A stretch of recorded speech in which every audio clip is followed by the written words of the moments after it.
Alrighty then, let's get the show on the road. Good morning, everyone. I got some quick work to do to get a video out, and then I want to do the tank achievement today. Since we got the tank announcement, I figured tank achievement, good project to work on.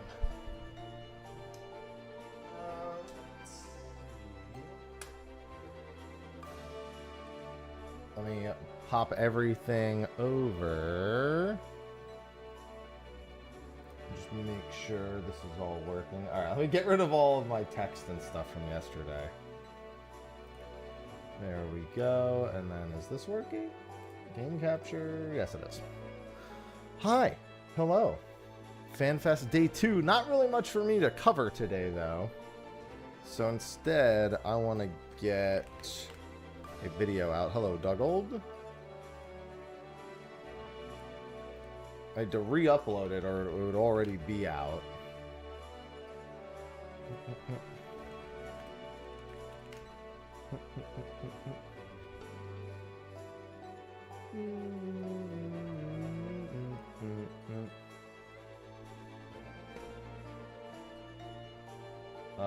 Let me just do this. Good morning, Nick.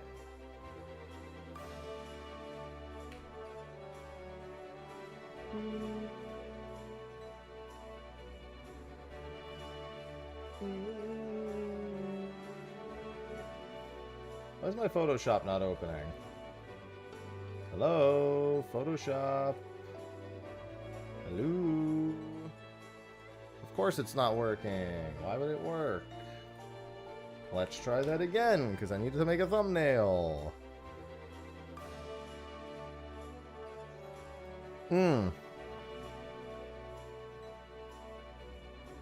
That tastes good. Give me the coffee. Hope everyone had a good day 1 of FanFest. Day 2 is mostly underway now. I think the only thing that may have come out of today, or any place that would have had anything news related, would have been Naoki's room. Usually there's like a passing detail of something there. Let me get a better still screenshot here.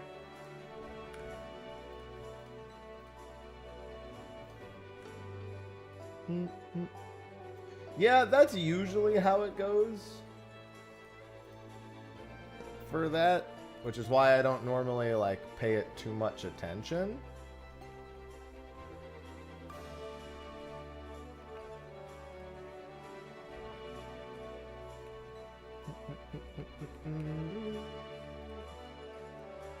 Trying to get a nice screenshot for a thumbnail. Hello, Wolfie.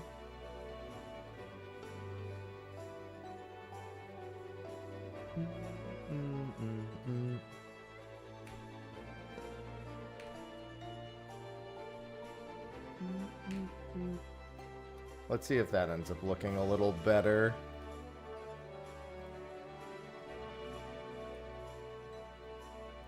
I gotta update my Photoshop. That looks a little better.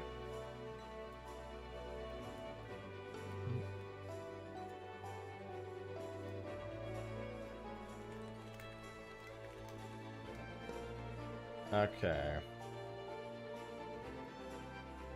That looks almost good to me. Let's just do that a little bit. Okay, and I think I'm all set with the thumbnail. For the Fizz Ranged video, I had to make a small edit to it this morning. And then we've got Occult Crescent stuff. I mean, they did that at NA, Wes.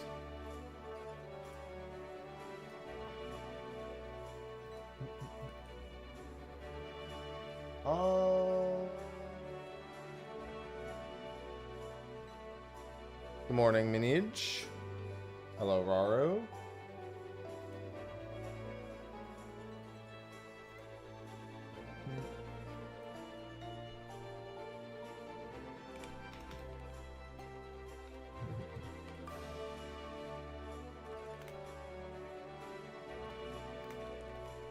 How do I want to word this video?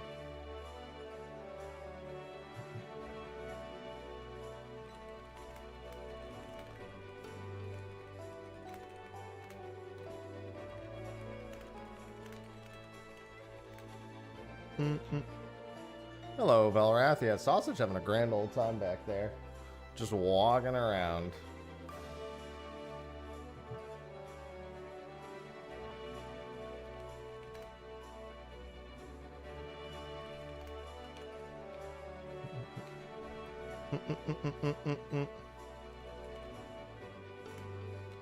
I'm trying to think of what I want to name the video for the Fizz range thing.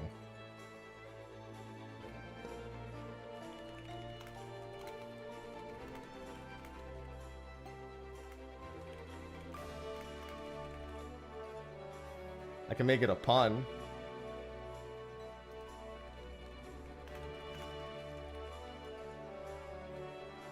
There we go.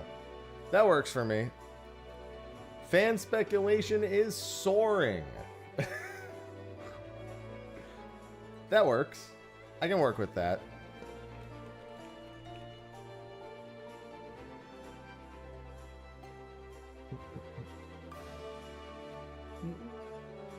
Alright, let's see. EU Fan Fest Festival.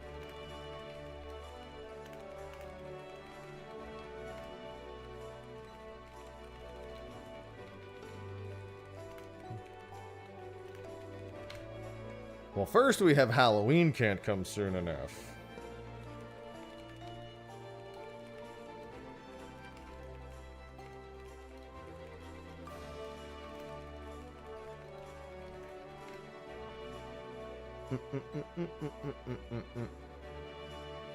Okay, I think that video's good.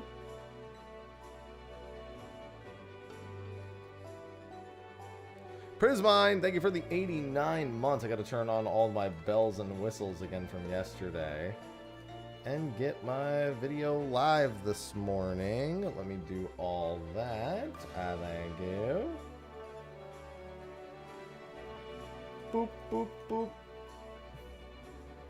Alright, that's good. And boop, boop, boop. Cool. Good morning, Silver. Alright, time to pop on, get some of my daily stuff done, and then I want to work on the tank achievement today. I think I'll work on Gunbreaker, because I don't think I have any progress on Gunbreaker.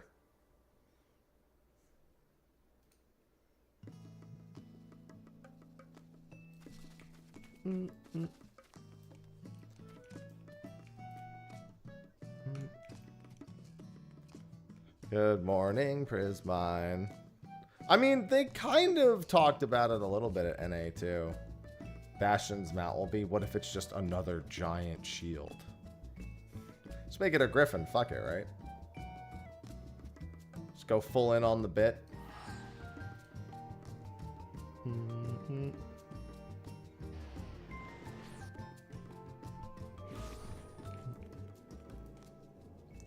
Let's just have it.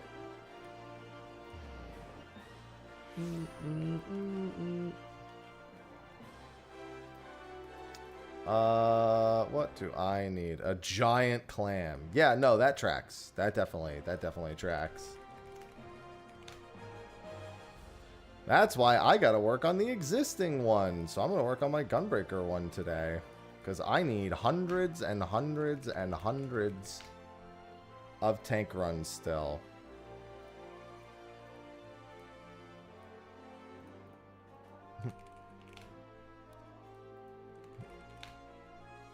Well, Westwind's not an instance anymore, so that doesn't work.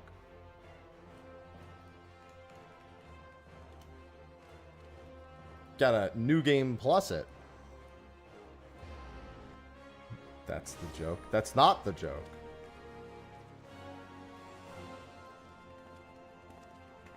Giant Ram works too, yeah.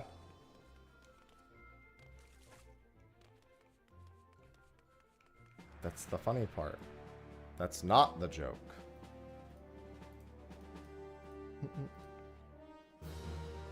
Alright, turn those in.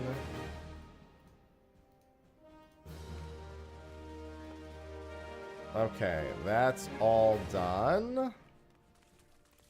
I also have an idea of a couple of videos I definitely want to do this week. You need to. I thought about going into OC today. I'll probably do that tomorrow, but I actually really want to work on the tank achievements. Tomorrow I also have... What time? I think it's at 9 something in the morning for what's-his-face. For Cinder. 8:30 a.m. tomorrow is Cinder. So basically right at stream start. I'll attempt Cinder. Thursday at 2:40. That would be after stream. Thursday I have a sponsored stream. I'm not even playing Final Fantasy XIV on Thursday.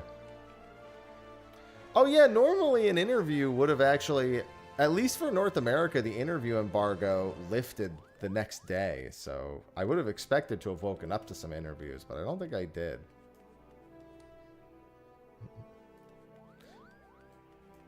Yeah, I'm not a fan of the double... I gotta make a video about the double crossover drama.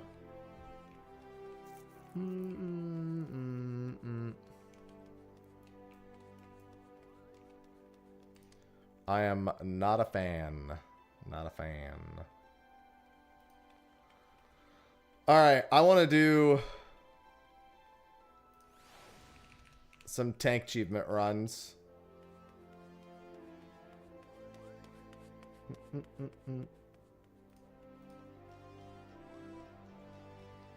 Go all the way back down.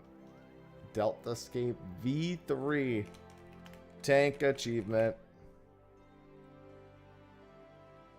Was there supposed to be a Q&A today? What, for the panels? I don't know. There was Naoki's room, and then I think there was a Q&A. They weren't doing the whole dice rolling thing again, but I'm pretty sure they had some form of Q&A today. Or it was supposed to be planned. Where is it? The schedule. Here's the schedule. Day 1. No, it's not there. Naoki's room is going on right now. Nope. No Q&A. There was never a Q&A on the schedule.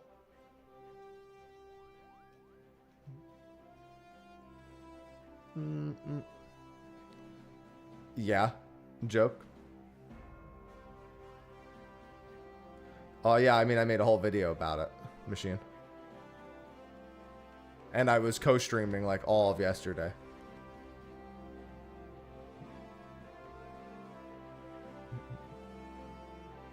No, that doesn't make any sense, MCG. That would mean there's only one ultimate they could even pick.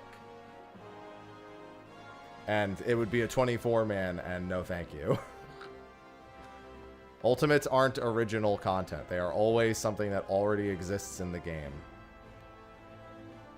Well, at this time of day, I doubt anyone's going to want to do the tank achievement, but still. Passwords 1227...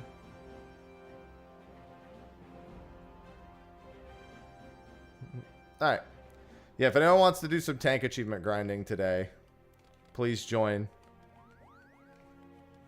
Passwords 1227. I like to get at least 2 or 3 people in to start, and we always usually get more people later. They'll probably just retract on your arms, Craven. I mean, that's where I'm at, Dave. Although there's plenty of evidence to suggest otherwise, since there are a number of jobs that could technically, that already exist in Final Fantasy that could theoretically be pulled back into it.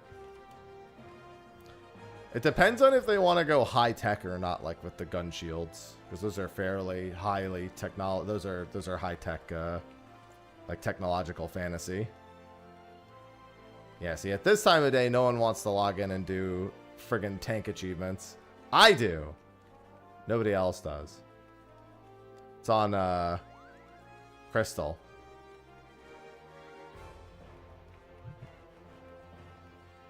I mean, I have no interest in changing it, Rakudo.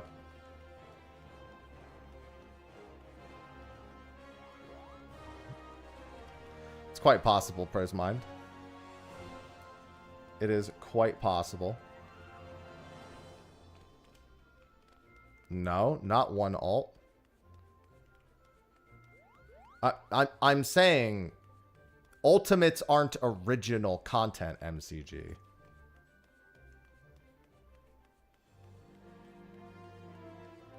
And they also, well, let me rephrase.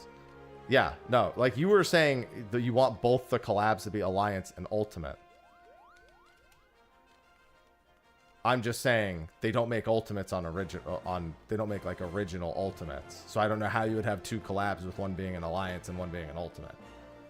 That's what I said. You ever go on Levy? Yeah, I'm on Crystal. It is my home data center. There's one. No, there'll be more than one Ultimate. Most likely, I guess I should say. I have no idea what any of my buttons even do on this fucking job anymore. I assume I'll just fucking pop Bloodfest every like OG CD and double down or some shit. Yeah, I mean, eventually, yeah, but that's like 6 years from now, Irish.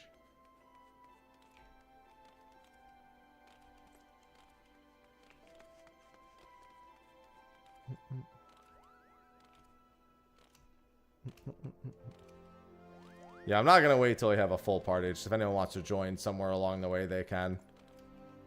I think I've got at least one more person who's coming.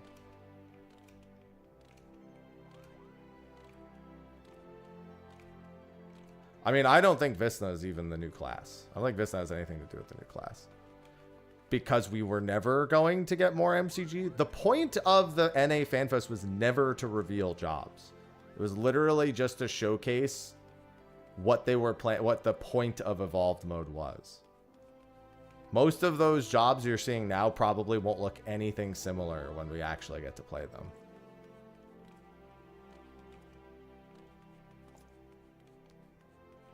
The intent was literally never to gradually unveil Evolved jobs. They're too early in the development process.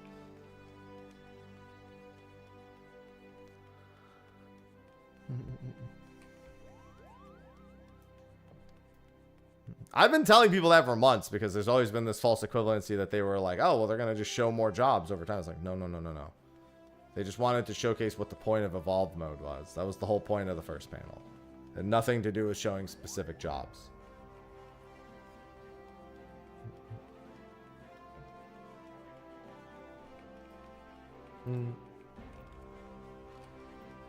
Otherwise, he probably would have picked his own job and that of Black Mage as one of the ones he showed.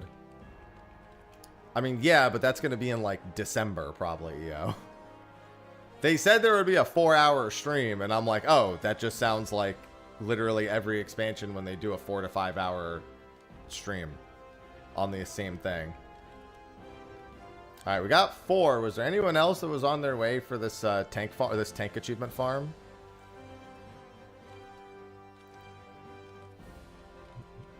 Well, hopefully we'll gradually get up to, you know, 6, 7, 8 throughout the morning. I'm honestly surprised we have 4 people at this time at 8:30 a.m. Eastern. 5, Jesus.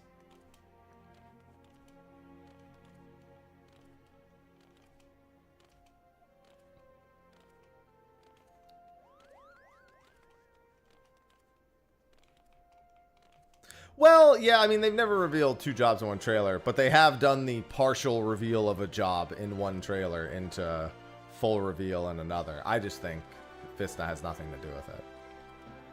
All right, you'll join in a bit. Anyone else on their way, or can we start with these 5? I figure new tank announcement means gotta work on tank achievements. Can't fall too far behind on that. And considering I have literally like thousands of these O3 normals to do, the sooner the better.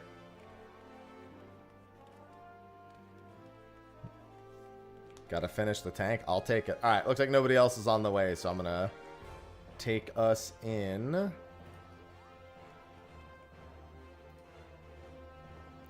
Do you ever get sad? No, because I'm not a bitch. One of your party members does not meet the requirements. Somebody doesn't have Delta Escape V3? Wait, how could not one of you not meet the requirements? Didn't you join the duty finder? And I had it marked as Delta Escape V3. Wouldn't you have not even been able to join?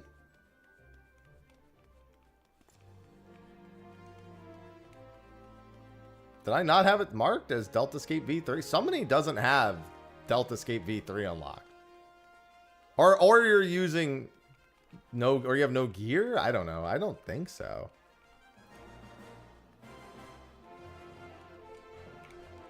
It doesn't matter if you have duty complete on. If they have it unlocked, then you usually need something unlocked before you can join it in the PF.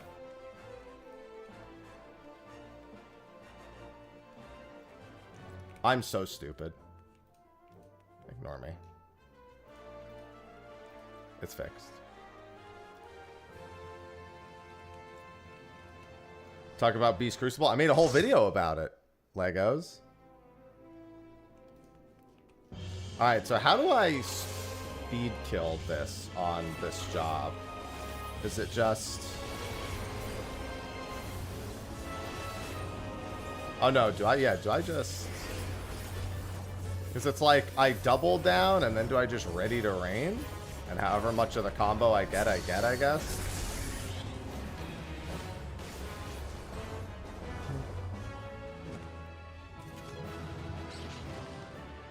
Well, the Chocobo change is kind of weird, because just because I can do 2 and 2, I hope I can still do 1 and 1 also.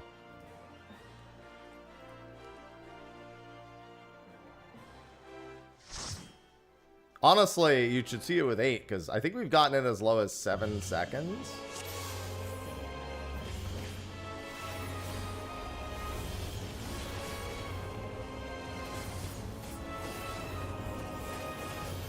Oh, also, I'm doing... I need to do something real quick. My damage isn't as high as it should be.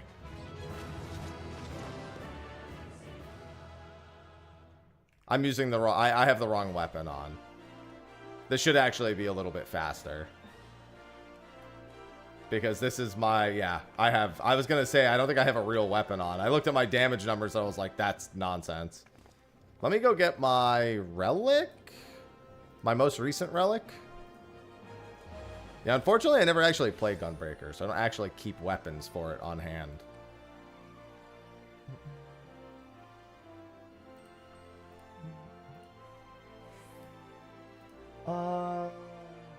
Gunbreaker, here we go.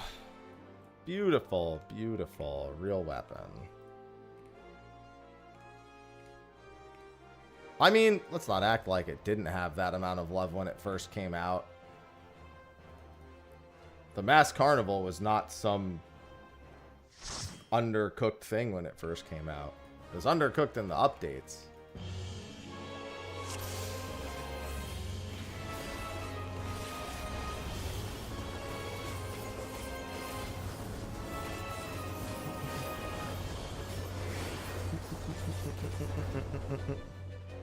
No. Not unless... I always say, I'm not going to any FanFest that isn't NA unless they pay for it. All expenses paid. I just bought a house. Any dollar I make is being put back into this house.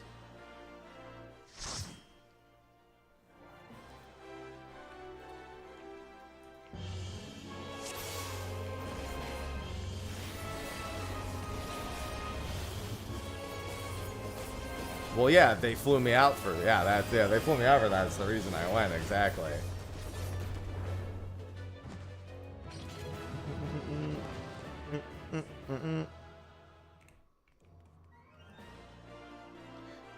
Now I only have to do this 894 more times. 896 more times. Sorry.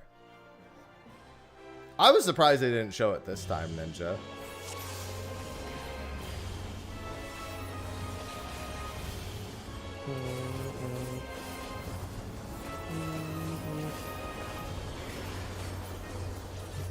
Wish the animation for that wasn't so crazy long. Living the millennials' dream. Yeah, except for not having money. Well, I guess that is part of it. I keep everything in my bank right now. I gotta do some stuff to, I gotta do like some marathons or something.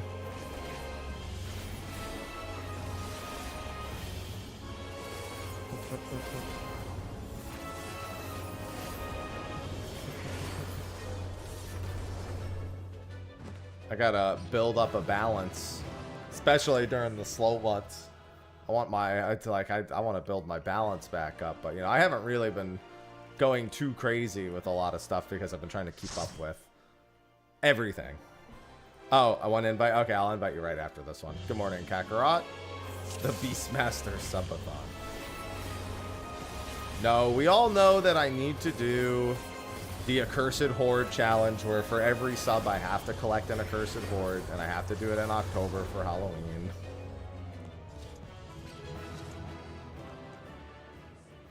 No, I haven't lived in California in well over a year. There's no shot I would ever buy a house in California, because I'm smarter than that. It's striking gear for Beastmaster.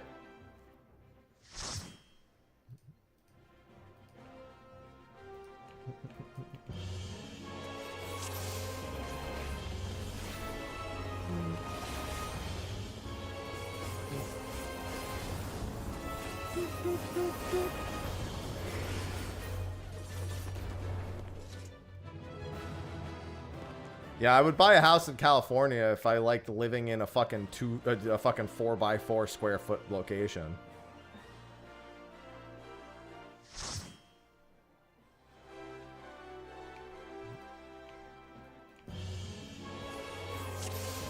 No.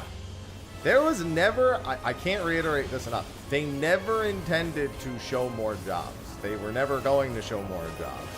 The intent initially was never to even show off jobs. All they were trying to do at NA was show what the process and the idea was behind Evolve Mode. And they needed examples. You won't see anything else about Evolve jobs probably until Mediator / There's a live letter that usually happens just before Mediator information comes out. Do not expect to hear anything else until then.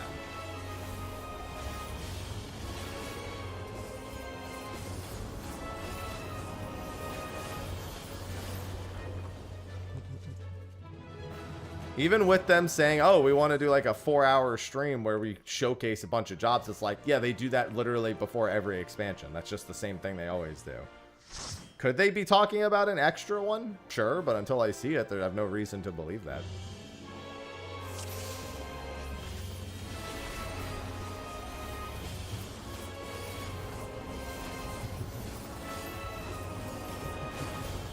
Good news is I'll at least get one of these achievements pretty quick. God, I have so many hundreds and like dude, I haven't even literally started Gunbreaker. Like my Gunbreaker doesn't even have the most basic of the tank achievements because I never bring my Gunbreaker into anything. Yeah, I'm doing tank. Well, yeah, we got the new tank announcement, so I was like, oh, I should work on the tank achievements.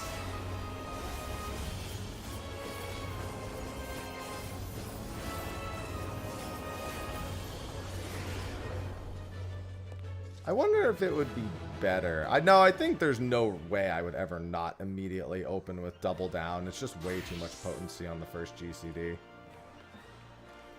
I think the only one I have finished is Dark Knight. Good morning, Pumpkin. Warrior is like a little bit under halfway done, if memory serves.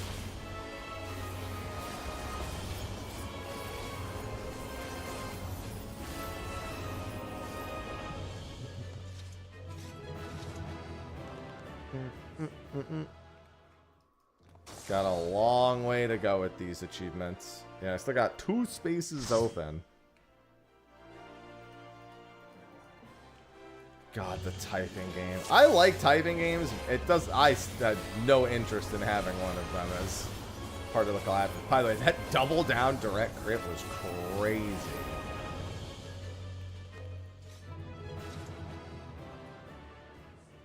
Well, I mean, if it keeps to being similar to what it was before last, your dots are basically gone.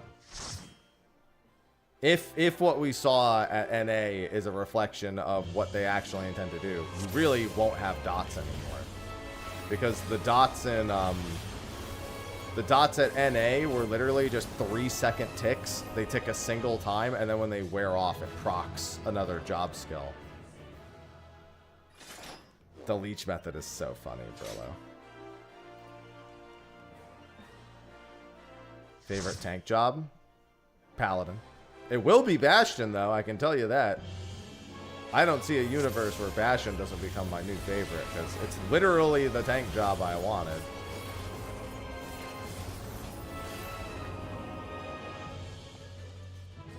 Yeah, remember, if anyone wants to take one of those 2 remaining spots, let me know. But if not, we're just going to truck on, truck on.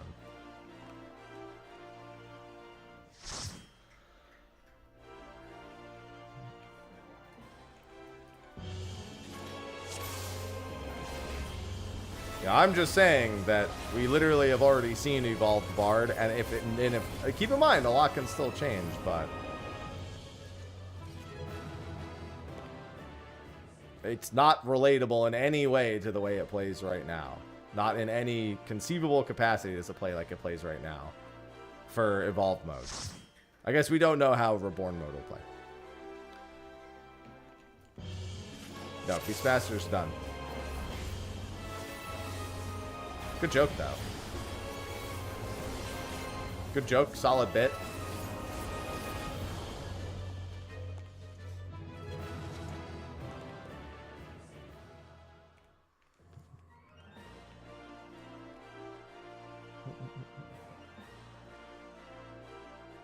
Exactly. It's my monk, but with shields.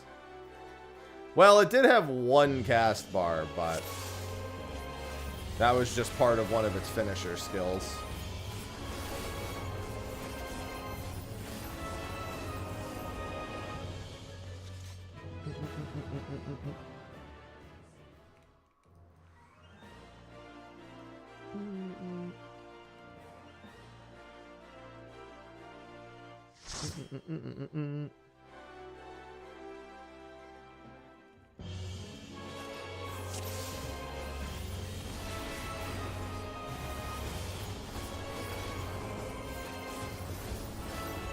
I mean,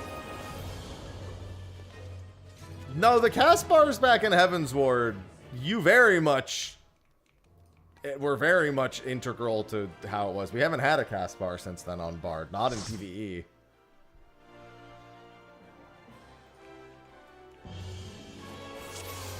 That was definitely, you need to know how to play and move at the same time.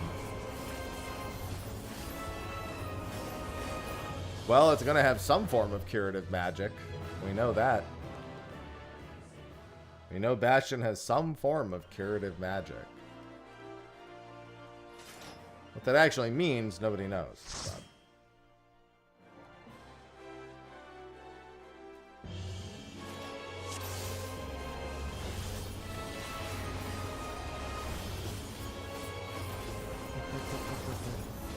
Jesus Christ.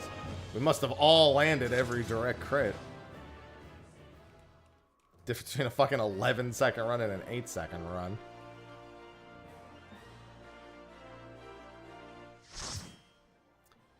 Foe's Requiem. I mean, all songs had cast times originally. That's not just Foe's. I know what you're referring to, but that's not like a Foe Requiem specific thing. Those in A Realm Reborn, those all had them. Whenever you wanted to sing anything. But nobody gave a shit about Foes because you basically sang it at the beginning, and then in most hardcore content, you never got to sing it again. You had to sing either Ballad or Paean.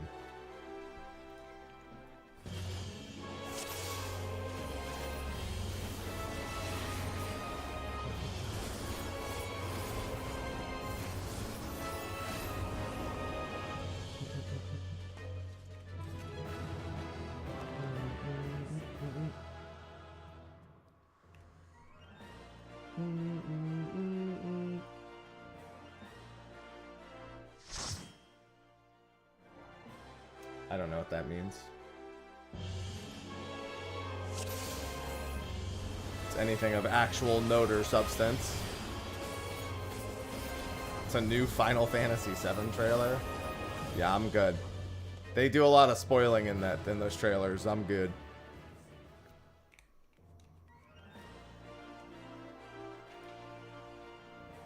Hi, Temmie. You want out?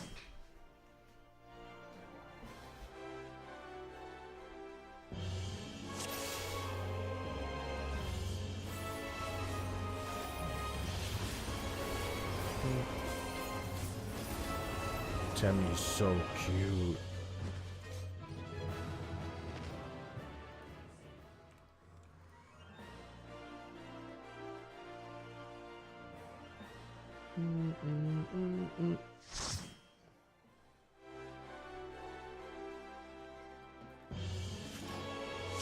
Yeah, I'm kind of in the same boat. I wouldn't exactly want to be hearing all about Final Fantasy VII at my Final Fantasy XIV conference.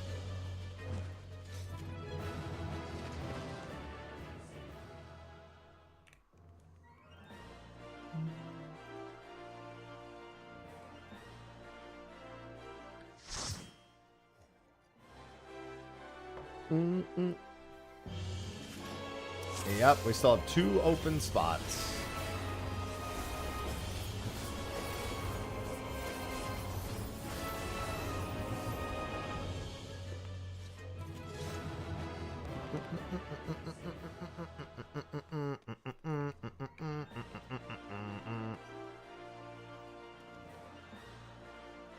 Yeah, fortunately, I don't really need to tune in very much today, because outside of maybe a passing comment, there's not going to be anything of note. Yeah, I still got 2 open spots on Crystal.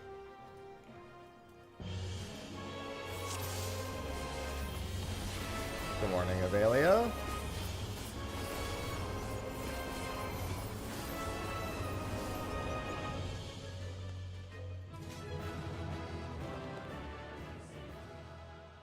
Well, I mean, that's what I'm saying. At most, that's all there would be. So, like, I don't have to do much work on days when there's not, like, a live letter or something. I would have minded them splitting those 2 things up and doing one day 1 and one day 2. But for my sleep schedule, I'm glad it didn't work out that way.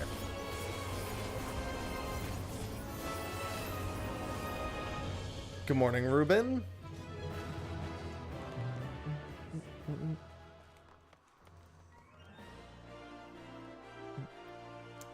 Yeah, I just come to Crystal. If you can come to Coeurl and specifically come to the Sapphire Avenue Exchange, it would be the best. Though I can work with whatever. Yeah, I got a long way to go to. I literally don't even have like 50 done on Gunbreaker. Gunbreaker is like basically starting from scratch. Already there? Is this you right here? Yep.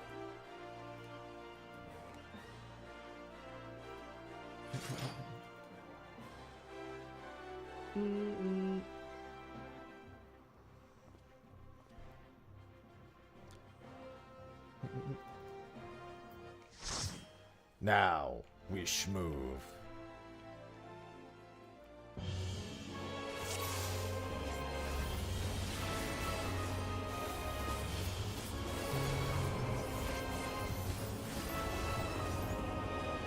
I like how depending on how much we direct hit or crit, the kill times vary so much. Yeah, if you're standing here, there you are. Look at that. The full 8. I didn't expect to have a full 8 at 9 a.m. I mean, it is a Sunday, so I guess a little more likely, but still.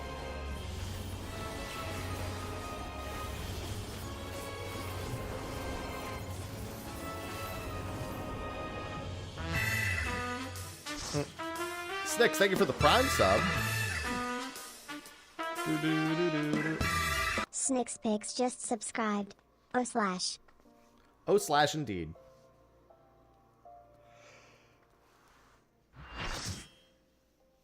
Ugh. Thank you for the 81 months.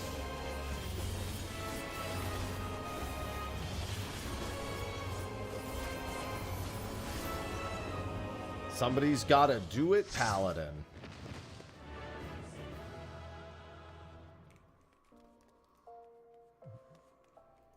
At that, already picking up achievements.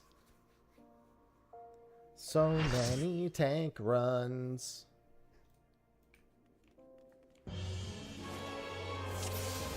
Yeah, I hope the raid is fun, but I'm in no way excited for it.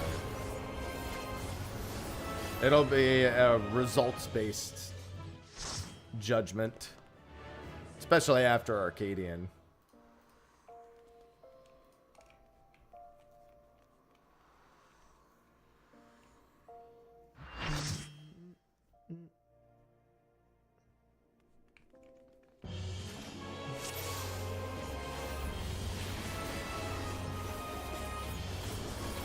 Yeah, and then all of the 8-man raid gear will be Final Fantasy VII themed, and all the 24-man raid gear will be EVA themed.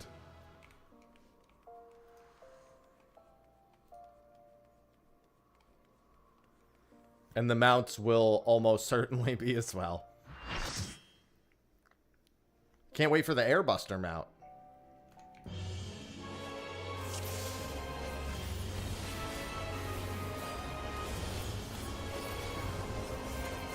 Probably the different units, Snicks. If I had to guess.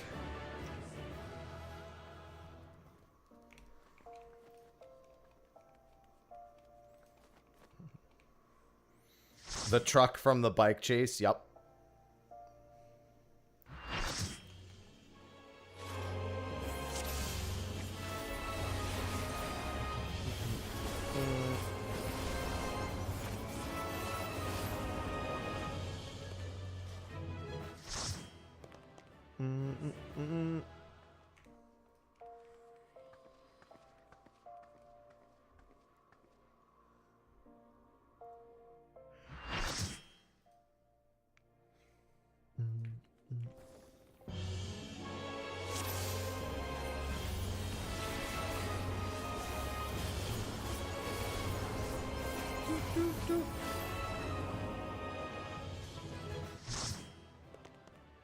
The snowboard could be a mount. There you go.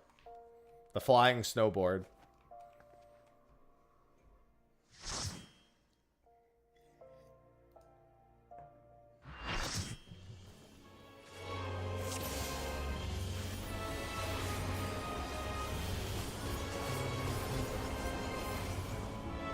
I should probably put on some music that isn't this, huh? Put on my World of Final Fantasy soundtrack.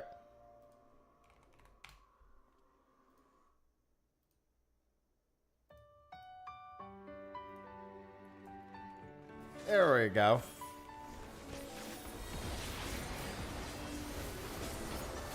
Well, I mean, day 2 didn't really have anything coverage-wise planned. There was nothing on the schedule that would have been news. It was all community stuff.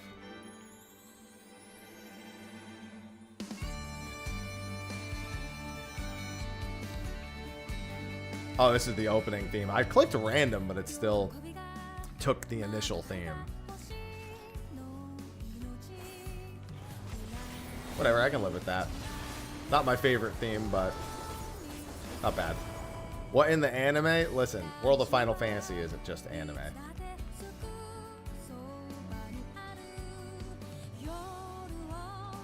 I love World of Final Fantasy. I could do with a replay of that at some point. Land and Rain, like those two.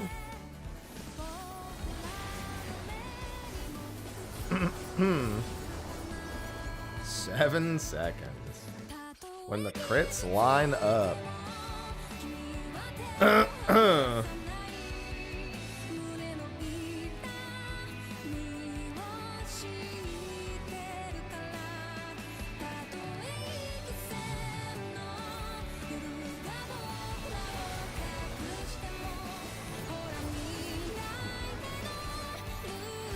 Hello, Killa. Yeah, I'm doing well. I'm still a little tired from my, schedule yesterday, but not that bad. I actually slept really well last night.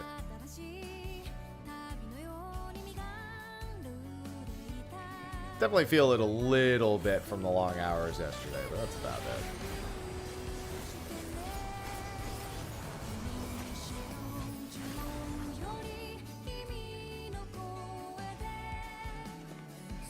I mean, I'm sure they'll make a new form for Sephiroth. I'm more concerned that there's going to be 3 Jenova fights and 3 Sephiroth. The idea of there being 3 Jenova fights and 3 Sephiroth fights. Fucking better not.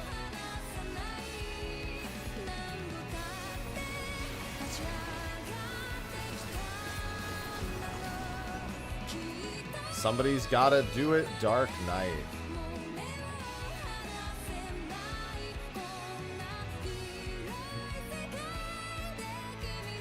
You sure will. No, they'll probably leave the weapons out of it entirely. I kind of hope they do. I really don't want to retread the weapons.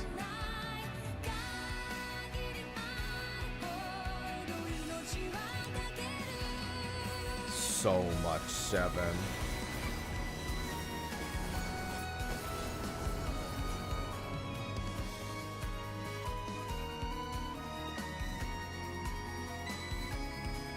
Yeah, a lot of Final Fantasy VII's bosses are kind of nonsense. In terms of, like, bosses I'd actually be excited to see, the list actually isn't that high, unfortunately. Mostly because I don't want them to retread the weapons. Because we already have versions of those fights I quite enjoy.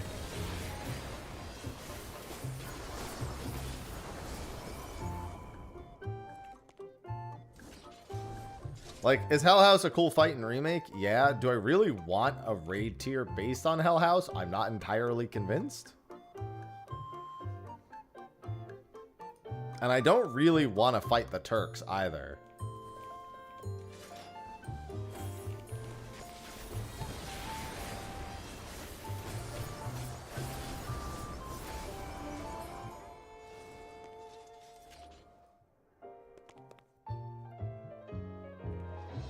But unfortunately, a lot of Final Fantasy VII's most notorious bosses are the recurring ones, and that's like the Turks, Sephiroth, Jenova, etc.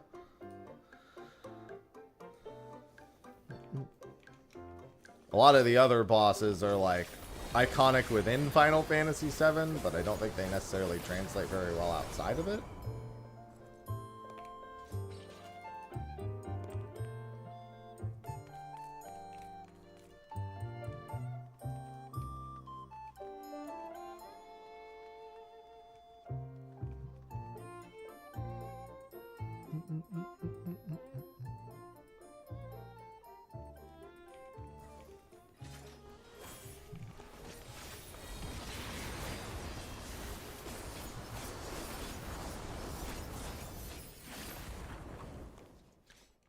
Yeah, the very iconic typing game, Mechantron.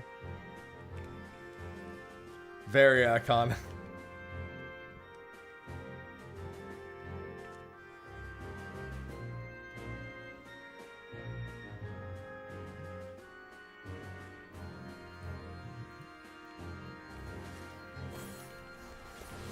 You mean the Midgar Solemn?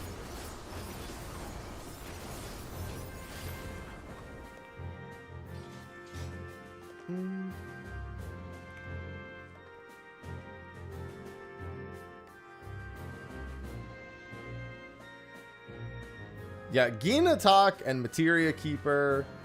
Lost Number is also a boss that, like, unfortunately, in terms of story relevance, I have a hard time grasping Lost Number. But they could definitely throw that in as just the fuck it iconic boss. Because Lost Number is a pretty fucking big one.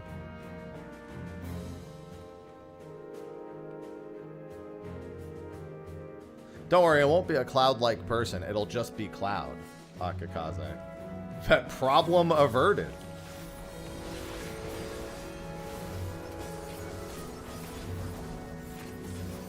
He won't be Cloud-like. He'll just be Cloud.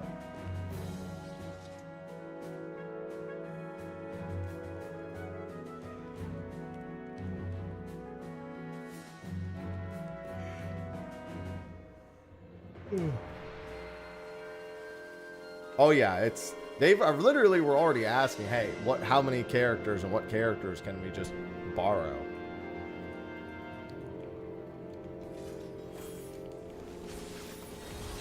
Honestly, I expect the Whispers to play the most crucial role in the collaboration. This is the tank achievements, Candor. That's what you would think, but that would mean that there'd be 3 Jenova fights and 3 Sephiroth fights, JW, and quite frankly, fuck that.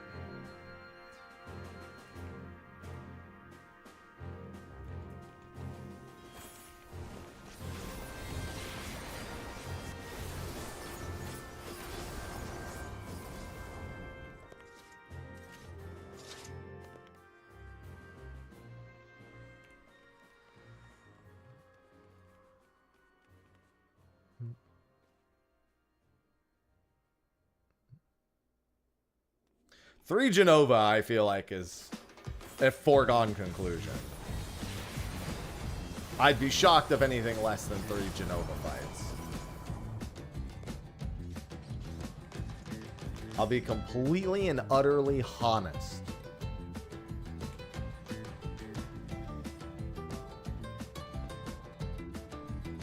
Unfortunately, one of the more iconic bosses I'd like to have seen was Knights of the Round, and I'll be honest, I don't want to see Knights of the Round.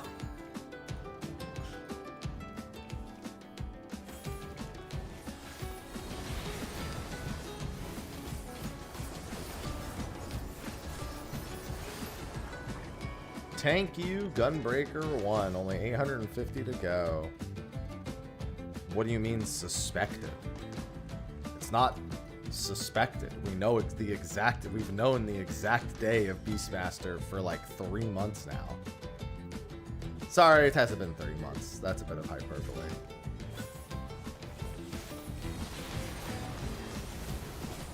It's like 2 months.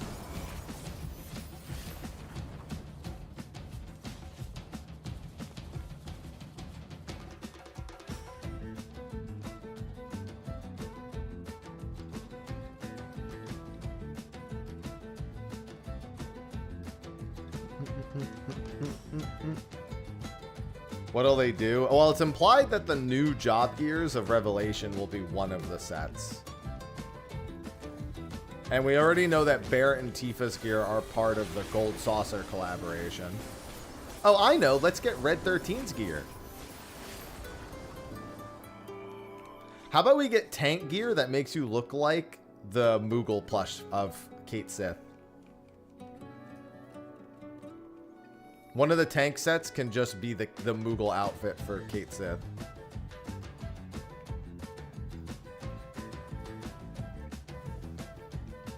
No. my thoughts exactly. Imagine you clearing an entire raid tier, picking up your end game gear that's making you as strong as possible, and you just look like a fucking Moogle.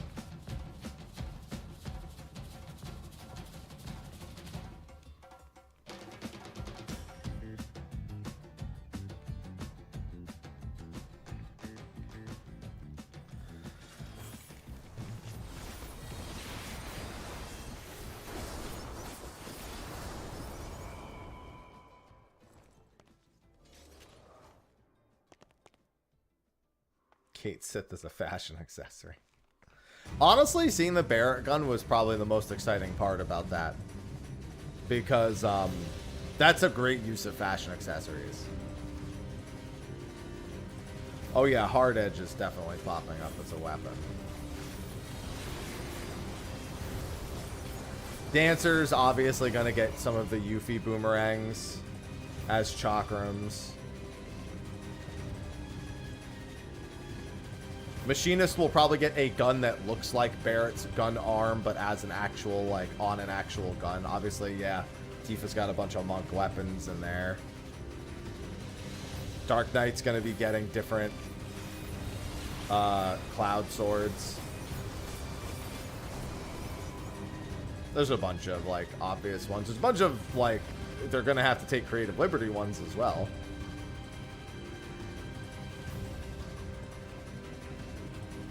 One would assume Monka. One would assume that. In agreement.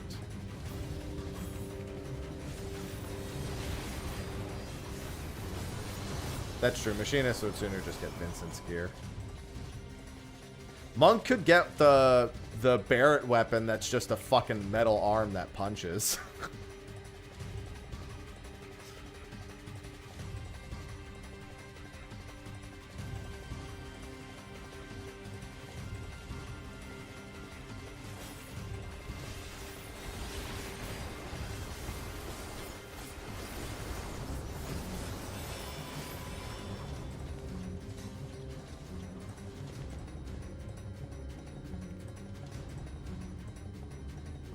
I'm telling you, Mac, it's going to be 3 Genovas at the very least.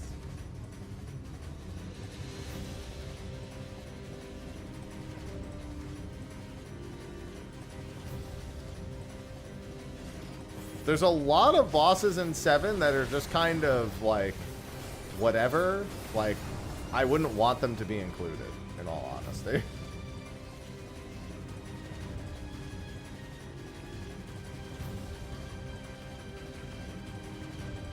Unfortunately, most of the important bosses are the Turks, Jenova, and Sephiroths, and then the weapons, which we already have. I do think the ones you listed earlier are probable. There are a couple that are somewhat worthy of spots. Like, I think Materia Keeper is actually a fair boss to expect. I also think Airbuster is very, very reasonable to expect. More so than the Road Roller or whatever the fuck it's called. Motorball. Motorball is possible, but Airbuster seems like a shoo-in. One would say that Guard Scorpion is a shoo-in too, but again, we have a Guard Scorpion already in the game, so I don't know about that. Prod Claude I also considered.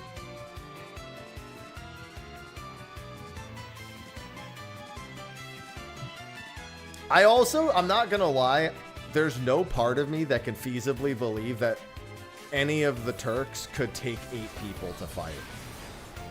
And you'll never convince me that's a possibility. Yeah, I think the Whispers are actually going to be the main kind of antagonist point of the entire thing. Abzu gimmick, in terms of Abzu's gimmick, it actually would be a pretty solid fight. It's not the most interesting of fights, but from a, like, we need like a boss with a good gimmick from Final Fantasy VII, he's also definitely up there.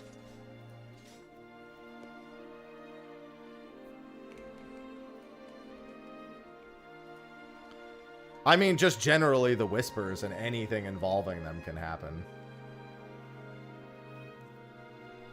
Like, the Whispers could just be used to make, like, fucking nonsense bosses. And I think the Whispers are going to be a main, like, plot point of the collaboration.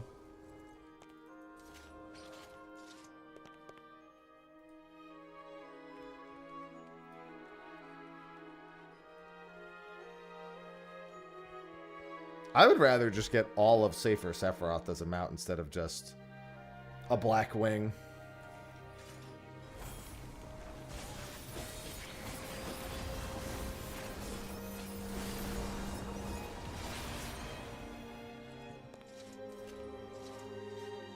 Damn, I didn't even get to do Double Down's damage and we killed that in 7 seconds. Huh, what? Huh, what?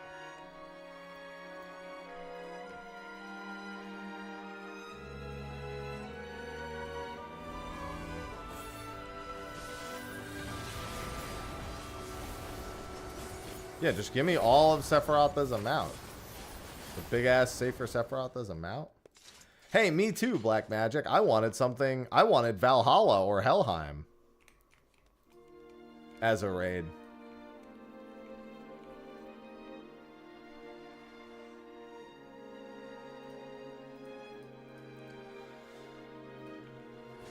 I wanted something Norse-inspired.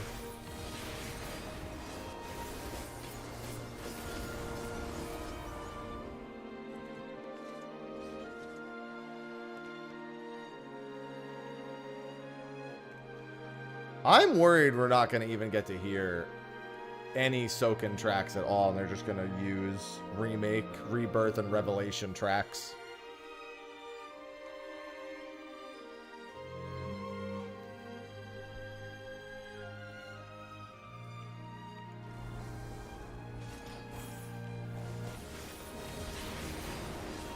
Keep in mind, a lot of my favorite tracks from this expansion actually didn't come from Soken directly. They came from Imamura, one of his proteges.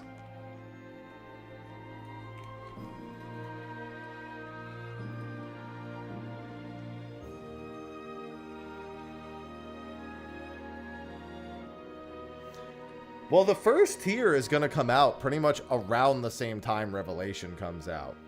So after the, honestly, it won't matter too much, but yeah, I mean, obviously they have to start by setting up the story more than anything.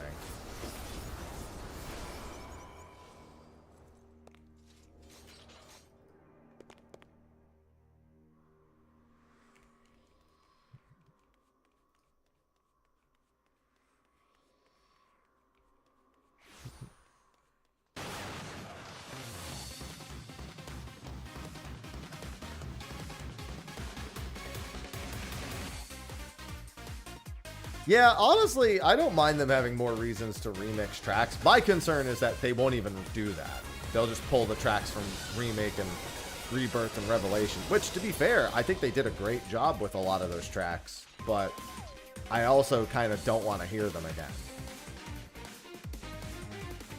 I hope they give Imamura some work on the 7 Remake collab. Imamura is the one who's been making like Doom Train, Enuo, Gold Baz. No problem with Zaka.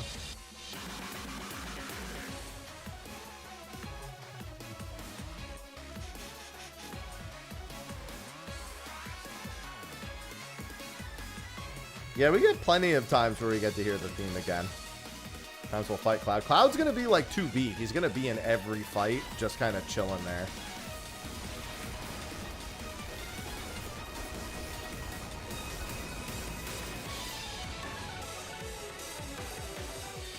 Shouting things at us.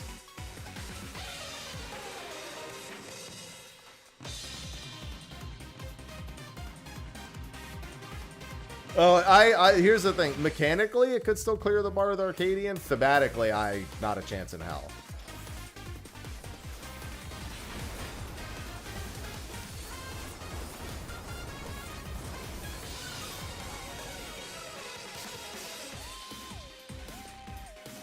I just hope the fights are good. I think mechanically it could definitely clear everything before.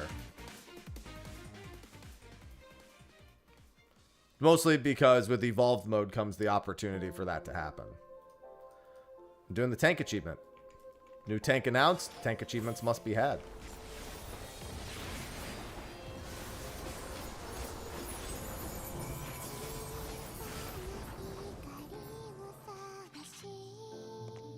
Is this the bad ending track? I think it might be. Yeah, I think it is the bad ending track. New tank mount could be. I like a ram.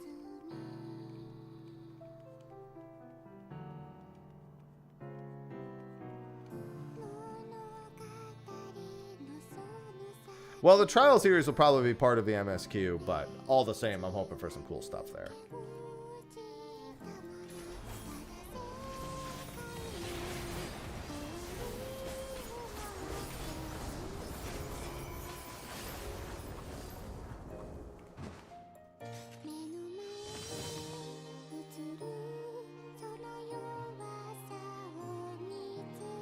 Somebody was telling me that Doja Cat was playing 14 the other day. Yeah, let me just ask Doja Cat to get on State of the Realm. Spread the word.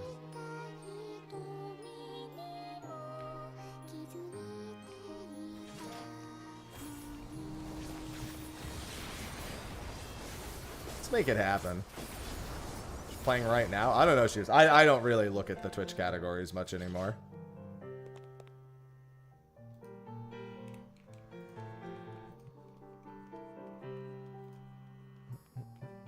Yeah, I'll do a Doja Cat interview.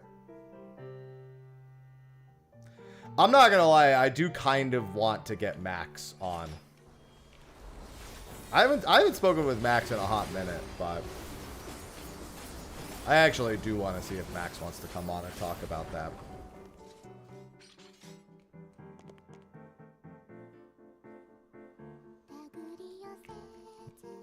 Even though he says he's not going to play it and he's just going to watch others.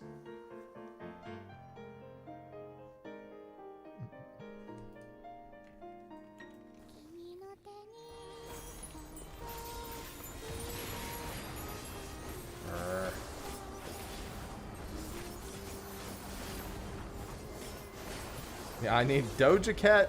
Let's get both Doja Cat and Maximilian Dude on the same show. What a fucking lineup that would be. God, that Avatar fighting game is so fucking funny. It makes me want to merge without looking.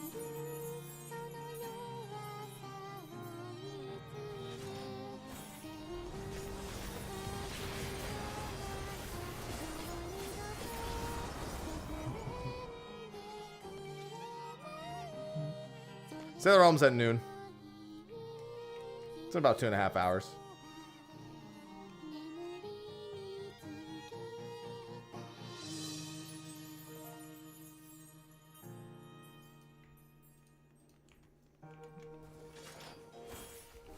Dude, Avatar is doing everything under the sun to try to not have Paramount shut their fucking studio down.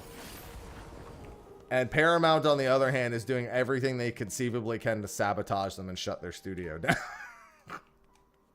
It's fucking crazy.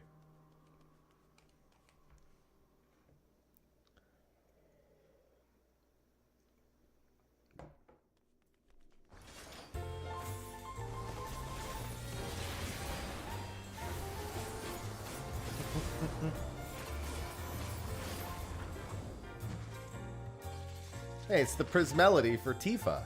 How fitting.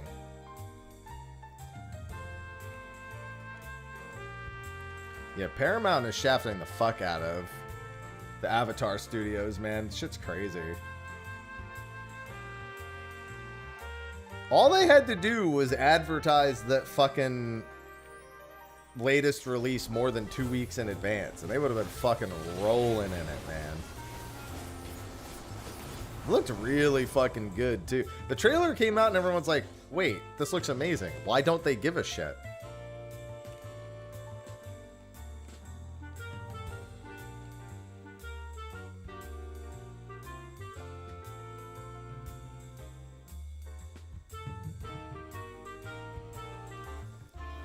When he's no longer Avatar the Last Airbender, he's Avatar the current Airbender.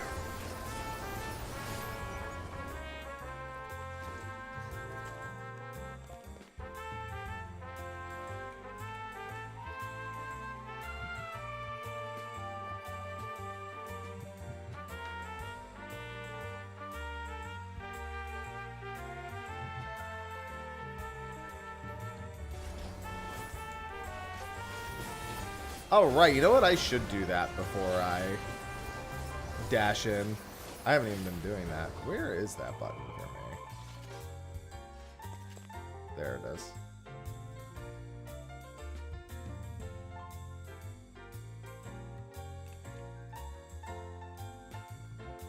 Yeah, it's just straight releasing on Paramount Plus. Paramount Plus is what I used to watch Tulsa King, I think. And that's about it.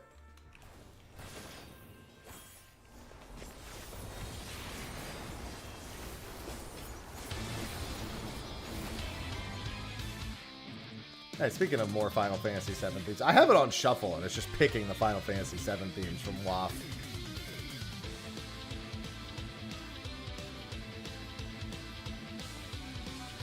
Listen, the WAF themes are great. Saya, thank you for the 135 months. Welcome back. Zion just subscribed. Happy 135.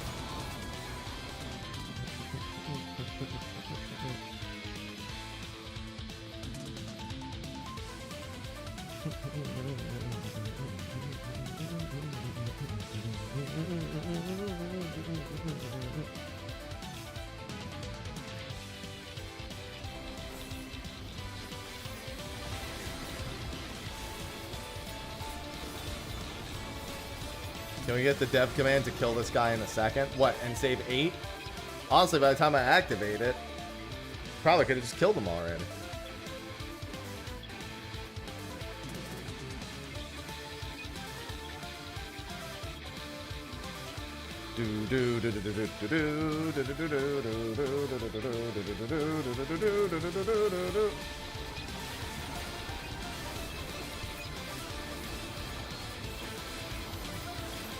What's really funny is I was going to do a full remake and rebirth playthrough before Revelation comes out, and now I have double the excuse because I can do that before the raid tier comes out. And they'll probably be close enough to the same time that it overlaps. Like, they'll probably be just at least a month or two apart. Like, they're probably not that far apart between the two. Hilariously enough.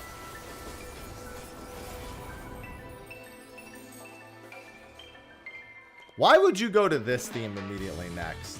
I feel like my WAF playlist hates me.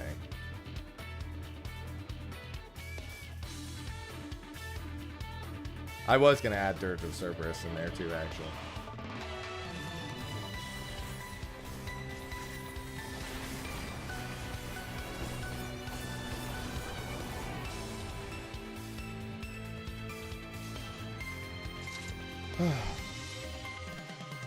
Put your blitz balls away, chat.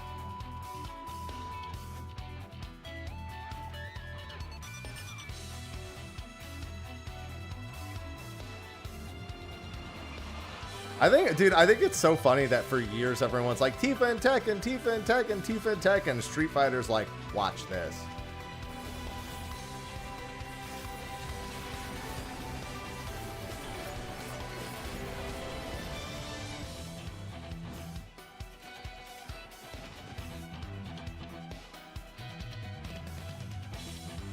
The thing and literally no one was asking for Final Fantasy characters in Street Fighter because they were busy asking for it in Tekken. And Tekken was like, hey, we'll give you Final Fantasy characters, we're just not going to give you Tifa. And then Street Fighter was like, hold my Tifa.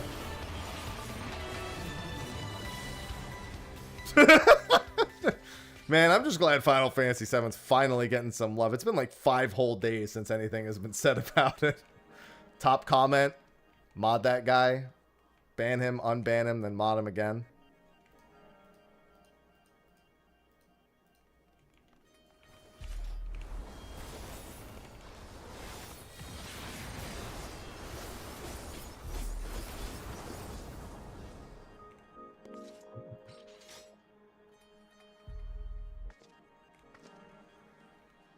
That comment wins for the day. Grats. Minuet, thank you for the 83 months. Just a Minuet just subscribed.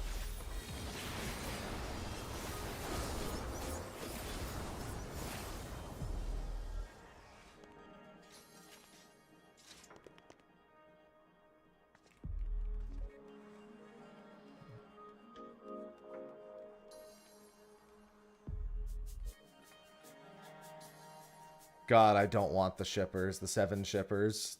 I don't want the 7 shippers and the 14 shippers teaming up. And or battling with each other.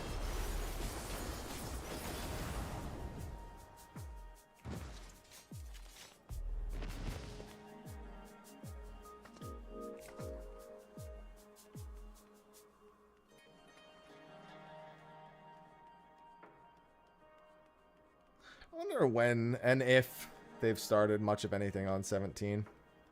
Yeah, and apparently Eva is also very notorious for shippers as well.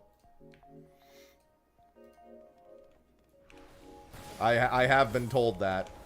I wouldn't know anything about that, but I've been told that can get pretty heated.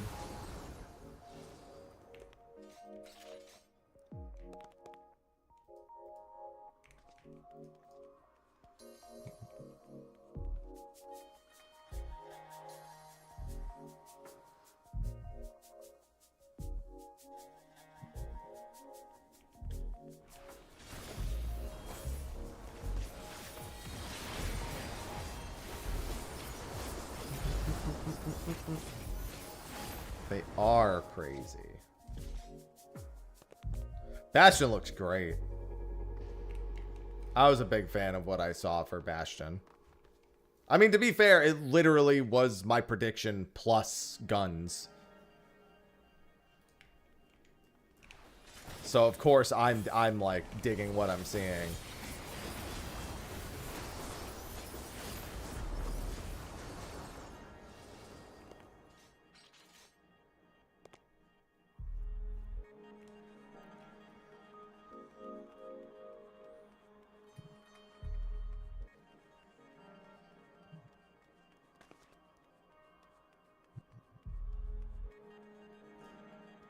It's also from the Rugadin homeland.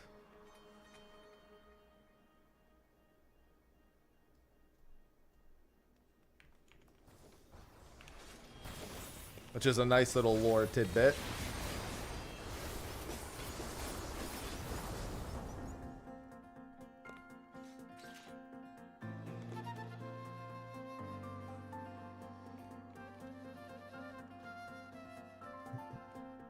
Yeah, that's why in my prediction I was like, it's not going to be a pet job. The Falcon, if there is a Falcon, it's just going to be tied to skills. Like, you know, Mark. And then, you know, when you do other attacks, the Falcon, like, just attacks something and does, like, bonus damage or something.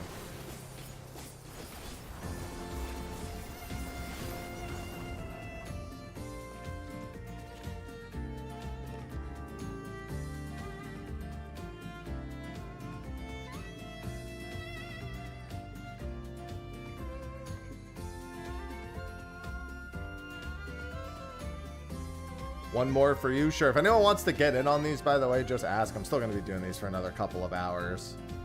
Hell yeah, we're getting Quinn from League of Legends.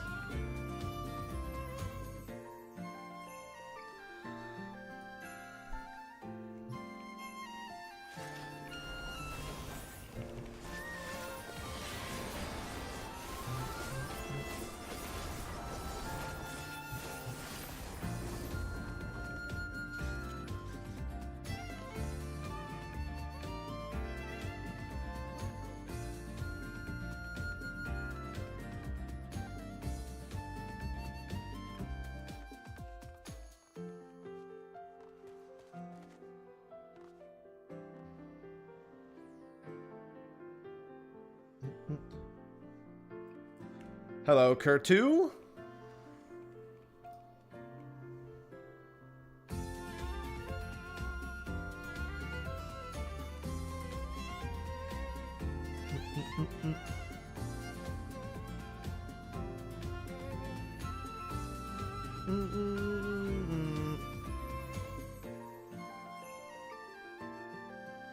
I mean, I would say New Game Plus, personally. Oh, grabbing a coffee? Sorry, I didn't see that. Yeah, if anyone wants to get in on my tank farm, please let me know. On Coeurl, on Crystal, at the Sapphire Exchange. Streams are going well. I'm just recovering from being up at 2 a.m. yesterday still.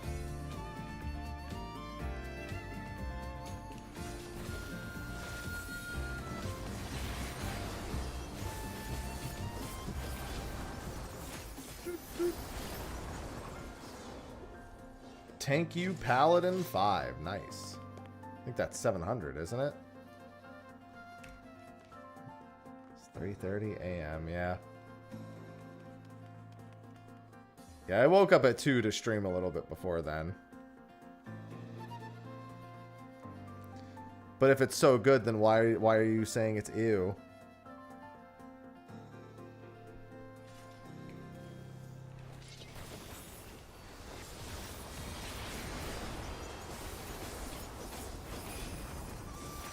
Yeah, I just think, I mean, I mentioned it. If you mentioned it in my most recent video, you know how I feel about the boomerang prediction.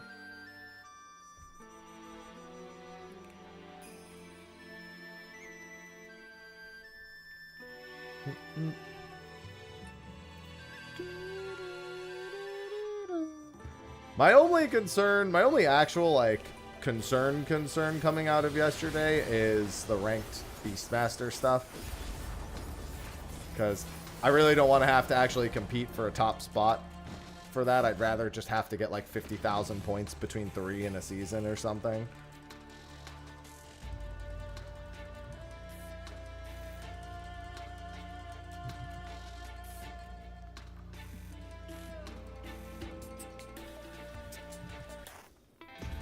I mean, what does that mean, though? Like, there has to be some context around that statement. Silver. In terms of what provoked the question, etc. What the? Are half of us AFK? What's going on? Why did that take so long?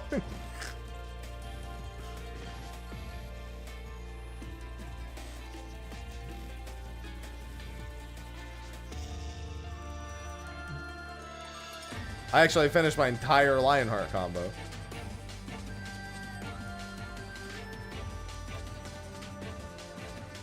Yeah, because they got away from doing it in PvP.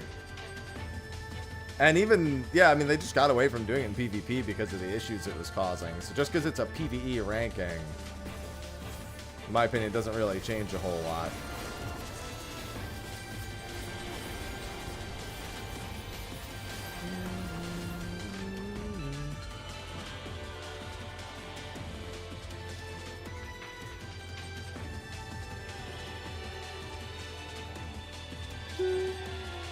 Yeah, we're doing the tank farm, really.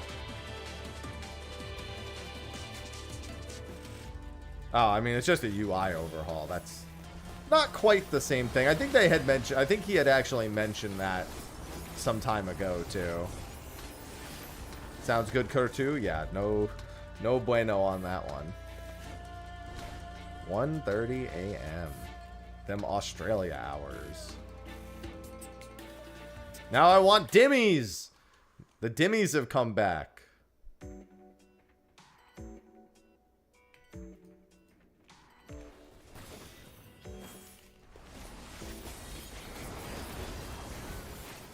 Well, I mean, it's the 6 of us. We have 2 spots. We're doing this for another, like, couple of hours. No, dimmies!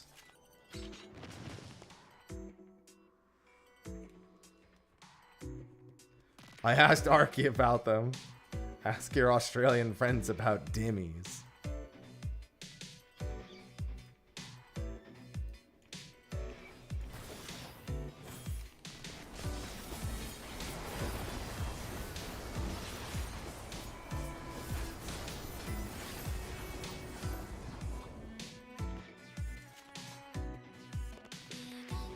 Dimmies mentioned. I learned what dimmies were like a week and a half ago, and now I want dimmies.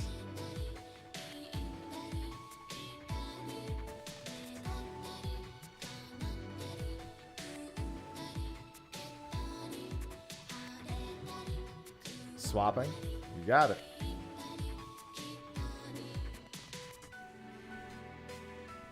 Yeah, I mean, I've got a long way to go on a lot of my tank achievements, so... With the tank announcement, I figured it was a good day just to randomly decide to make some work on it. Yeah, just come to Kowurl's Ul'dah and just stand next to me so I can do the invite. No, we want dimmies, not Denny's. Dimmies with some soy sauce.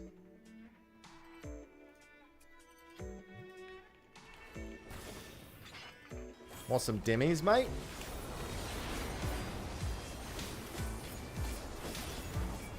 I just gotta text Ethos and be like, mate, do you fuck with dimmies? Just want to see how he responds to that.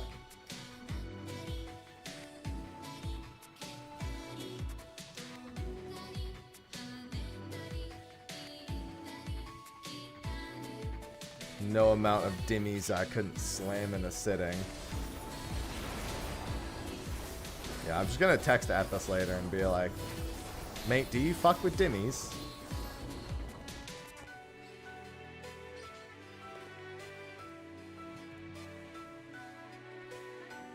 He's gonna be like, how'd you fucking learn about dimmies, mate? You're here? Alright, I'll invite you after this one.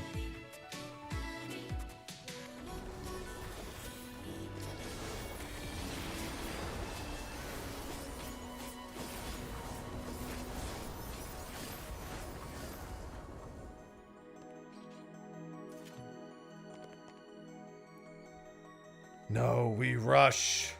We rush. Ah.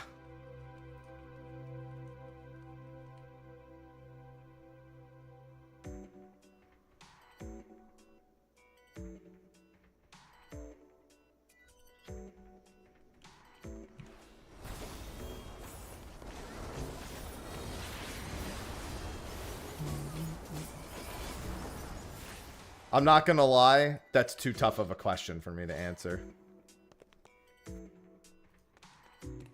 It's actually uncertain.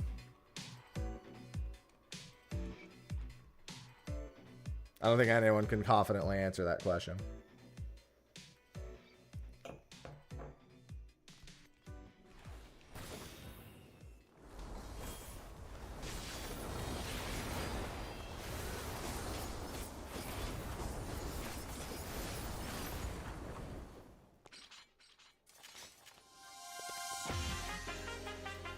Tank achievements indeed. I got a little bit of time before State of the Realm.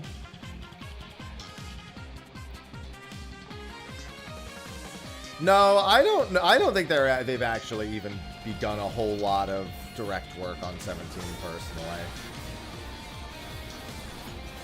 I actually don't think 17, if at all, is very far along. Yeah. Come stand next to me and ask for the invite. Well, they're asking if we'll get a Kingdom Hearts, if Kingdom Hearts 4 will release before 17 even gets announced. And like I said, that's tough.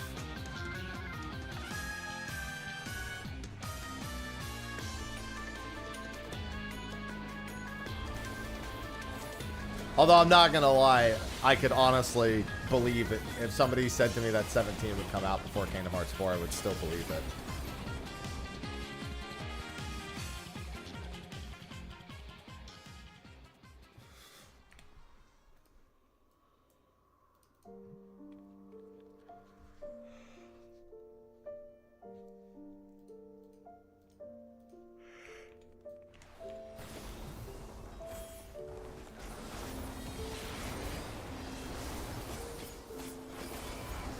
Yeah, I've still got a couple of hours. Should be enough for plenty of clears. I did like 600 plus clears on like one stream day once. Obviously, this isn't a full stream day, but still. Up there, is that you? No. I should be hitting 100 here soon.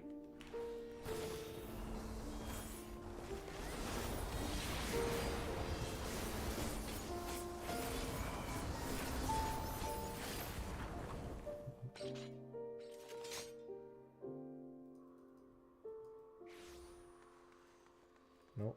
I mean, I just saw someone teleport in, so I made the assumption. Yeah, I definitely need to do some hunt sitting at some point.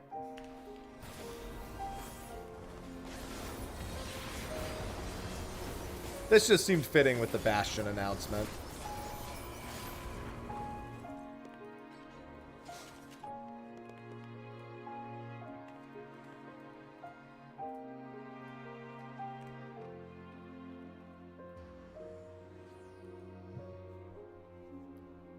I'm also low energy from being up at, 2:15 in the morning yesterday.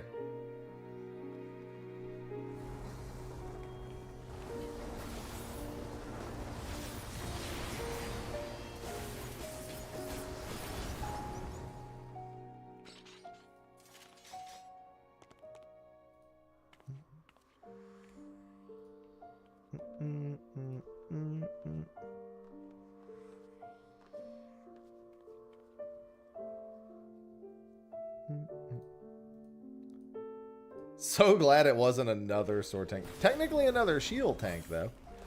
But they have guns.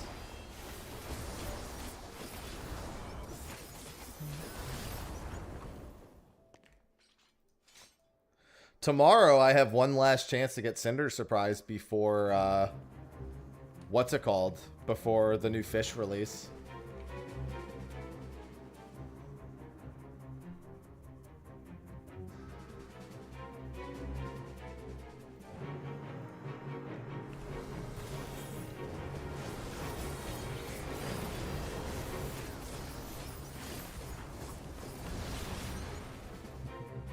Oh, somebody else got the Gunbreaker, one of the Gunbreaker achievements. I thought it was me briefly.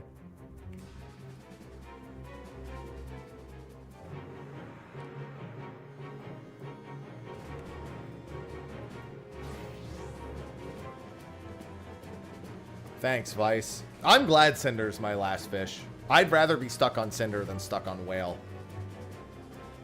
Any day of the week.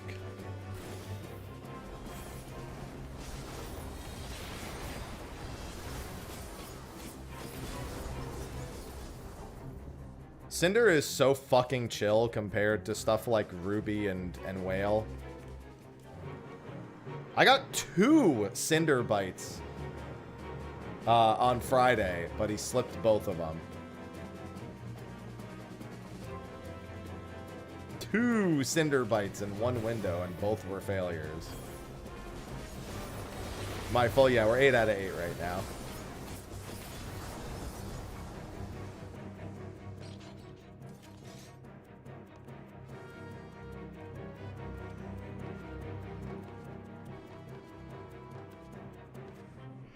Yeah, oh my god. You're still a whole egg.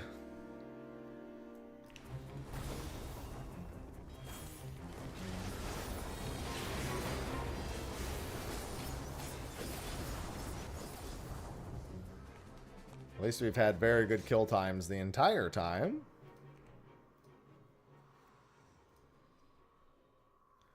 Just making progress little by little.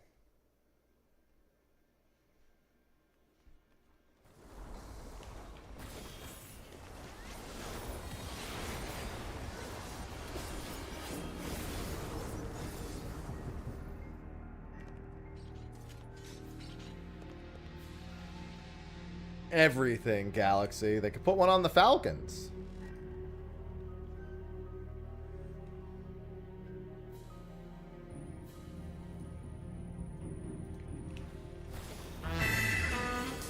Kit, thank you for the tier 2 for the 115 months. Dude, I wonder when we're going to get the gifts enabled for that. Kit_Opus just subscribed. Thank you for the tier 2 for the 115 months. I love a tier 2 sub. Yeah, some streams have the Giphy thing enabled. I didn't get it enabled yet.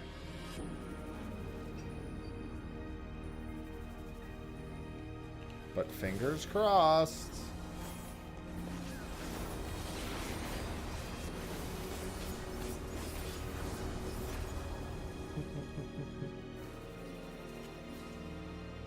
Thank you for the resub.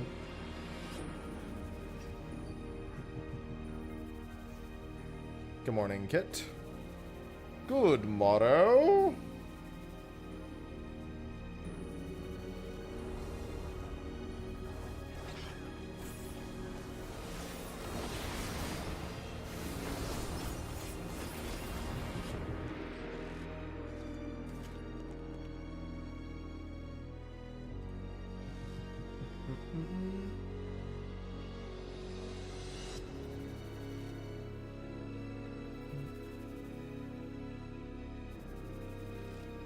Welcome to the best achievement farms. Hey, these gotta get done at some point. Yep, tank achievements today. I don't think they really have turns. If they had turns, wouldn't anyone consider some of the many of them that have not had job changes? Ever? I don't think anyone really gets turns when it comes to job changes in the Scions.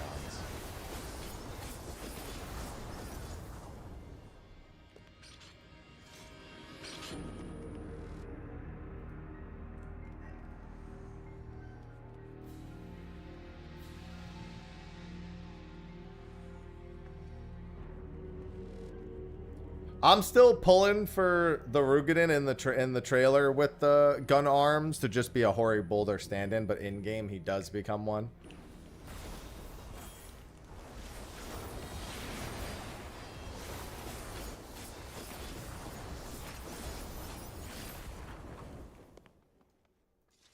I'm praying for the Hoary Boulder job change.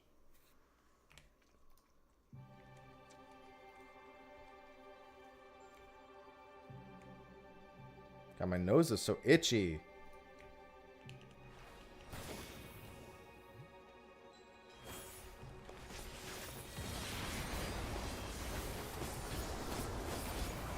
Hoary can be wherever the fuck he wants to be. What are you talking about?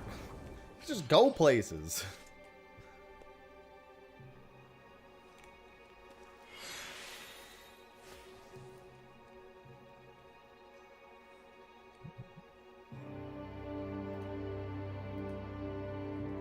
Yeah, we literally know the other DPS is a Fizz range.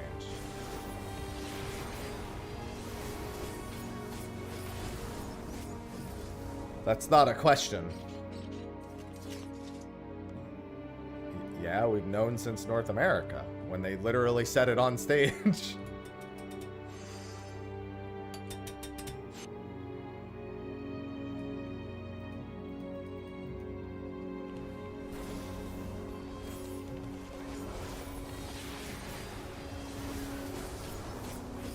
So we know it will be that. To be fair, when I was in the crowd, I couldn't even hear them say it because I couldn't hear the stage over all the people talking around me. So I didn't hear it until I actually watched the stream back.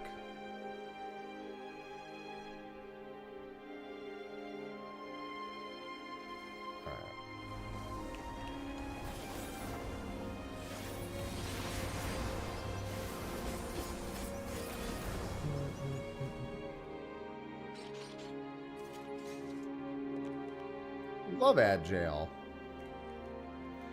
Yeah, there's literally a part where he goes tank and DPS, just DPS, and he goes, oh, ranged physical. Yes, ranged physical.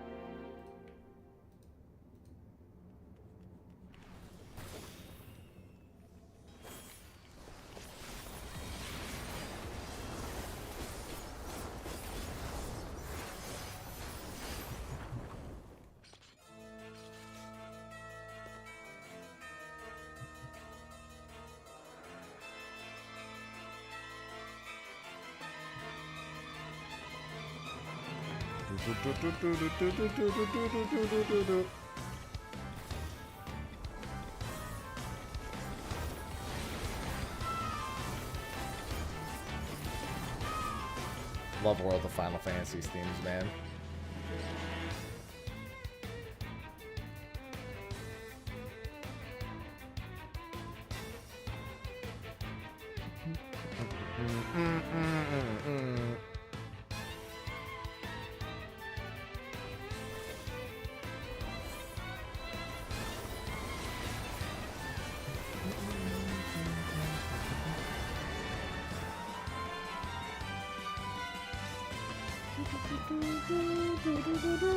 When can we get WAF 2? Never.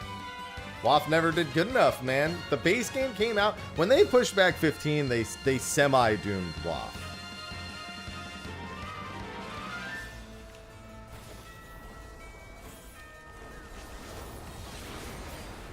I say semi-doomed because I think I would have struggled a little bit just for the graphical choice, regardless.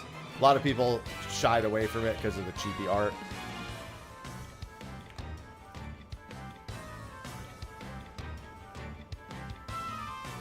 But I think it would have done a lot better if not for that.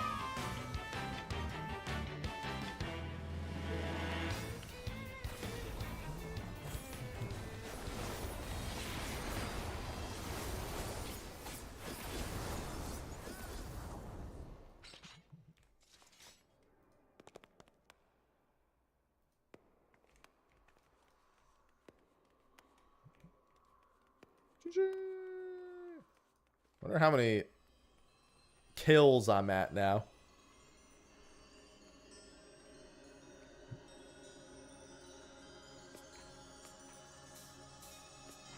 Got plenty more to go. Oh, whoops. That's fine.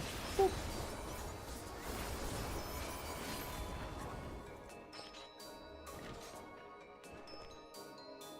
Yeah, there was a decent amount of negative sentiment about WAF and its graphical choice before it ever released.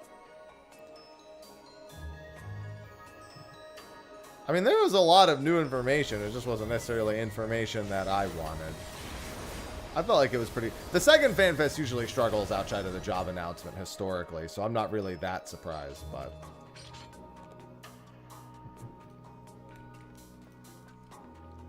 Definitely wasn't as exciting as NA.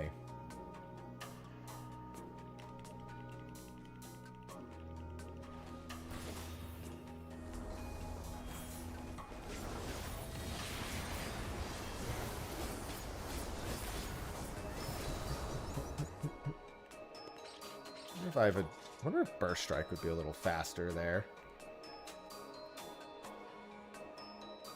Burst Strike is that one. I'll give it a try.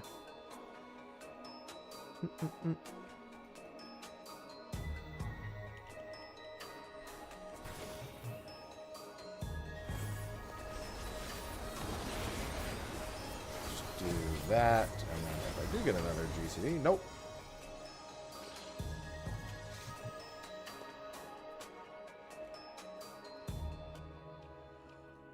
I have to do this 900 times for each tank. Think of that. I'm gonna have to do this 1100 times for Bastion.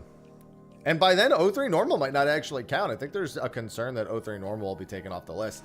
Not that that matters. There's plenty of other super short choices that can be made, especially once we hit a new level cap, but even still.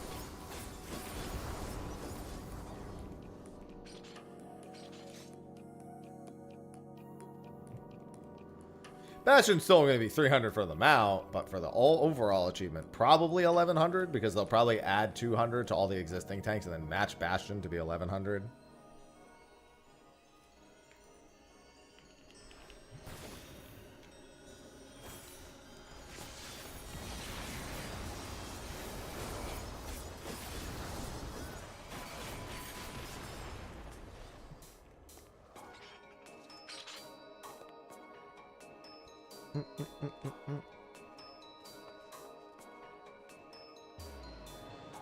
Cloud of Darkness.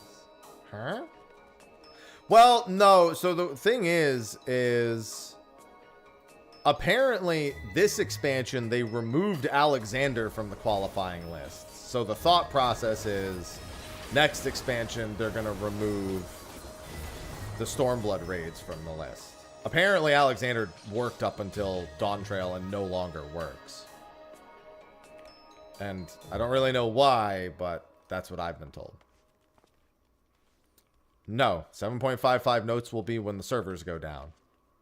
That's what I was told, but I have no idea because I've never used Alexander. Not Monday. Well, I mean Monday. It'll be when the servers go down will be the patch notes. Very specifically when the servers go down.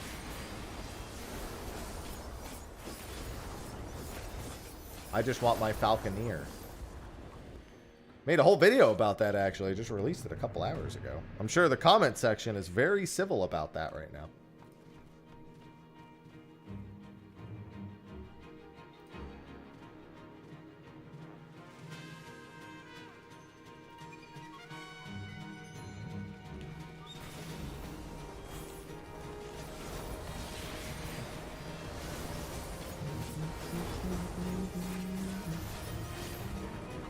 Thank you, Gunbreaker 2.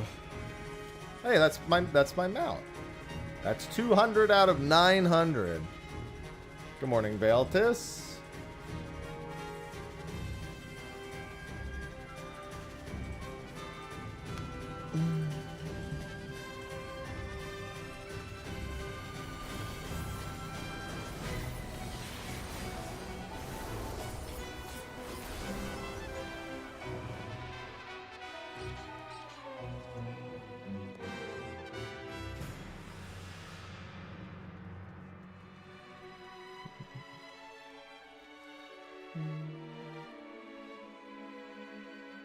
Yeah, how are you going to stick a bird into a weapon coffer? That's messed up.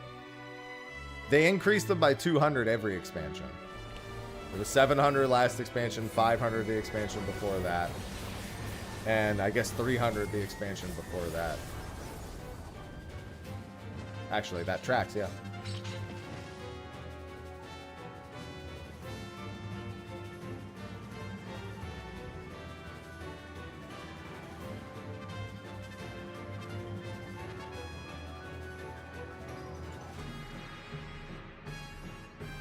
Well, I mean, there's new ones now. That's the thing, is that they add the new ones, and there's no new mounts after the early ones, thankfully. If you just want them out, then obviously it's still in the first few hundred.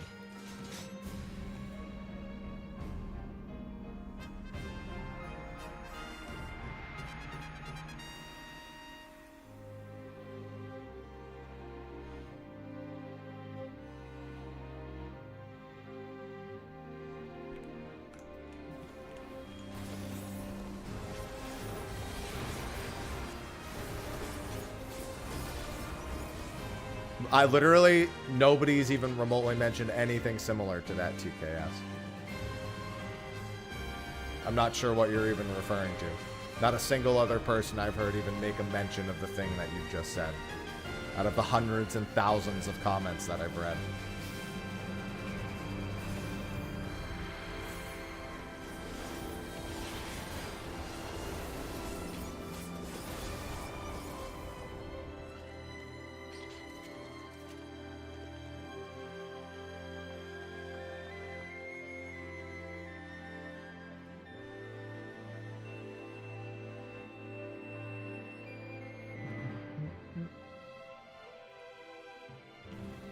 The Keyboard Warrior of Light would be the best fucking title for the typing game. 10 out of 10.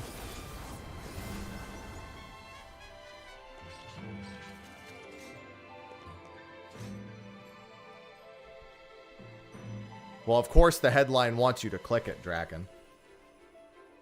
You just fell for it. I made mention of that in my video, Paul.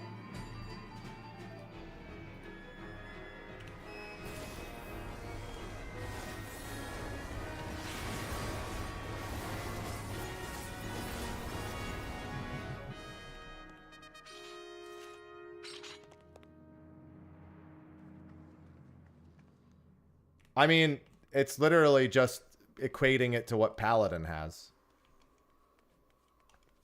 Both Paladin and Bastion both have a means of both dealing damage or... They have some sort of interchangeable skill that can be used to heal or for some other function. It's not really any different.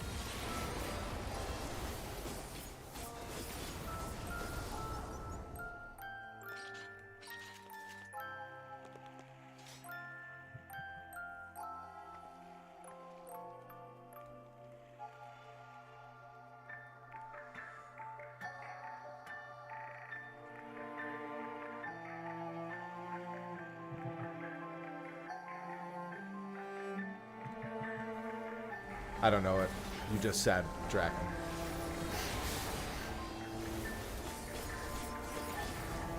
No idea what you just said.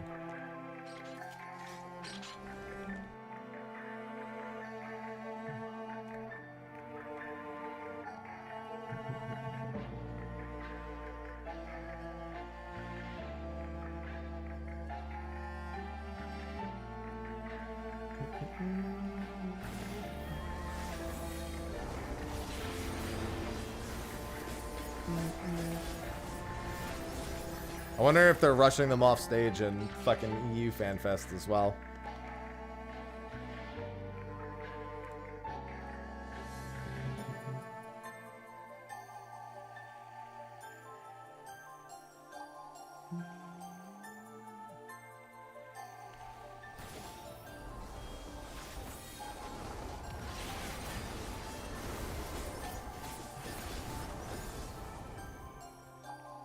Well, they are both main tanks, so I still won't be surprised if there's some overlap and similarities between the two.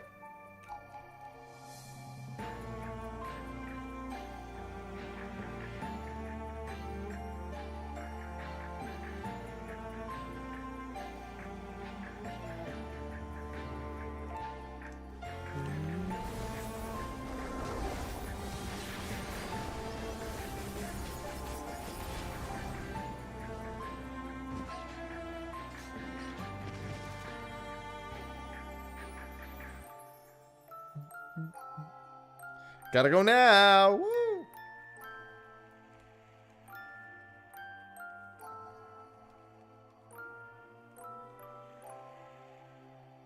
I mean, I don't know if that would have anything to do with Criterion Dragon. It's not the 8-player raid. Could they do that? Something similar there? Sure. But, I mean, there's not even an assurance of a Criterion in 8.0. So thinking a little bit too far ahead. Oh yeah, you need to change jobs, don't you? Sorry, I just realized that you had a 6. No, this is the World of Final Fantasy album.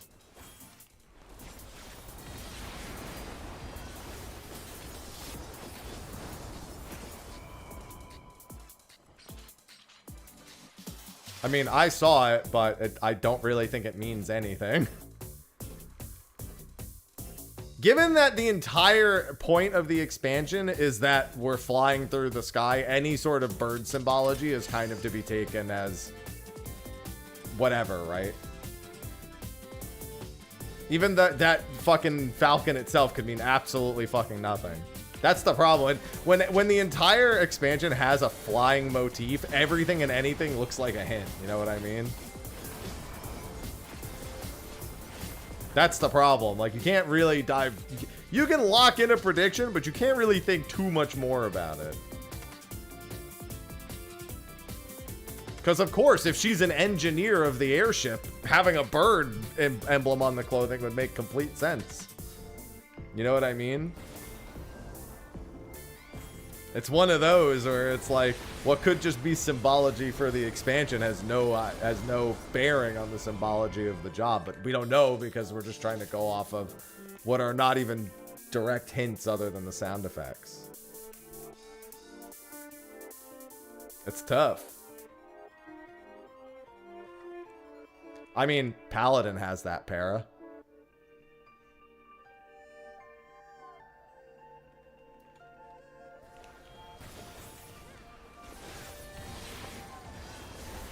Also a main tank.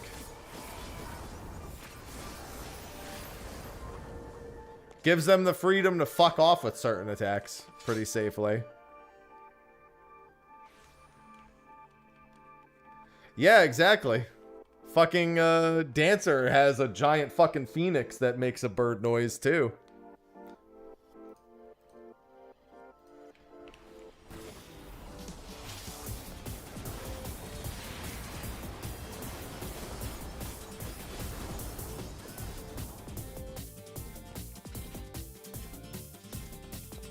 It's just rough. Everyone's gonna be looking for a reason why they're more or less right instead of just being like, objectively like, well, all these things could be a hint, but they could also not be a hint. She's not controlling the bird with it in that cutscene, Ermine. She actively scolds the bird for getting in her way and yells at it to stop. She's not in any way controlling. The bird is just ignoring the fact that she even has the fucking thing.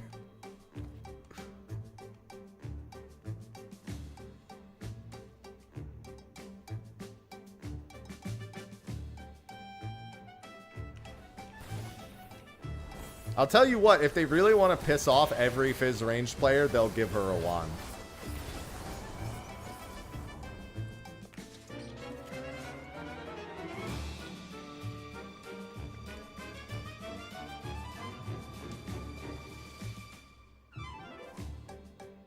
I'd rather it be a fucking magic whistle than a fucking wand.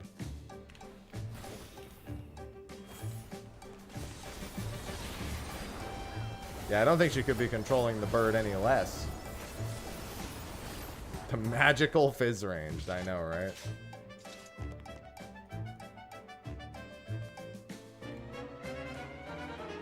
That bird's gonna fly away in the full scene and fly to one of the Scions or a new character. Can't convince me otherwise.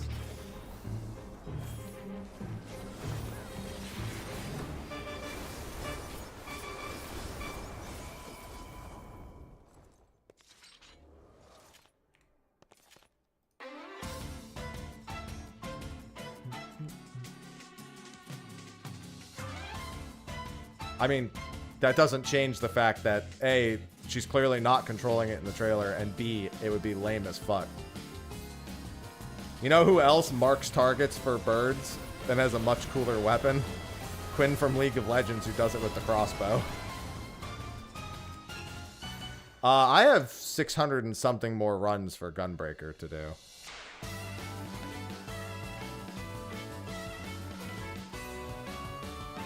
Yeah, there's a lot of people who think it's Alisaie's bird and that she's fine because she was fed up with being a red mage at the end of Endwalker, and now she's like, all right, now I'm really fucking fed up.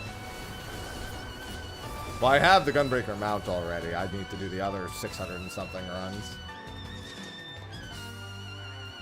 Crows would have been interesting given the Norse mythology, but I think that might be the reason why they didn't.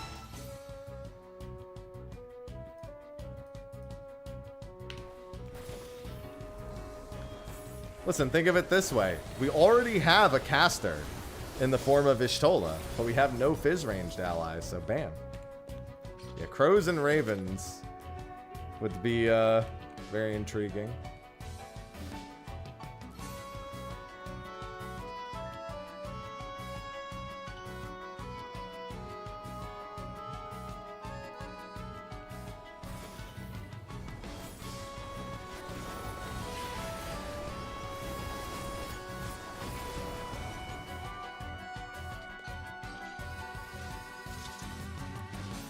She just wanted to change. She looked at everyone else and saw how much they had changed, and she said, what about us? And then Alphino said, well, I'll change, but fuck you.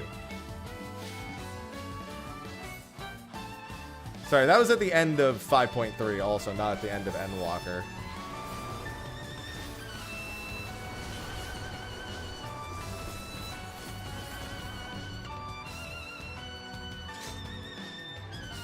Yeah, she looks at Alphino and goes, what about us? And Alphino's like, I don't know. And then Alphino gets his fucking dad's weapons.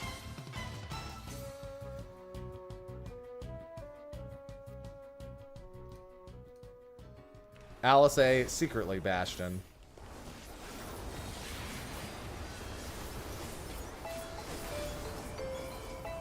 The legendary 6-second crit fest.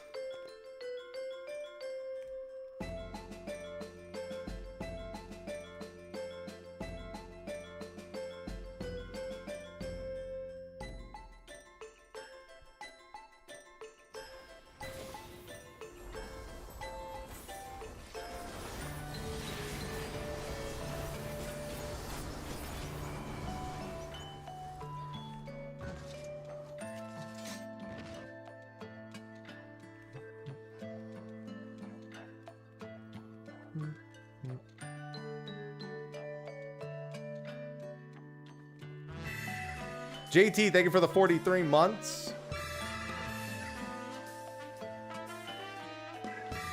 Scam just subscribed. It's gonna zoom over to being Ehrenwald in a wheelchair with a falcon.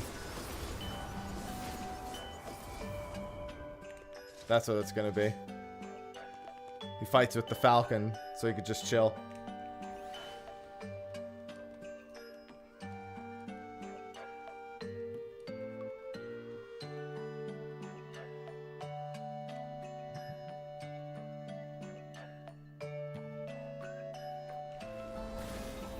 Why? Because he's crippled? And it has been since, and it has been since Shadowbringers?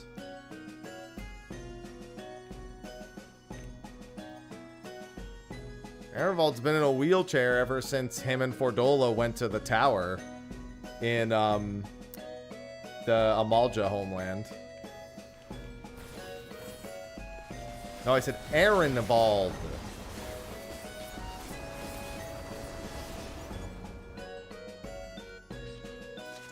Ehrenwald.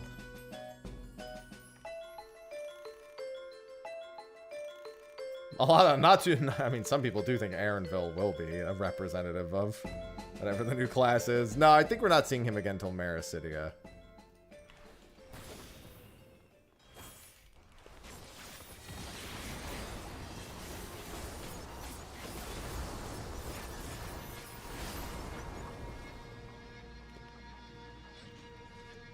Hello, Purple. Shadow Ifrit broke his spine.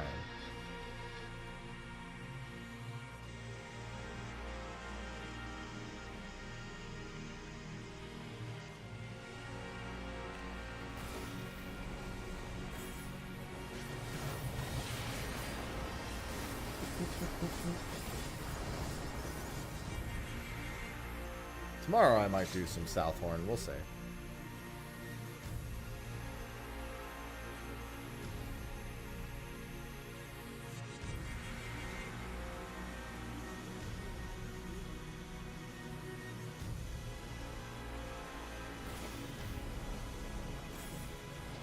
If you attack with magic bolts, why the fuck would it be a Fizz range? No. That theory is not allowed in here. As a Fizz ranged main, I don't want to hear the words staff and magic bolt when we have a confirmed Fizz range job. Those aren't magic arrows.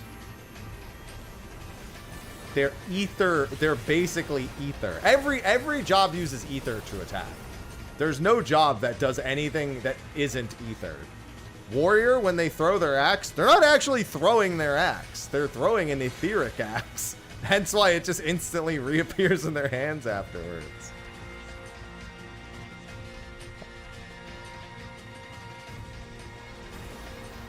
Yeah, if you really want to get technical, then every job is magic. But a staff shooting magic bolts is never going to be conflated with something physical. Yeah, Machinist doesn't shoot actual bullets. Monk just infuses all of its punches with ether.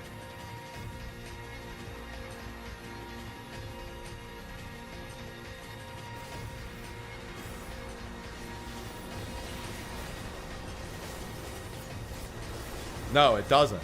Machinist doesn't shoot actual bullet. It's all ether nonsense.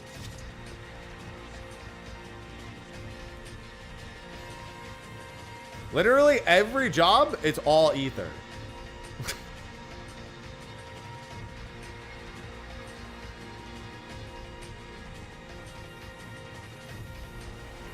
Yeah, and you know how they detonate stuff with their fists? Ether. You want to know how all of our mounts fly? Ether. You want to know how all of our jobs have most of their impact? Ether.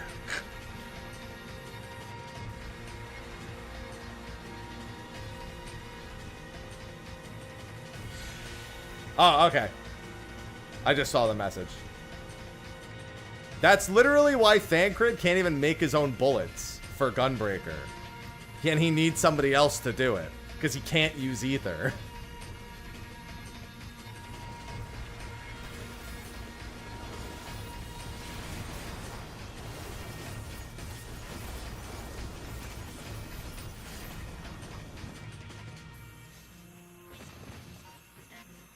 Tank achievement, Aaron.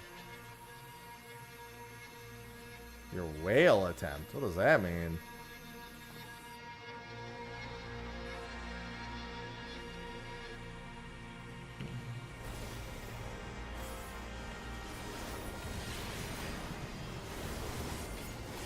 Oh, that whale attempt. I thought we were talking about like you were playing a gotcha and you were fucking wailing on something. I was like, huh?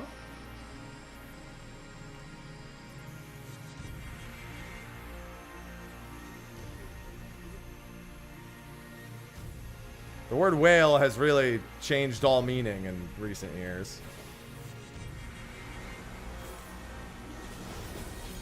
Oh yeah, Emmett didn't shoot ether bullets. He just shot normal bullets. My man just fired an actual gun.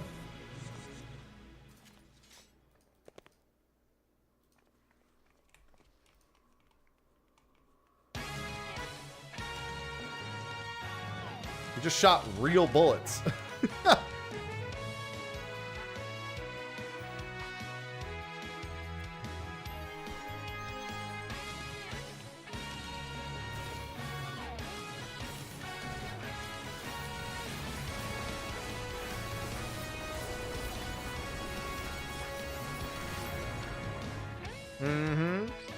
Yeah, Garlean weapons just fire bullets.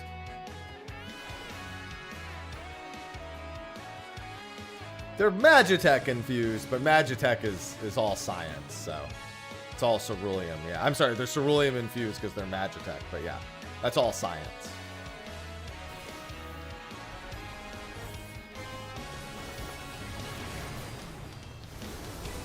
For example, did you know that when Gaius makes his armor golden, he's actually doing a ceruleum infusion that increases his magic resistance?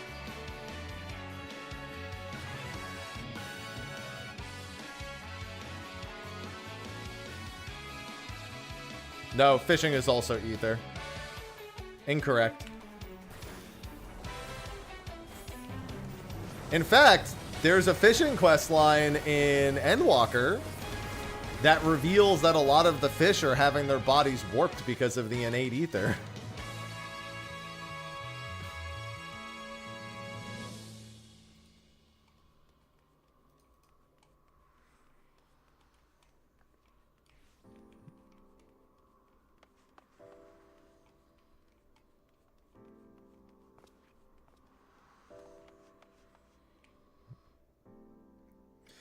Yeah, the only Garlean tech that actually does use ether is anything they made derivative of the Ultima weapon. Because that's technically not Garlean tech, it's fucking Allagan tech that they've kind of reverse engineered.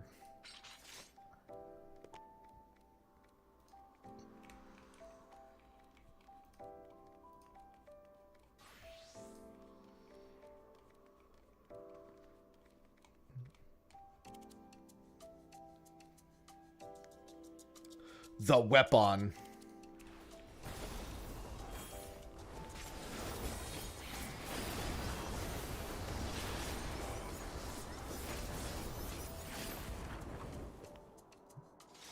Hey, that's what we like to hear, KP. That's kind of how my whale went when I got it. I pulled him up. He slipped on like my second attempt, and then on my fourth attempt, I caught him. It was really quick. Whale feels like one of those fish that you never see at the end of the window. You always see it quick. By the way, I have like a little bit more than an hour of farming left to do if anyone wants to take that last spot. Getting as many hundreds of these in as I can today before State of the Realm.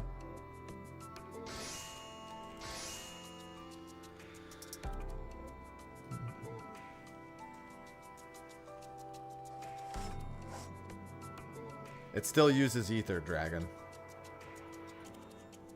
It forms a pact with a void scent. You know what that void scent uses?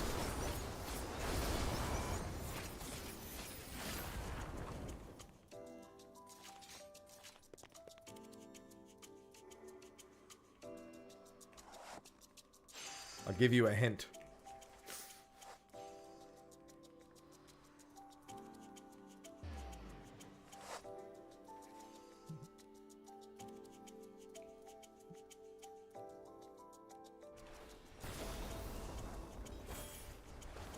Also, I'll say this. When we use it, not a problem for us. That void scent uses Ligma.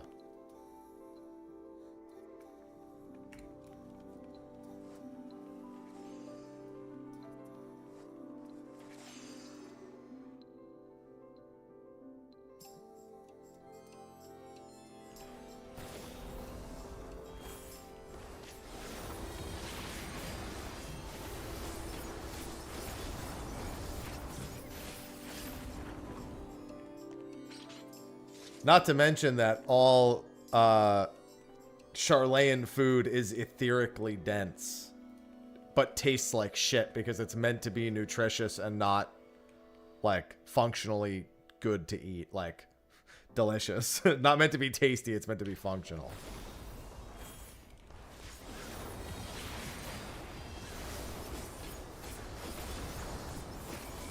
Good ol' Archon loaf.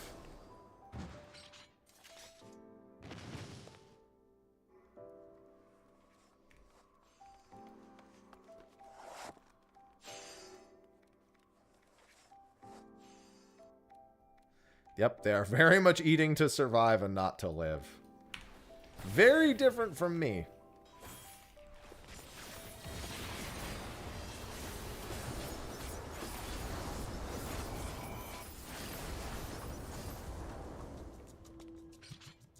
Yeah, the Studium quest literally explores that, about trying to improve the food in Sharlayan.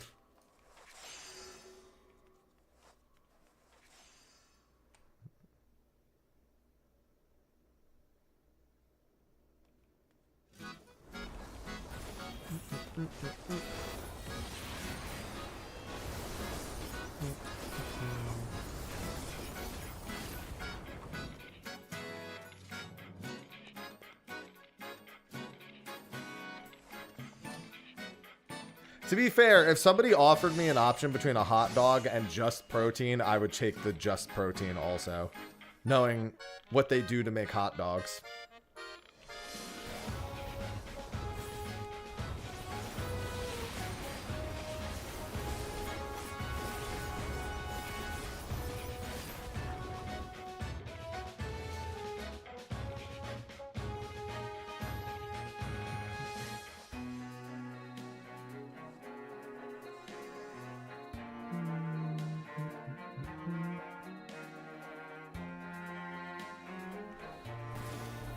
For 2 hours, making pretty good progress. If not for the fact that I had State of the Realm today, I could probably come close to finishing this. I wouldn't be able to finish it, but I would get pretty close. We've had a good pace for the past couple of hours.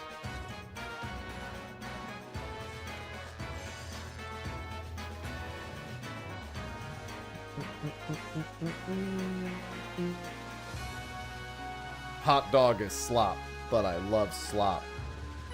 You like some glizzy slop?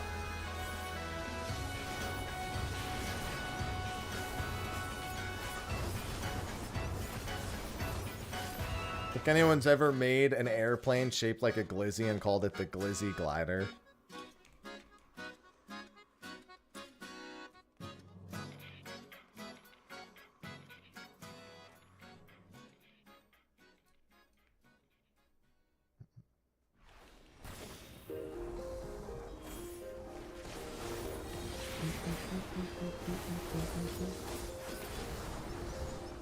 Damn. I still want some dimmies, though. I still haven't stopped thinking about the... I should just learn how to make dimmies. Even if I have to make the fucking pastry from scratch, I want to make some dimmies.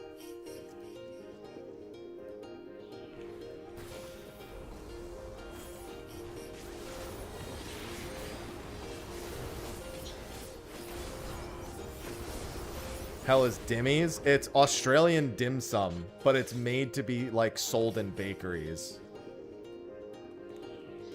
It's got like a much thicker wrapper, so it's like they can keep it in the bakery for longer periods of time.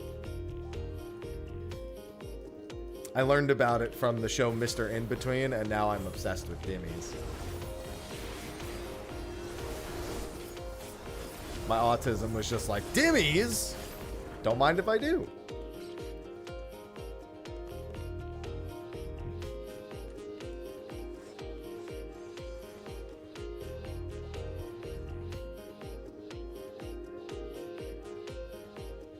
Well, I'm saying that you can make dimmies yourself.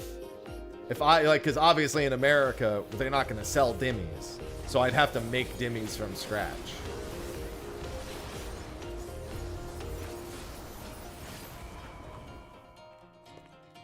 Because I'm not going to find dimmies anywhere here in the US. The big thing is the frying. I actually hate frying things because it's... I don't know. I just don't fry enough to make all that oil feel like it's worth it. And it's such a fucking mess.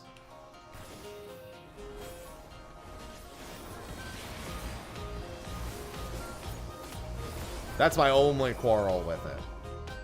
It's not even the pastry. It's actually the frying.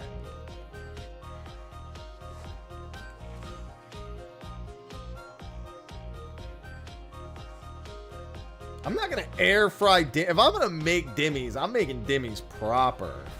I'm not fucking air frying no dimmies.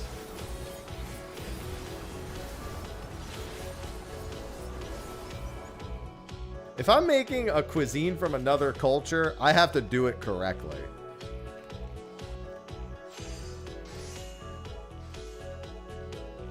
Microwave dimmies.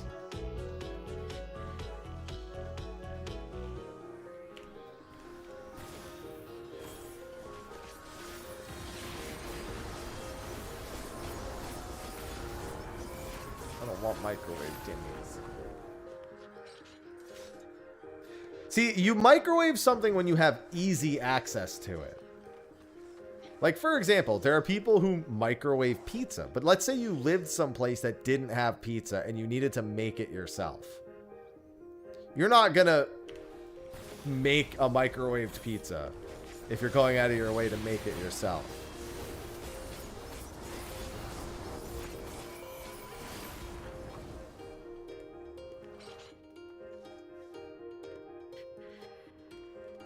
Know what I mean?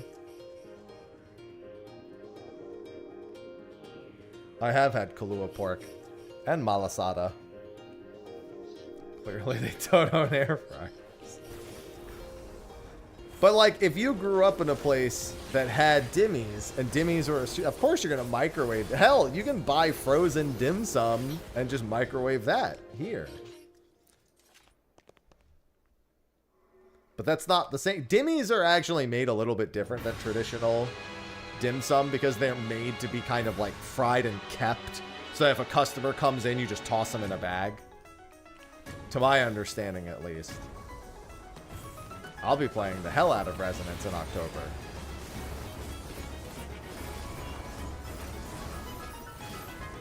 So because they have to be kept like that, they're actually, the outside is thicker than the average, like, traditional dim sum.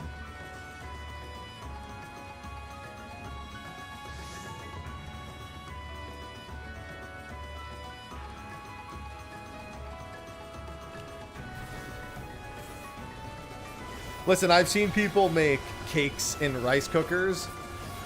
Sometimes the cake just... Also, I mean, it's not a microwave. It is technically an oven, but the Easy Bake Oven made some banger-ass desserts, all right? That was basically a child's first microwave in a sense.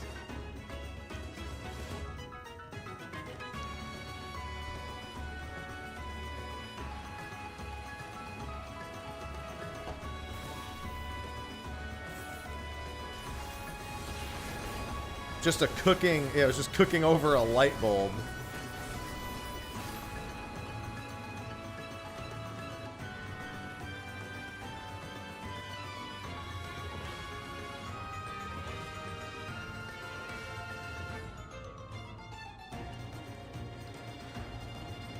We're getting a new slow cooker too. I can't wait to use that, man.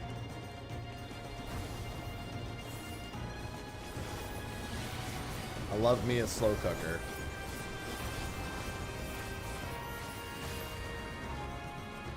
We've had a lot of new house expenses as of late, so I've been trying to be fairly frugal whenever I can. Crockpot, Apple. But there's a lot of things I want to have around the house or like get for the house that I just really don't feel like spending the money on right now. I'm the most frugal now than I've been in years. And I've always been kind of, well, I guess to be fair, I was frugal in my previous years because I was giving so much to my fucking mom. But I don't do that anymore now. I just have big boy expenses.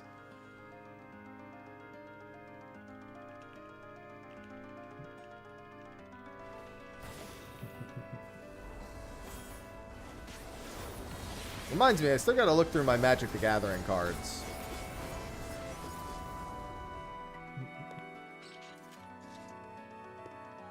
And see if I want to sell off any of those. Any news? She's out of my life. I want nothing to do with her. That woman has single-handedly ruined the last 10 years of my life. I want nothing to do with her.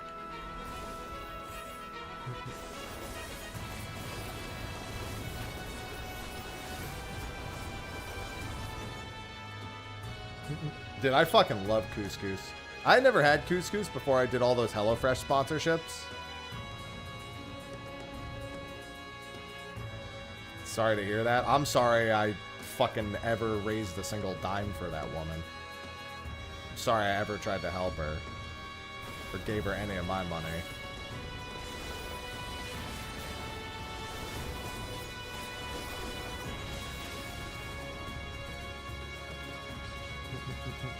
That's how I feel about that. Glass noodles are also very good.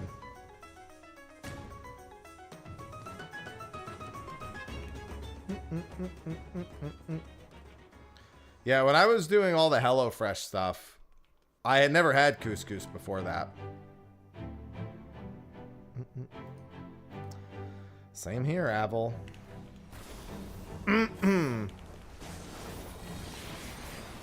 The life I'd be living right now would have been far more free one. Not for her.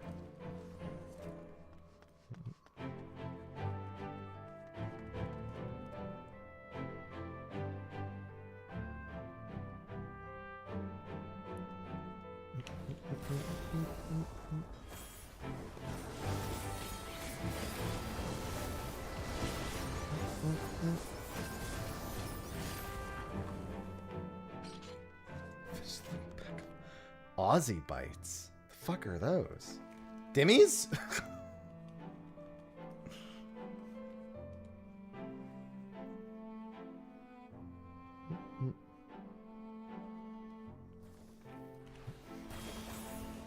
Everything's a dimmy to me. I should have never been introduced to dimmies. Everything's just gonna be a dimmy to me now. Give me one sec.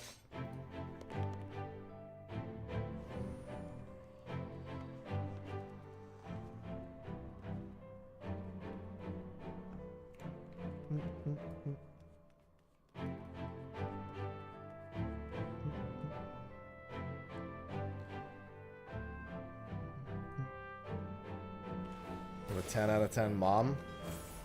I'll be honest.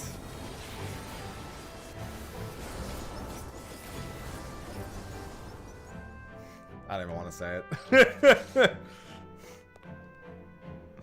It's the chocolate guy from SpongeBob. Dimmies?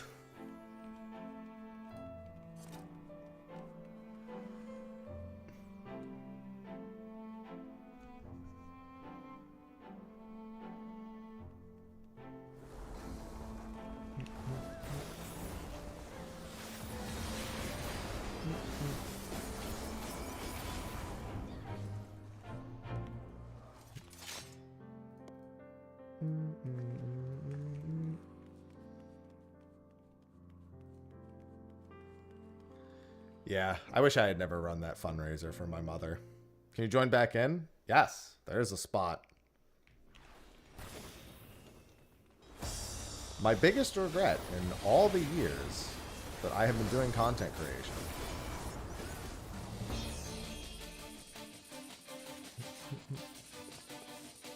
We live and learn. I'd be living a lot better if I learned a bit sooner. Are you standing here? Yeah, there you are. I always forget your character name.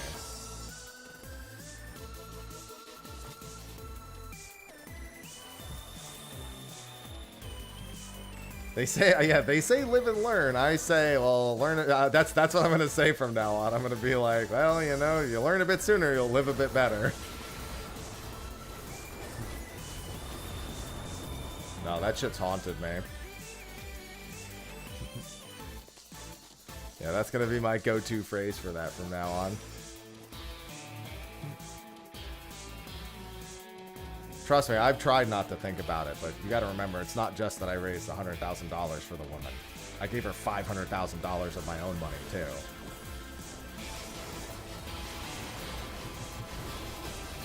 Over the course of 8 years. So it's like, I just imagine what it would be like to have not done that.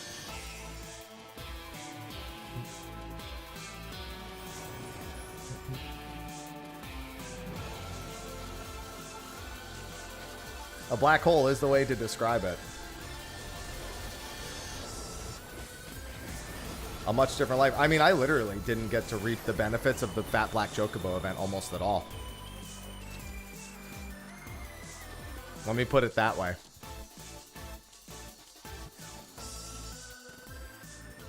And I made a lot of money off that.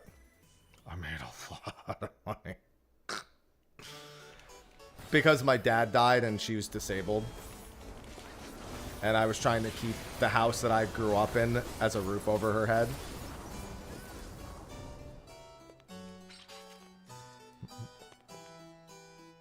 But I think she was all, I think on top of paying some of the bills, she was pissing things away. Almost certainly was pissing away some of my money in retrospect. Granted, it was effectively the equivalent to me owning a house and not living in it, so it's hard for me to really know.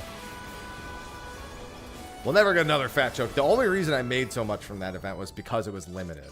But we haven't had a good, like, the drops from, like, FanFest are kind of cool, but we need something else like the snowman or something. Mountain Dew, maybe? I don't know.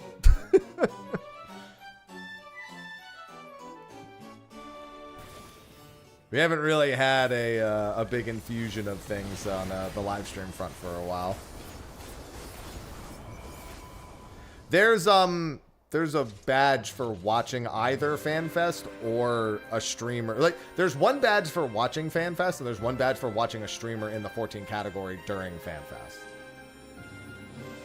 Well, she definitely didn't go there every week. It's so funny. I didn't drink a single Mountain Dew during that collaboration.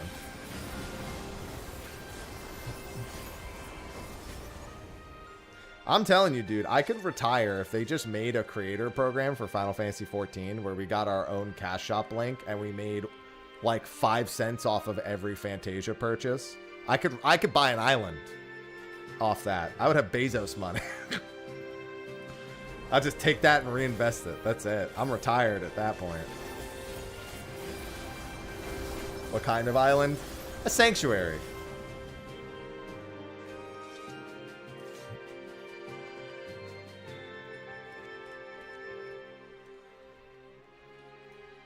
Maybe a sanctuary of some kind. Damn, you should have got your own bird. I actually really liked the Mountain Dew Zoo. I thought that was pretty cool.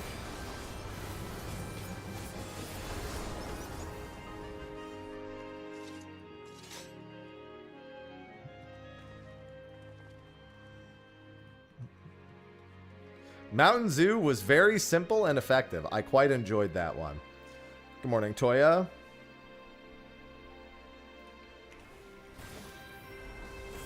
As a reminder, by the way, this Thursday, I will not be streaming Final Fantasy XIV.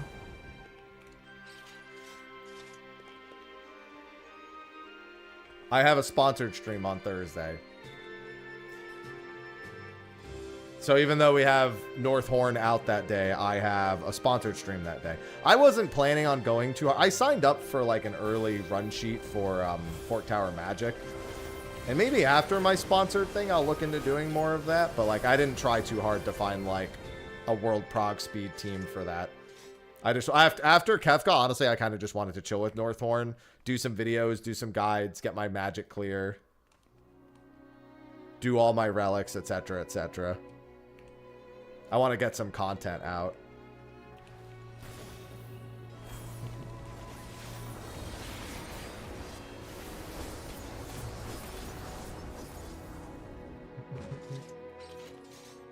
But yeah, Thursday I have a sponsored stream.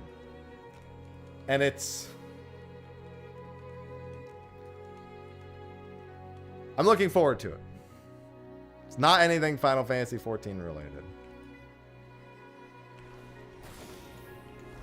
There are some people who might be able to figure out what it is.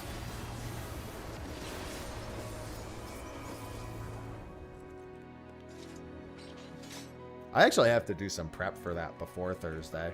I need to check some stuff.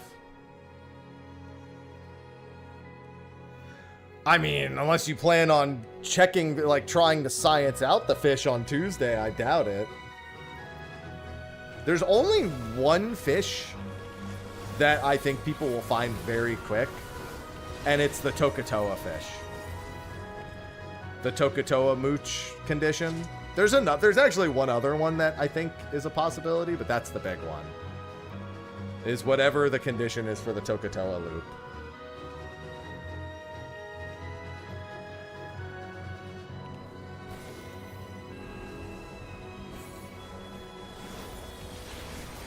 You know what would be fucking diabolical?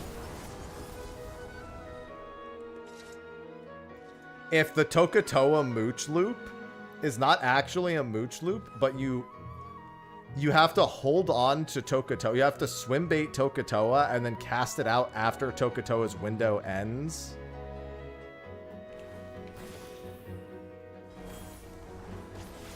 Which means that because it can't mooch loop itself, it like actually isn't a mooch loop. It becomes, it can only be the new legendary. But if you fail it, if it slips, then you can't even catch more to make attempts.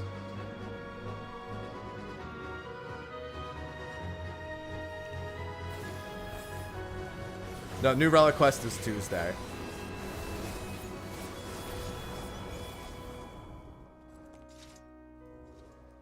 You think you know what's on Thursday?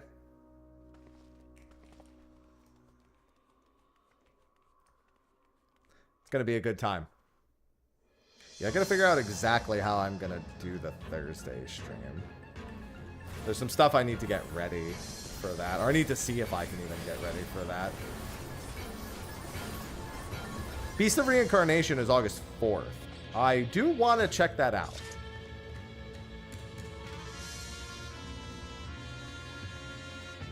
I'm rooting for Game Freak and hoping that Beast of Reincarnation is good. Yeah, it's next Tuesday, I think. That's next Tuesday, right? Is it? Yeah.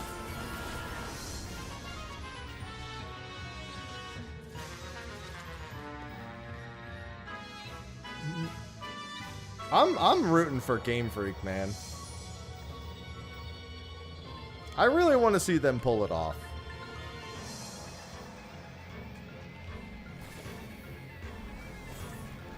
I want to see what they can do on their own budget, on their own release schedule, on their own game. There's 300 Gunbreaker runs.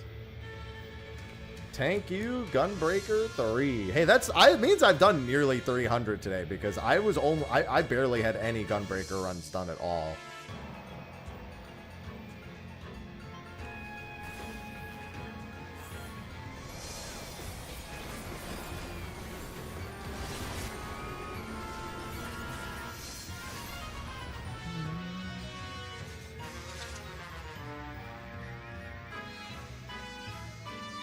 Only 600 more to go. Don't worry, guys. I'm 1/3 done with the Gunbreaker achievement after only a little bit over 2 hours. That's really not bad. Almost 300 runs in 2 hours.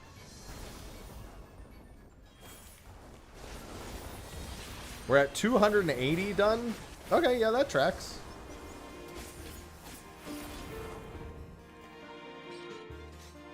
Yeah, I had almost no progress on Gunbreaker. So yeah, in a little bit over 2 hours, that's really not bad. Yeah, luckily this tank achievement, it's like one of those things that when you have to do it for all 4 tanks, it drags a little bit. But it's actually, if you just do it occasionally, you can make pretty big leaps and strides in progress. Well, that's why I'm doing it, because like I still have to do all the other tank achievements, and then Bastion's gonna have to do 1,100 runs. So I don't want to have to do 1,100 runs of both Gunbreaker and Bastion.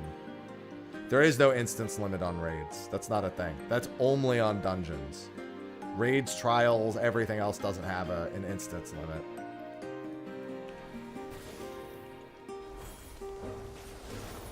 Common misconception about that. Yeah, that applies strictly to dungeons.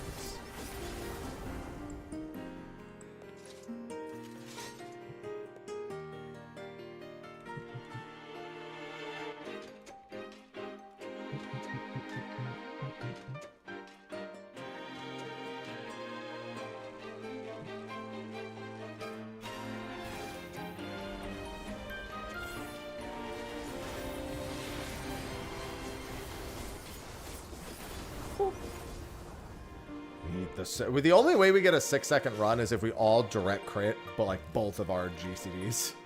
And a 5-second run would be impossible.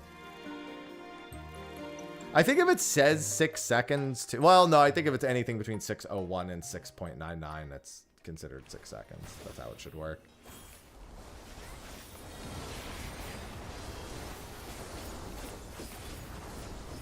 Damn, I was actually surprised that wasn't a 6-second run. It's like watching those Doom speedruns where they're fucking desperately trying to shave off that like millisecond.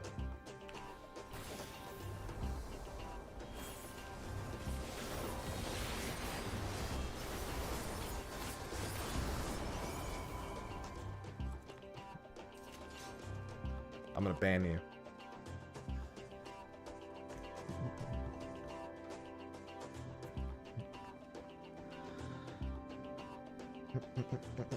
It's so funny in my casual conversation now. I'll be talking to Sophie about something, and I'll be like, "Yeah, I mean, I guess it could be like 6 or 6 plus 1," and she's like, 6 plus 1, and I'm like, "I'm not saying it."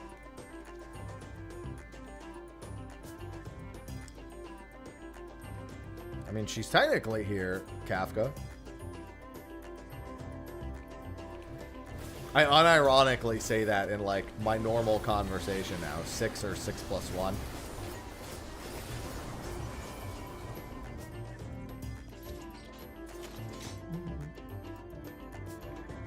I have to.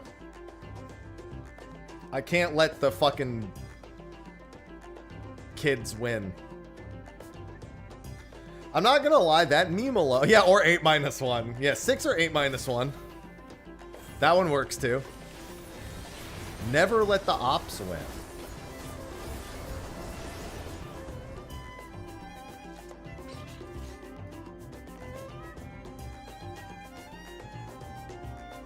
Ops I'm okay with. The newer generation can have ops.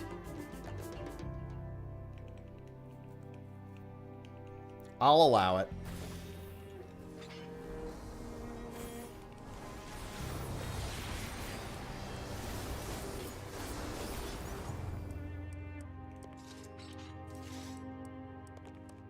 Six or the square root of 49. Now it's too intelligent.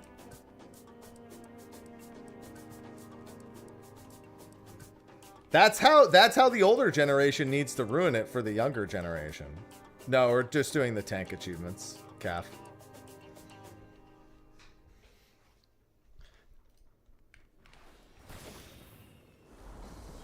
That's what you need to do. Six are the square root of 49. Make them really think about it. There's a 6-second run. I mean, I guess technically this would be mount hunting, but still.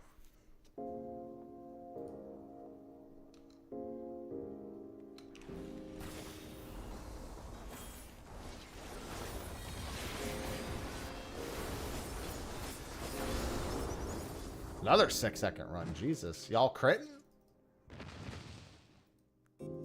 We critting up in here? Damn, yeah. Nightbot doesn't want to do math. Nightbot's like, cut that shit out. But also, 10 out of 10.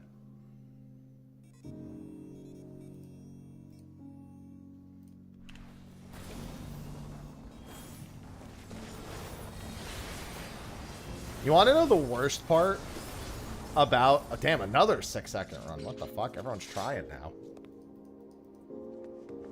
3 6-second runs in a row?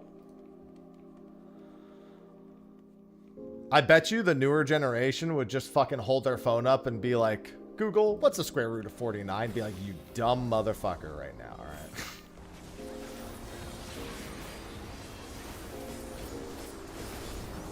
Damn, 4 6-second runs in a row. Yeah, ChatGPT.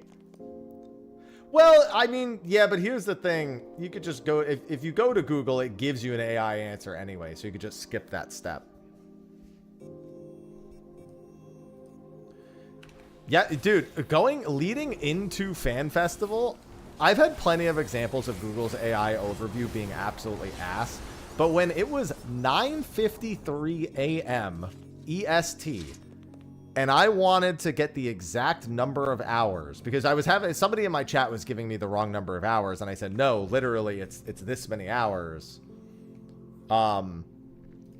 And so I just went to Google and I was like, okay, let me just do this so I can show them this.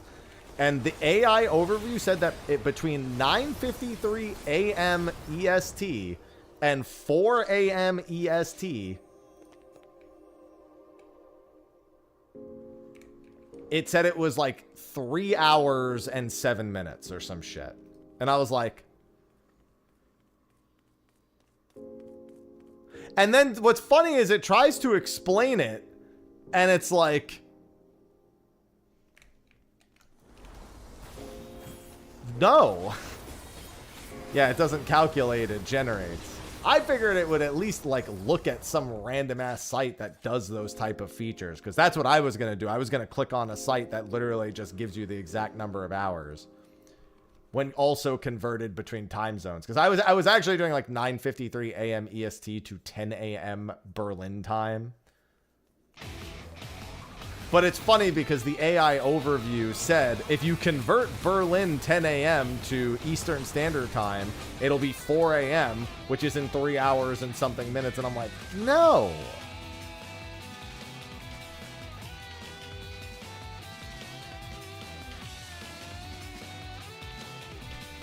All I know is that if Google, with all of the money and technology they have, can't get it right, it'll never be right. It'll never be worth all the money and environmental damage ever.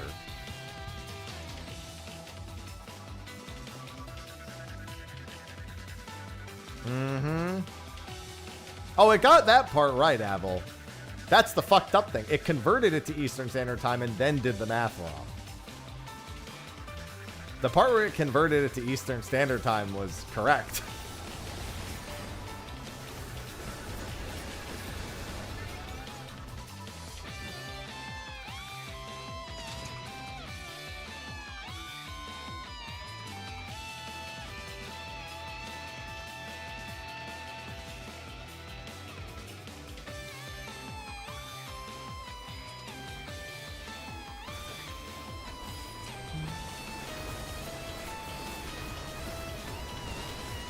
Where's my direct crit? Wow, even without a double down direct hit or crit.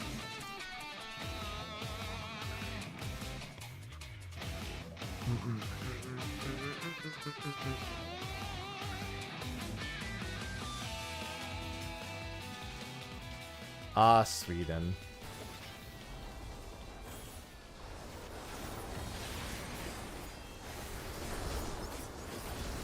I really need to log into Relink and finish setting up my Percy to AFK. Just in case we actually do get meaningful content updates to Grand Blue Fantasy Relink, I definitely want to keep my my grind going.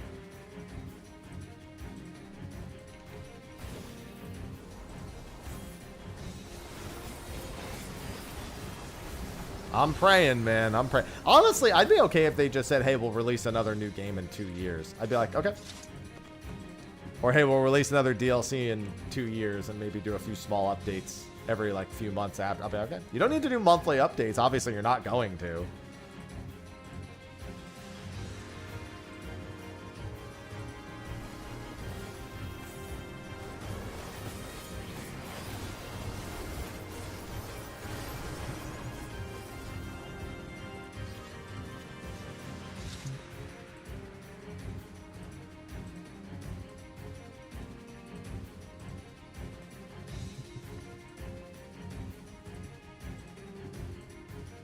It didn't think that was funny, Miyaki.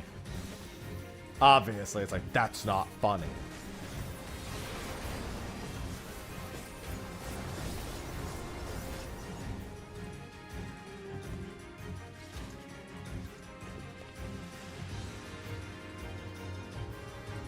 Well, it's not abandoning because they never promised updates for Endless Ragnarok at all. They said they would release some new character skins. And that's about all they've said. So they've never once made... The difference was with Relink, they started releasing post-launch content. And then said, okay, this is all we're doing. And then we don't have plans after that. And we were like, oh, but maybe they'll see us all enjoying this and then have plans. And then they were just like, no, that's... And we like, we don't want you to leave. And they were like, well, that's too bad. I'm leaving.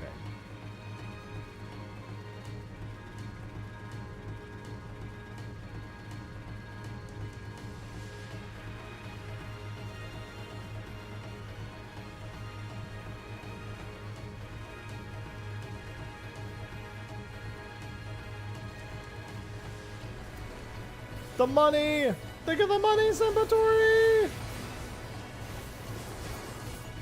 No!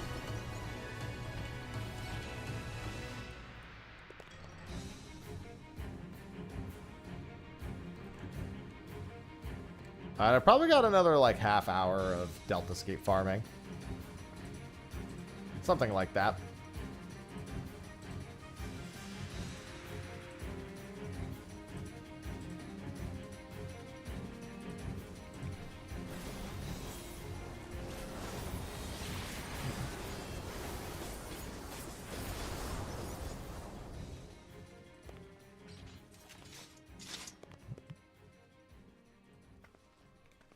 Oh yeah, I saw someone in a Thornton cosplay in a picture somewhere on socials.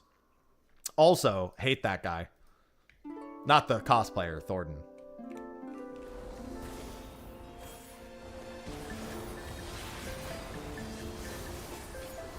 Fuck are you going, Dante?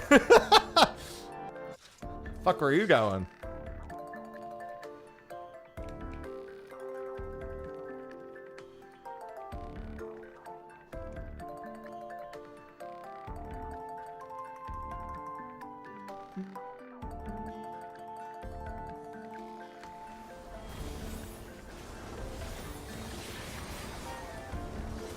We're gonna slow down the runs. It was 7 seconds.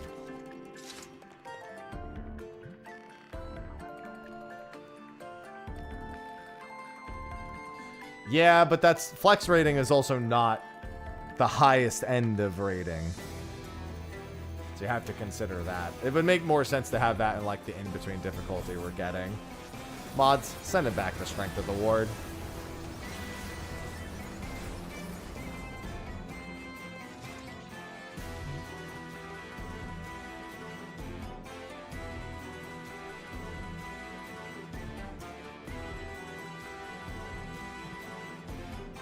I mean, completely. I mean, that's. I mean, like I said, that bird is flying away to the character who's actually playing the new class. You can't convince me that the way that trailer is edited, that wherever that falcon is going isn't going to somebody who's actually playing the new job. It doesn't. Who it is completely irrelevant to me. But you know, I think they're clearly flying to their intended target.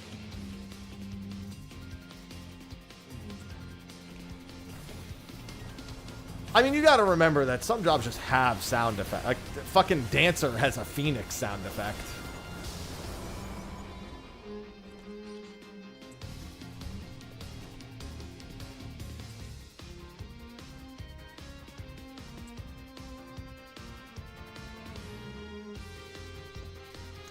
Sorry, I was just responding to Sophie. Summoner also has a Phoenix sound effect. Crazy.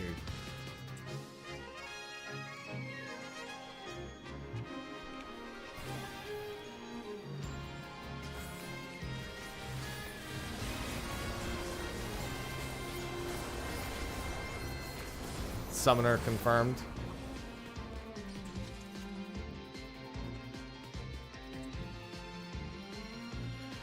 Listen, I'm still calling it. Hoary Boulder is gonna change into the new job. I'm still calling it. I don't care if it's not him in the trailer. I'm still saying that somehow it's gonna be Hoary Boulder, alright? Listen, let's remember this. In the Shadowbringers trailer, they show the Viera Dancer, and it literally looks like Lena, but isn't Lena. So they use some random stand-in for Lena in the trailer, but then when we actually meet her in person, she's not just some fucking street dancer. She's literally like the second hand to the Crystal Exarch.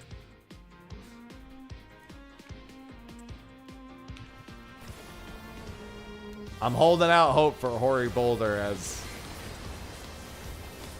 as a Bastion. That's what she was. She was just dancing in the street for entertainment.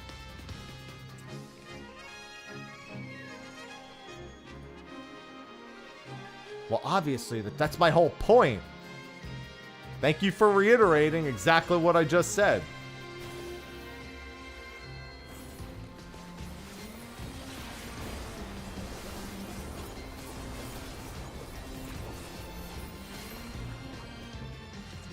I mean, the difference in their fucking role was pretty massive.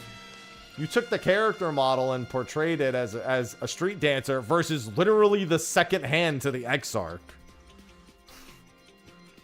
They couldn't be further apart in terms of their placement, in terms of the hierarchy of the Crystarium.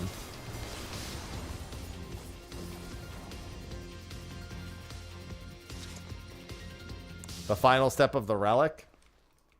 I'm gonna blow your fucking mind. Tomes.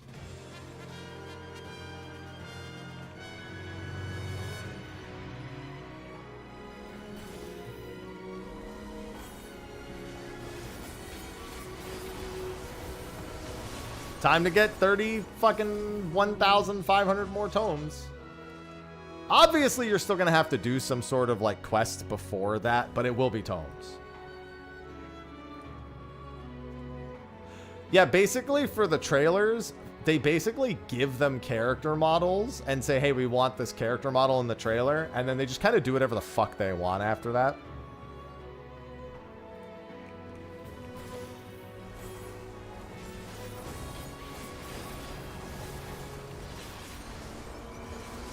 Hence why we have the army of Hraesvelgers in the Heavensward trailers. They're literally like, what if there were 1,000 Hraesvelgers? What if there were just thousands of them?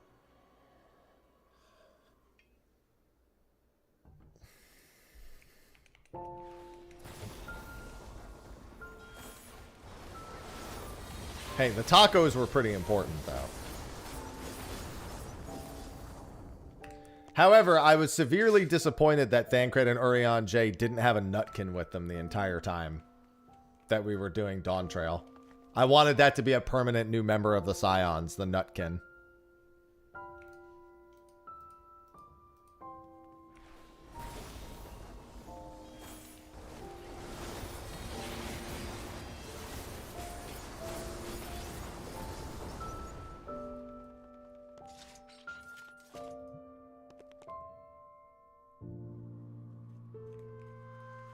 Was a big Nutkin fan.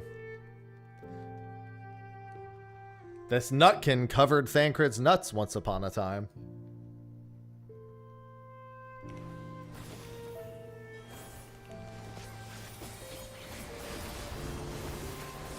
Oh, hell yeah.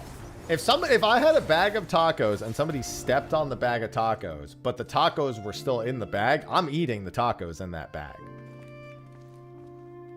I don't care if Bakul Jaja stepped on my bag of tacos. If the tacos are protected from the ground and his feet, now it's just nachos.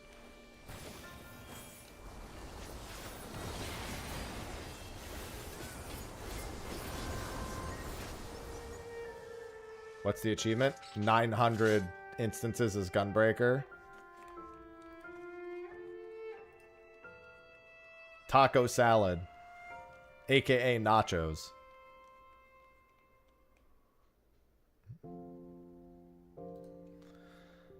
I'm not out here about to fucking waste an entire bag of tacos just because they're not in one piece anymore. Hell nah.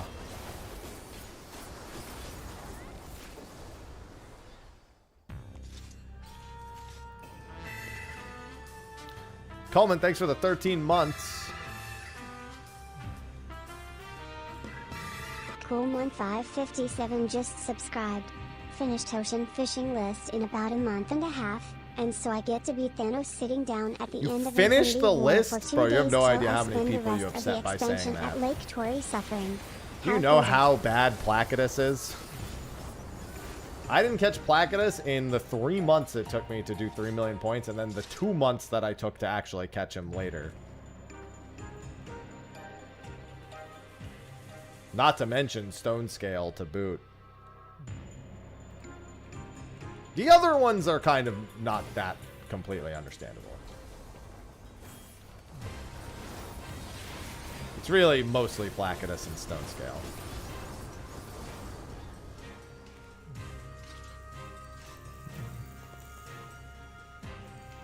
And now I need this stupid fucking egg.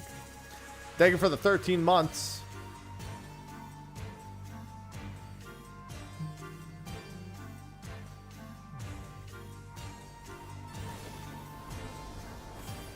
More Final Fantasy VII themes. It's like it's telling me something.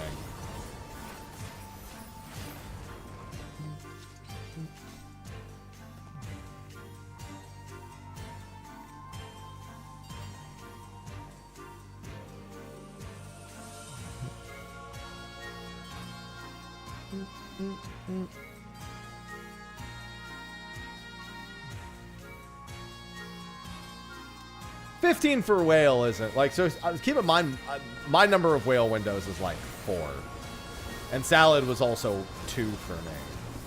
It's honestly just egg for me at this point, but like I'd say anything less than 30 windows for any of those is good, but only upsets anyone who has more than 30.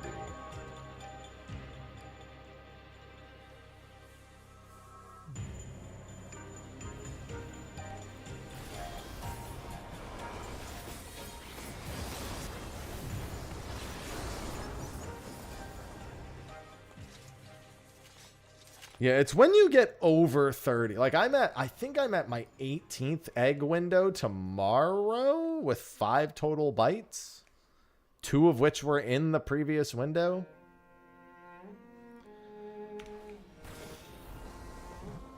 Bright and early tomorrow, 8:30 a.m. My last egg chance before the next set of fish come out.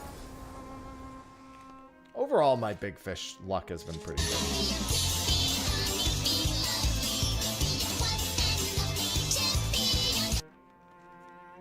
Thank you, Honeybee.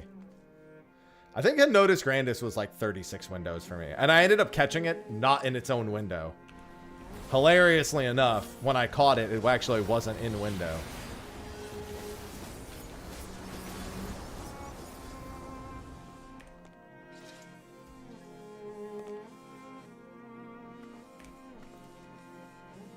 Yeah, scan was my like 2nd attempt or something like that.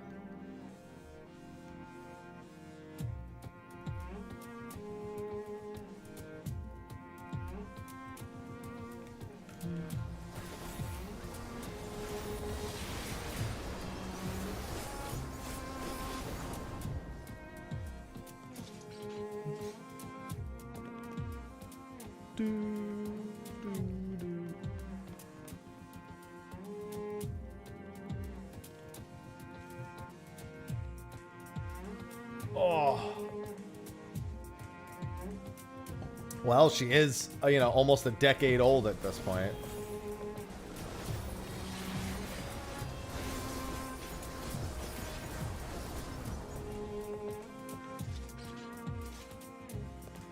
Well, I mean, honestly, I wouldn't be surprised if we don't have an exploration zone in Evercold, because they said all the open world zones were going to be much more Eureka-esque.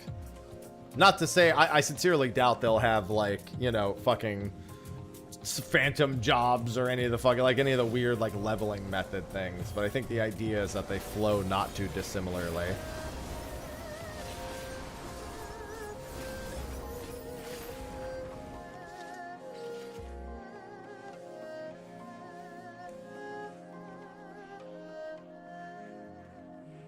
Ugh.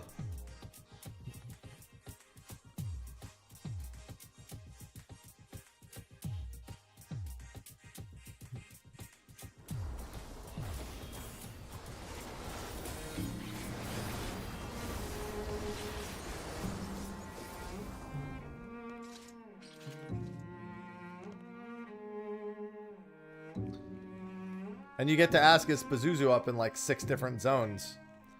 Oh,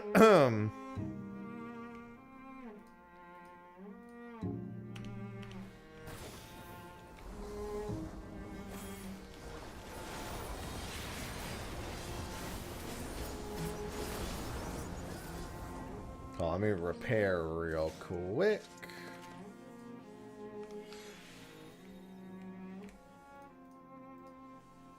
We'll do a handful more runs. And I'll take a bathroom break before State of the Realm.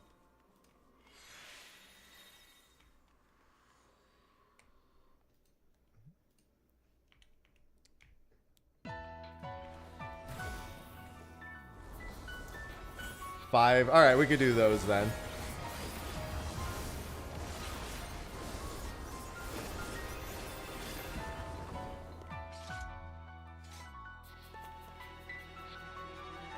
I'm not sure I understand what you mean by that emotional.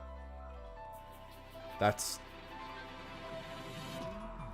not really a thing, nor has it ever been.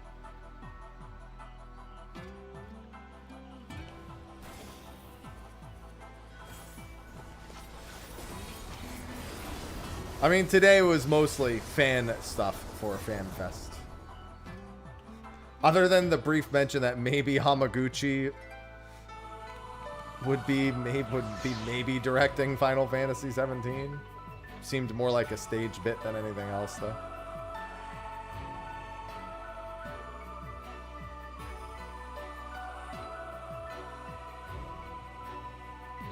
Wasn't that only if you didn't have a free company airship? That definitely wasn't the case for anyone with a free company airship. That was also only the original and not the one that they remade later, that same expansion.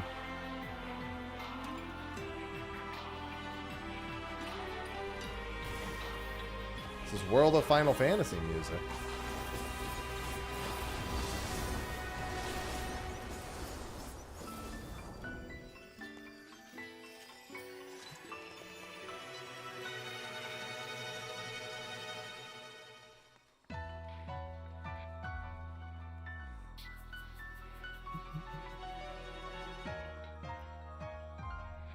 Yeah, but I mean, the only people who were really going in were the FCs who didn't have that restriction. They have 3 iterations of Diadem.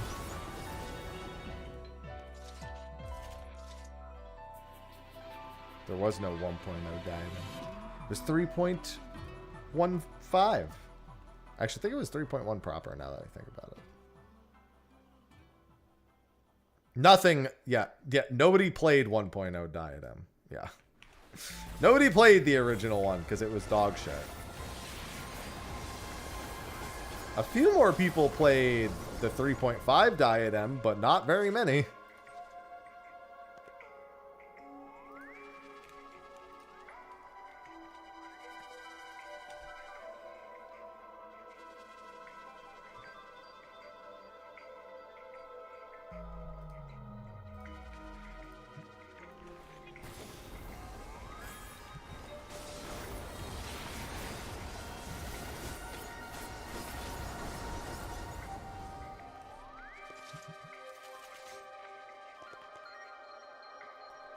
I mean, they have sometimes in the past, but that's not like a standard thing. I mean, it could happen. I wouldn't rule it out.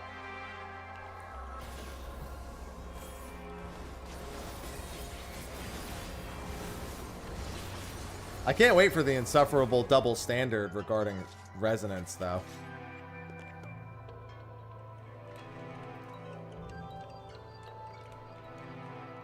Where people who were like, we want turn-based Final Fantasy, and they're like, here we go, and they're like, not this.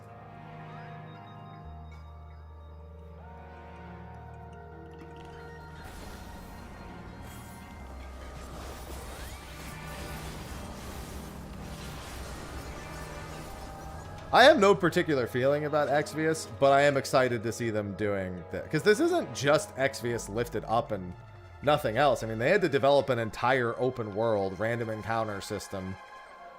Add a bunch of updates, some new visions even. And had to rewrite the story to make it make sense with the actual act of traveling and everything. Had to at least update it in some capacity. 5 seconds? Damn! That was a 5-second Delta escape. That means we all direct crit out the fucking wazoo. I didn't think 5 seconds was fucking possible, yo. I did not think 5 seconds was possible.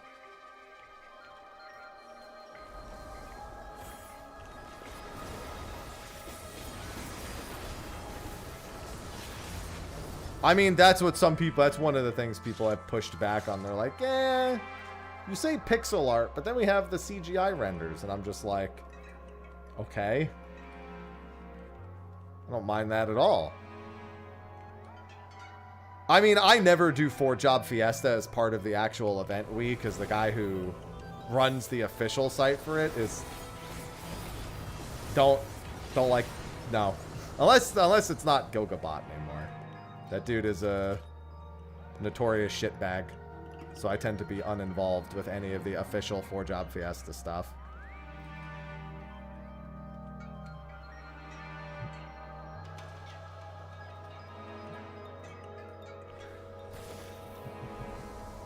When I do a 4-Job Fiesta, it's because I feel like doing a 4-Job Fiesta and nothing else. And I don't use that site because that site is ass.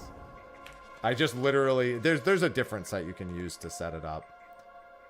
That's way less annoying. Although I think they did get rid of the stupid Twitter integration.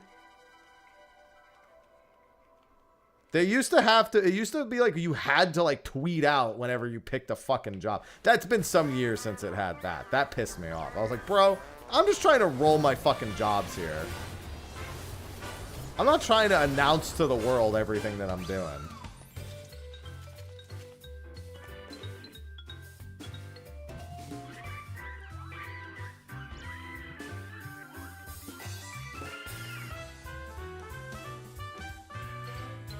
I mean, I'm sure there's going to be a quick summon option, Domino. Pretty much all RPGs now have, like, quick animations. Where, like, but, I mean, the thing is you won't see the summon at all if you do the quick animations. You'll almost certainly just, like, it'll do the summoning effect, and then whatever the actual hit animation is will happen, and then the damage or the healing will register.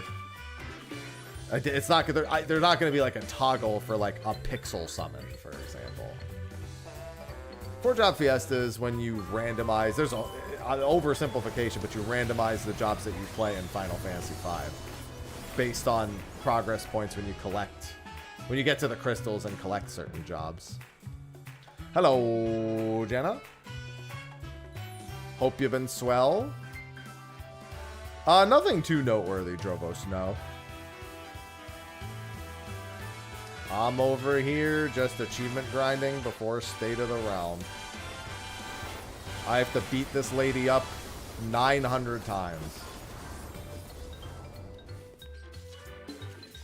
Yeah, the main takeaway was that Hamaguchi was potentially teased as the director of 17, but that seemed more like a stage bit than anything else. Yeah, everything's going well here.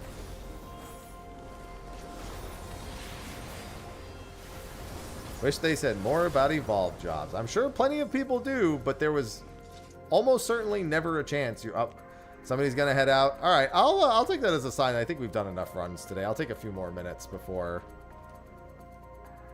State of the Realm. We'll wrap there for achievement runs.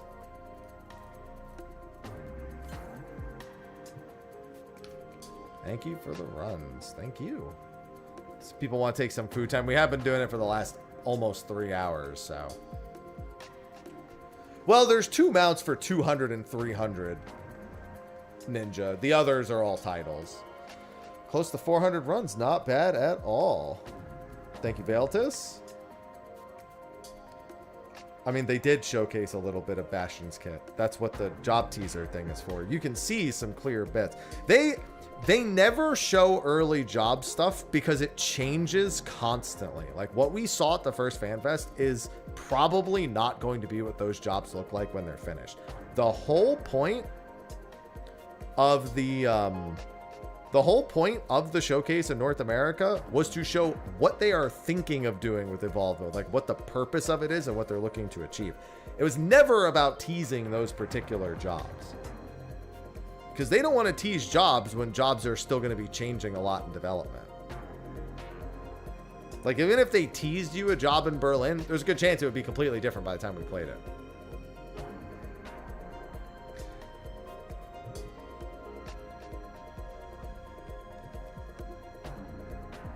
Yeah, it's like how trailers are made from the versions they cut. Yeah.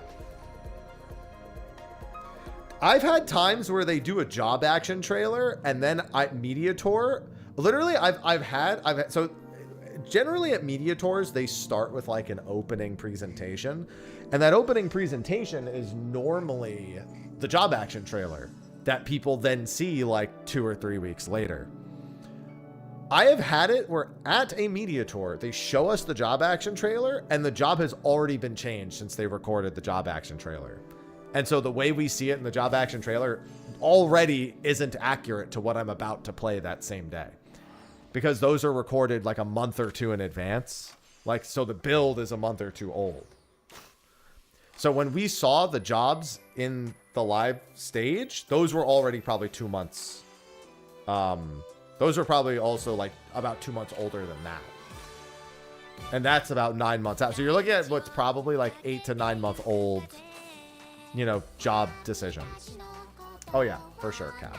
Lala Bastion. What's going on, Shark? They should have chose a better race to showcase the Bastion job. That is the best race they could have picked to show Bastion. Big shield, big dude. Oh, this is the actual ending song to World of Final Fantasy. I was like, what's playing right now? What song is it? It's the actual end credit theme. Where it just becomes a fucking chibi dance moment.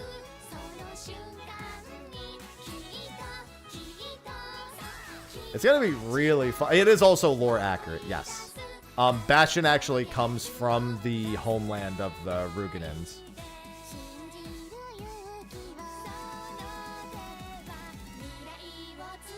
But listen, we can't wait for Lala Bastion. And given that I'll be playing Bastion a decent bit in my own time, I'm also looking forward to it.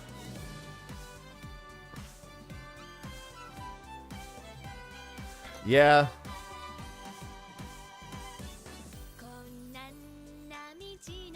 Rugin's number 1. Well, so that offhand 4-hour stream, Domino, unless they do something different, basically, before Media Tour information becomes public, what they actually do is they do a 4 or 5 hour live stream where they show off a bunch of jobs. That's normally about a week or 2 before Media Tour information can be made public. So it's effectively the Media Tour live letter in a sense. And they do that every time. So unless they're referring to an additional 4-hour stream on top of that one, it just sounds like they're just talking about literally the same thing they do every expansion, where they show off a bunch of job stuff before and that's like usually about 6 weeks before the expansion comes out, which would put that in the December-ish timeline.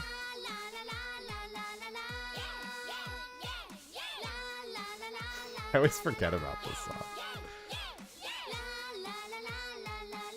In game, I don't want to go to Wednesday. I don't know who those NPCs are.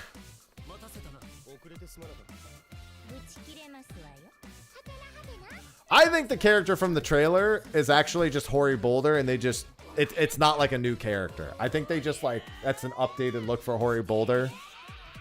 And so they have a history of taking character and enemy models and just kind of doing whatever the fuck they want with them in trailers. Good example, the Heavensward trailer has 1,000 Hraesvelgers attacking. What's another one? Lena is a street dancer instead of like a military officer in the Shadowbringers. They do it all the time. I hope it's just I just want it to be Hori Boulder. That's all I want. I just want it to be Hori Boulder.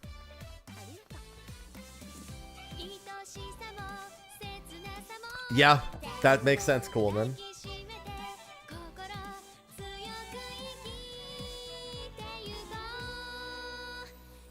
I'm just choosing to believe it, Wenlock. I want no, our Hori Boulder. They gave him voiced lines in 7.5 Part 1. I have to believe our man is and Riol can be the other new job. I don't care. Bring the B team in. So far, we've only seen 2 Scions in the trailer. We've only seen Alphino and Estinian, the Heavensward crew. So I'm hoping that Hori and Riol take up the other spots for Scions that are coming with us.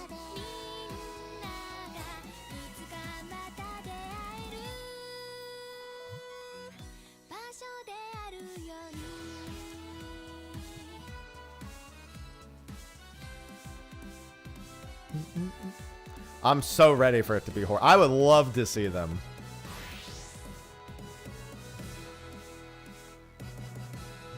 Yeah, Y'shtola's definitely coming with us. There's no doubt in my mind she's going to be there.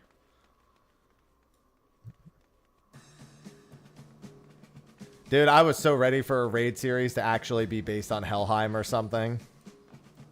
No such luck. Yeah, you got to remember that there are no pure-blooded Garleans that are Rookadins. That's not a thing. Ratatan is conscripted. Small. Any Rookadin in... That's actually a big part of his character arc, is that he was conscripted, and he's like the only Rookadin to ever rise through the ranks and become, and get to his rank in the army. And he largely credits that thanks to Gaius giving him a chance. That's like a big part of his story, his character story. That's why he's so gung-ho on like doing what Gaius wants, because he basically sees himself like he wouldn't have even had a life if not for Gaius giving him the chance after his homeland was taken over and he was conscripted.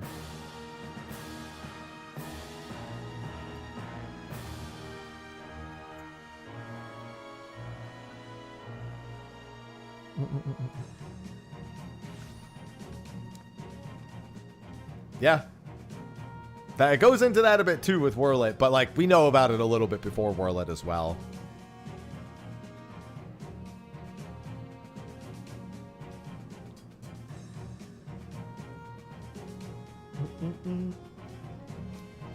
So, in other words, since you were wondering, could he even have a shard? Yes.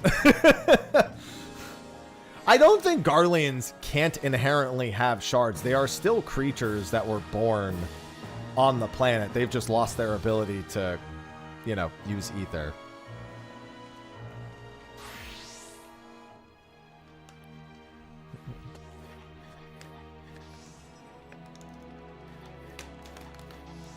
Listen, yep, I've seen people say the same thing. I'm pro Hori Boulder. All right. Well, we've been doing tank achievements all morning, and I've got my podcast in half an hour.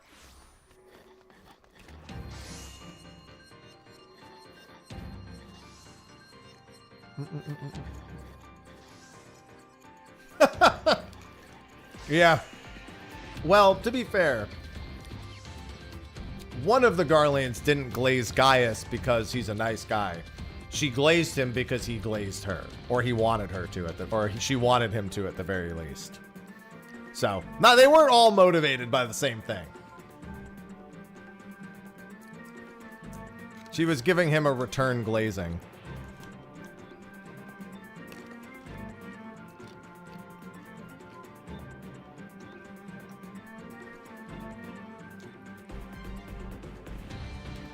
Moon Burrito or Hush Vaughn. I hope they don't shy away from killing people. Especially any of the new characters we meet.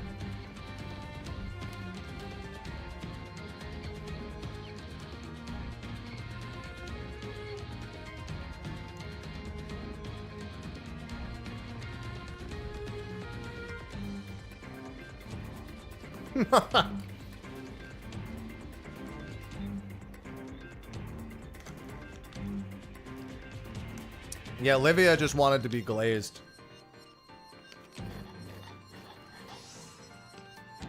No, it's gotta be Hori Boulder, Clueless. I need Hori Boulder.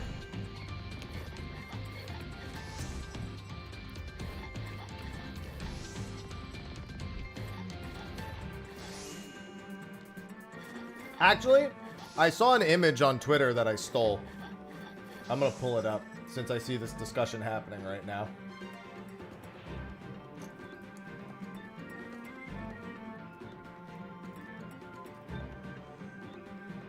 Oh, don't tell me. Frickin' OBS. Alright, there we go.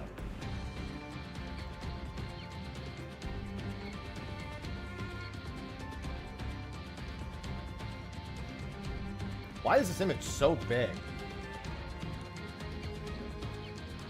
This image pretty much covers everything. Pretty much covers everything about this discussion.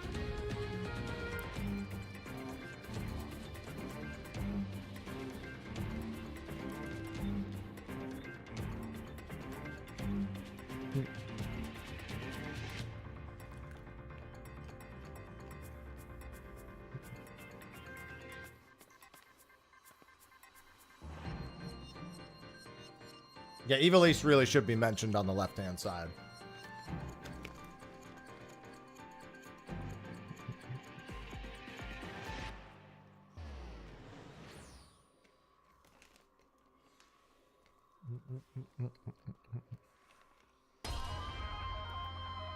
That image pretty much encapsulates my entire emotion about the whole thing.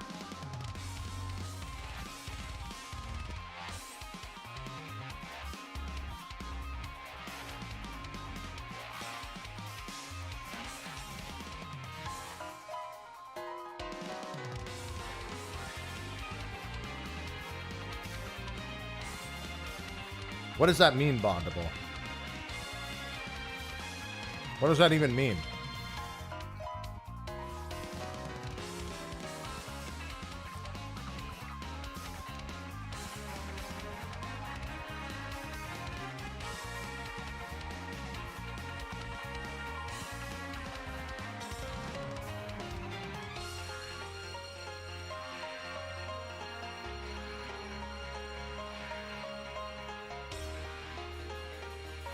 Oh. See, unfortunately, it doesn't read well in text. But the clarification helps. Thank you.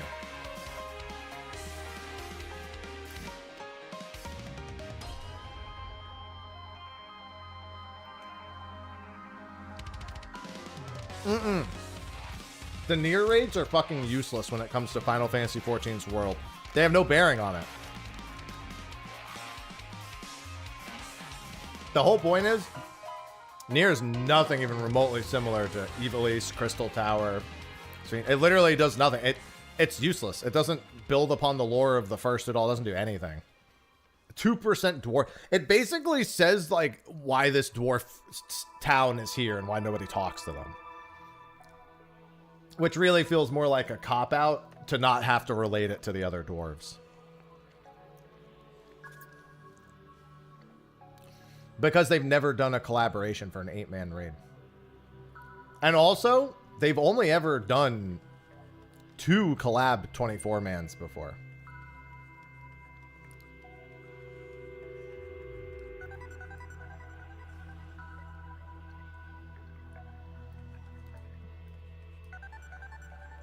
We're isolationists because Yoko Taro, pretty much.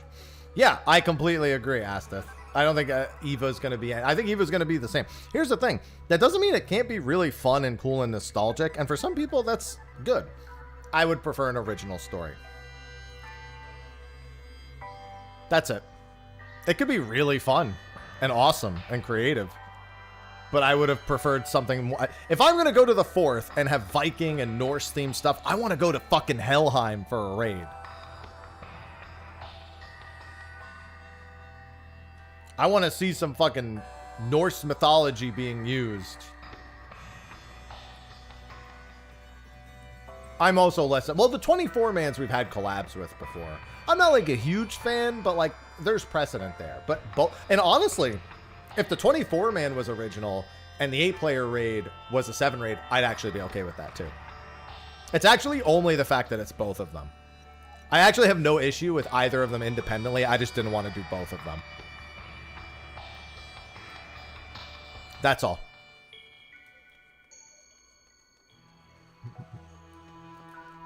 Mm-hmm. If they said, oh, the 24-man is Valhalla, right? And then the 8-man was Final Fantasy VII, I'd be like, I'm not a huge fan, but whatever.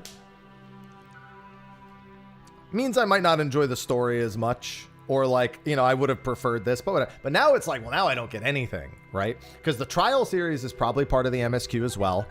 So it's not like there's a separate Trial series story. The 8-man raid is going to be cannibalized by a collaboration. And the 24-man raid's going to be cannibalized by that too. So unless we get an exploration zone, like I'm basically going to be looking at exploration zones, deep dungeons, things like that, or whatever other content they're doing or that they have planned. I'll be looking there, right? For like my world expanding, my lore, etc. Trovos. The world raids, whatever they are. And also, I'm not big on glam, but I definitely get less excited when I see like just like even with like Occult Crescent, I don't go crazy over getting Final Fantasy V inspired glams. You know, the Final Fantasy 11 raid, like I wasn't wild about those. Like I was like, oh, you know, like that kind of makes sense, but I wasn't crazy about them.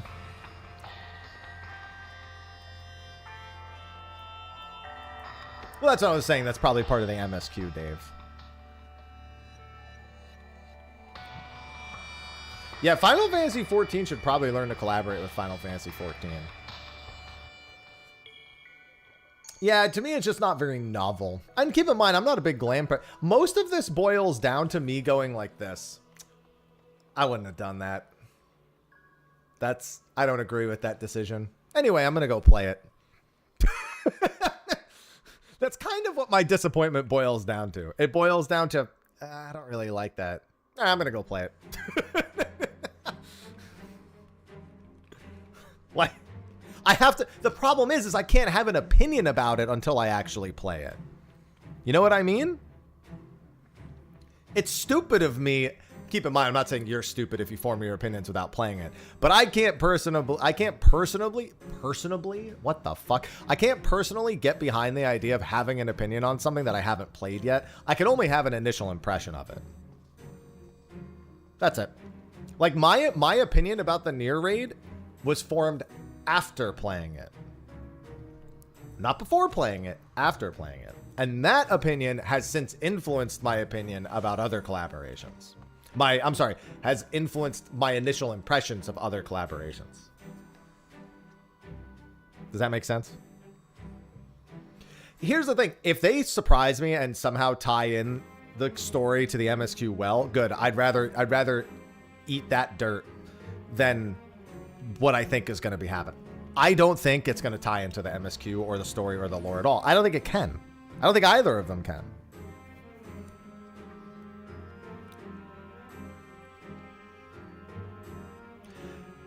If they did a full expansion as an homage to 7, it would probably be done better. Like if we went to a shard and the shard happened to have a giant mechanical city that was trapped in some sort of ecological conundrum where they were trying to survive off the planet but were subsequently killing the planet at the same time, that would be better than an 8-player raid collaboration because it would be integrated with the world.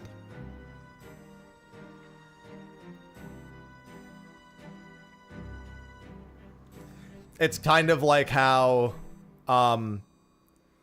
looking at Dawntrail, like we have Sphene, who's a Garnet stand-in, we have Alexandria, but it's entirely developed out of this, you know, fucking super powered electro technology to emulate what a normal life would look like and circumvent death, you know? It's diegetic. Oh, yeah.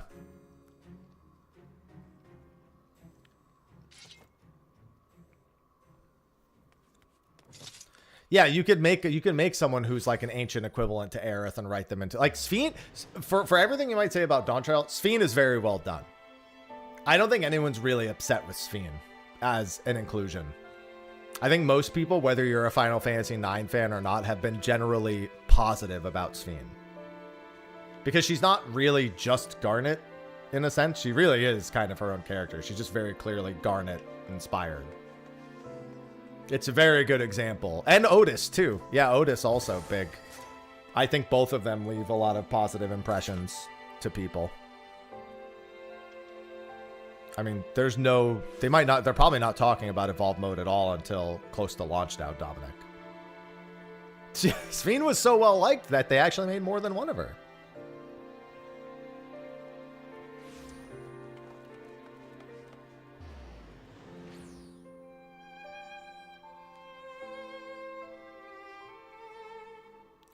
I still really liked Otis because Otis was more competent than Steiner was.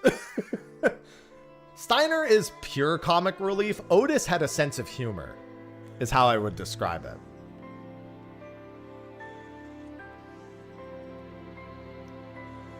And also, we got to see Endless Otis, and Endless Otis was also quite good.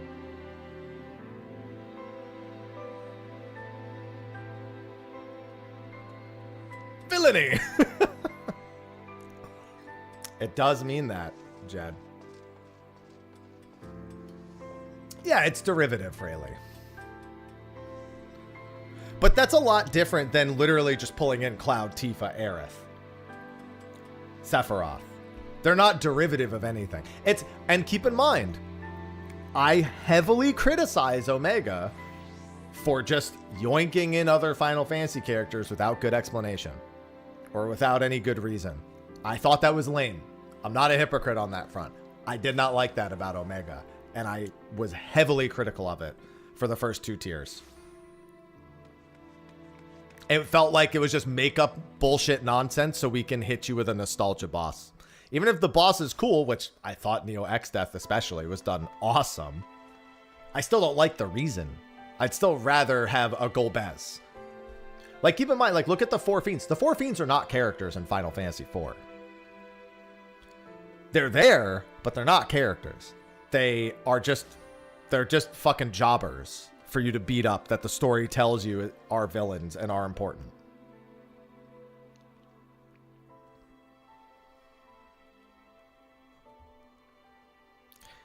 Meanwhile, yeah, Rubicante isn't the closest to being a character. He's the only of the 4 of them that has a conscience, is what I would say. But he never really is a character. He just is honorable. Like, he has a character trait of being honorable, whereas the rest of them are pretty much maniacal and sadistic. And we get that here. When we get the 4 Fiends here, they make sure they all have some form of intricate backstory, and they're all the only one who's kind of a jobber right from the get-go, and he's a jobber on purpose because he serves a purpose to teach us about the Memoriam, is what's it called? What's his name? Cag. I almost said Cagliostro because of fucking Granblue. Or Scarmiglione. Yeah, there you go. Because of fucking... I couldn't think of fucking Cagliostro because of fucking Granblue. Yeah, Scarmiglione. Scarmiglione is kind of the deliberate jobber for the sake of teaching us. And he still has a backstory. But he's the most, like, bottom feeder 4 Fiend.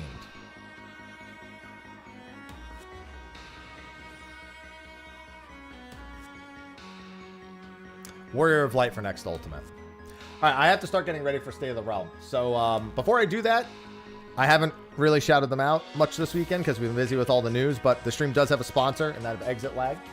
If you're someone who plays on PC and you have connection issues or you want to improve your ping, Exit Lag has helped me a lot while playing on the East Coast. My ping is down to about 60, and it was like 80 to 90. So playing jobs has got a lot more comfortable. And on top of that, It helps with the DDoS attacks when that happens. So if it ever happens again, having it in your back pocket, not a bad idea. Exclamation mark exit lag. Discount code Mr. Happy. Save 50% off your first year. And you don't get a free month of Discord Nitro. You actually get 3 free months on top of that, which you can use for yourself or give to somebody else. So if you just use it for yourself, it's 15 months. Instead, it's 12 months paid, 3 months free. But you could also use the free trial first to see if you even like it. So use the link, support the channel. Help stream. And we love them. They've been very good to me as a sponsor. So always got to treat the sponsors well when they do good. When they do good for me, I do good for them. It's a good mutual arrangement for that one right there. Already tired of the discourse. It's going to be crazy, TRM. All right. I need to do 2 things. First, don't panic. The screen's going to go black and everything's going to freeze. Just letting you know.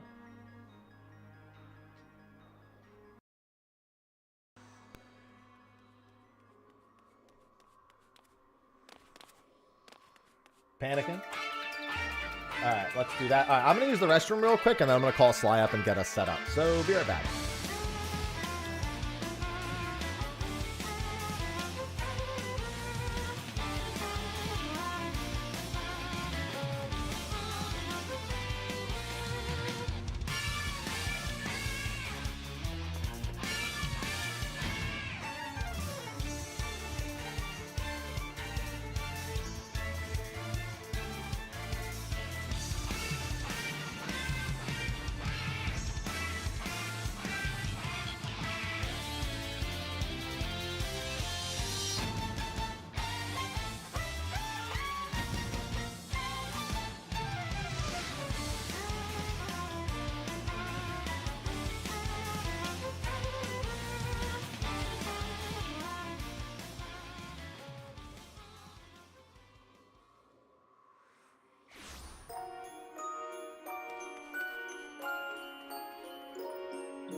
Alrighty then.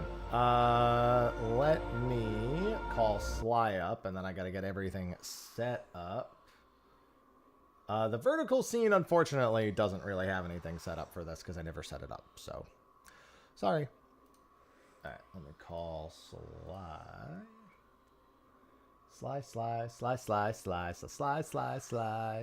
Sly, oh my.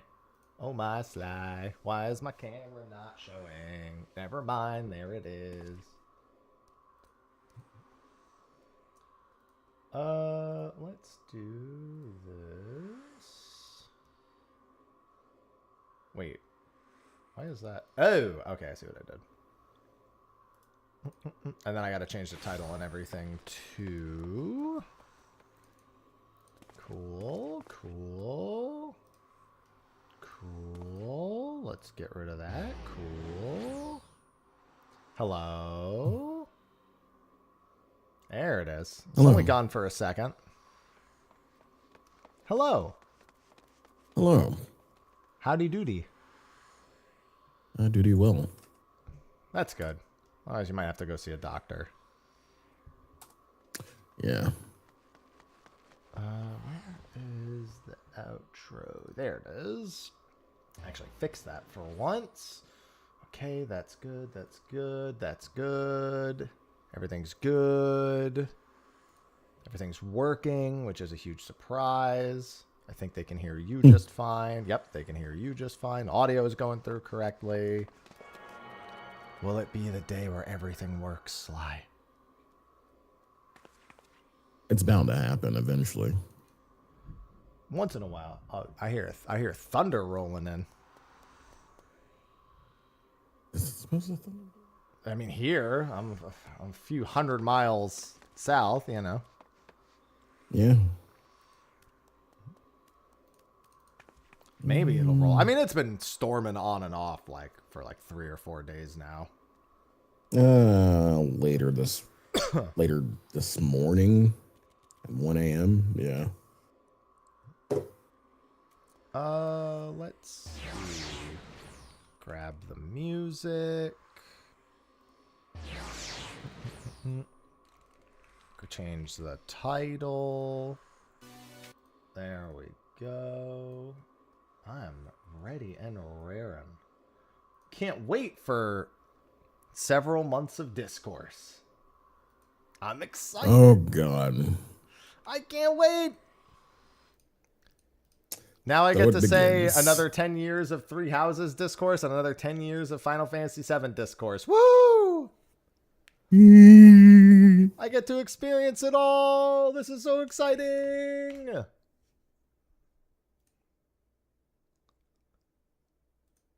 Oh, yeah. I mean, the discourse ain't going anywhere anytime soon. State of the Realm. Berlin Fan Festival. Thoughts and discussion. Have you got that picture ready? Yeah, I should, I guess, pull up the picture. Here, I don't know if you've seen this picture.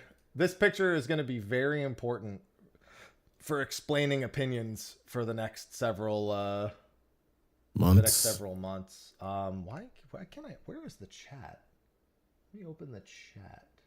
Pop out full screen. Why can't I open? Share your screen. Open soundboard. More options. Where the fuck is? Oh, there it is. Little arrow in the bottom right. Yeah, let's see. I could have this. This is the image. That image is going to be very important in terms of information for people for the next however long. When describing one's opinion, this information may be vital. And then we also get Final Fantasy VII and EVA Shipping Wars put into the game. Whee! Yay! I can't wait! This is going to be so exciting! I didn't know that. I mean, I should have expected literally all anime media has shipping wars, so I don't know why I didn't think it, but you know. Yeah. Wasn't thinking of the EVA shipping wars, that's for certain.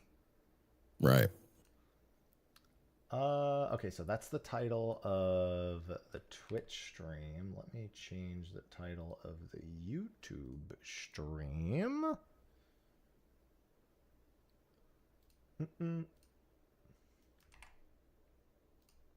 Excellent. Okay, that's all done. And with 5 minutes to spare. Excellent. Yay. The real question is... No, I don't need the Purse of Riches image. That is not the image I need. Well, I mean, there are new fish in 2 days, but Purse of Riches... Oh, yeah, Purse of Riches goes on vacation in a few more days, too. Sure does. 92-day vacation. I hope all of you have caught your fish. I mean, I don't know what that means, Alien. I'm going to know the implementation. I don't know how the shippers work.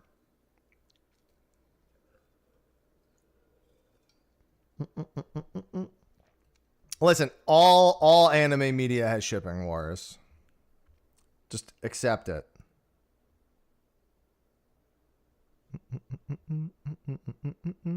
1 second, BRB. Okay. I got to see what Sly thinks about the idea of me getting Doja Cat on State of the Realm.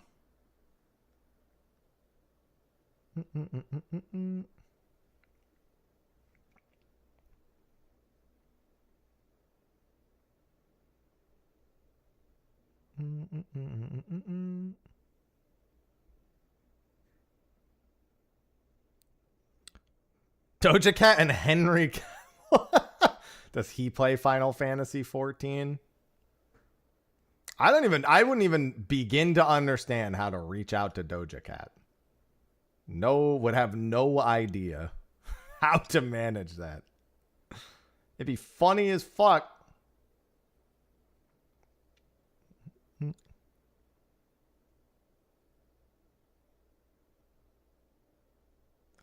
I don't think Henry Cavill has it in him to hate a game for any reason other than it's not fun. Or it's like an insult to whatever. Just speak it into... Probably need to reach her. Yeah, like I would know how to reach Doja Cat's agent. You ready to have Doja Cat on State of the Realm, Sly? I knew this was coming up. I knew somehow it would come into play. Someone would ask the question. No? I mean, I'm not against it. I mean, I wouldn't even know how to go about making that happen, but still. Can't even begin to fathom it. Mm-hmm.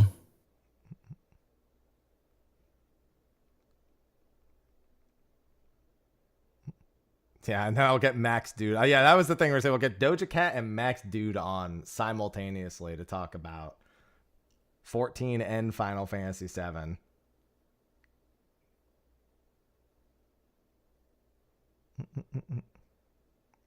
I'm not gonna go into somebody's stream and ask them to do so. I'm not doing that. Not unless there's someone I already know well. If I'm like I'll go into Frosty's stream and be like, hey, you want to be on State of the Realm on Friday? I'll do that to him. I'm not doing it to Doja Cat.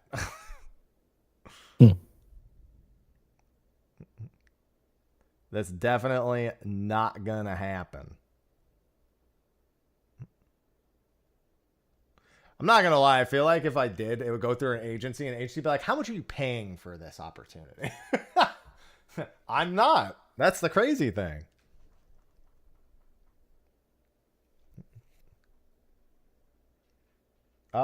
Let's see. Okay, all of this is good. Paying it, yeah, you're right. Yeah, I'll pay Doja Cat an exposure. Right. True. This up and comer right here. I mean, she is on Primal. Well, she PvPs. Of course she's on Primal. That's how you know. All right, I think we're all set. So we'll try to actually bang this out in a not... We don't want to go too much overtime because I'm going to see the Odyssey after stream. Ooh. So I don't want this to go too overtime. I don't think it will. Yeah, I'll give her 100 million gil. There you go. RMT. All right. So anyway, you ready to get started? Let's do it. Okay.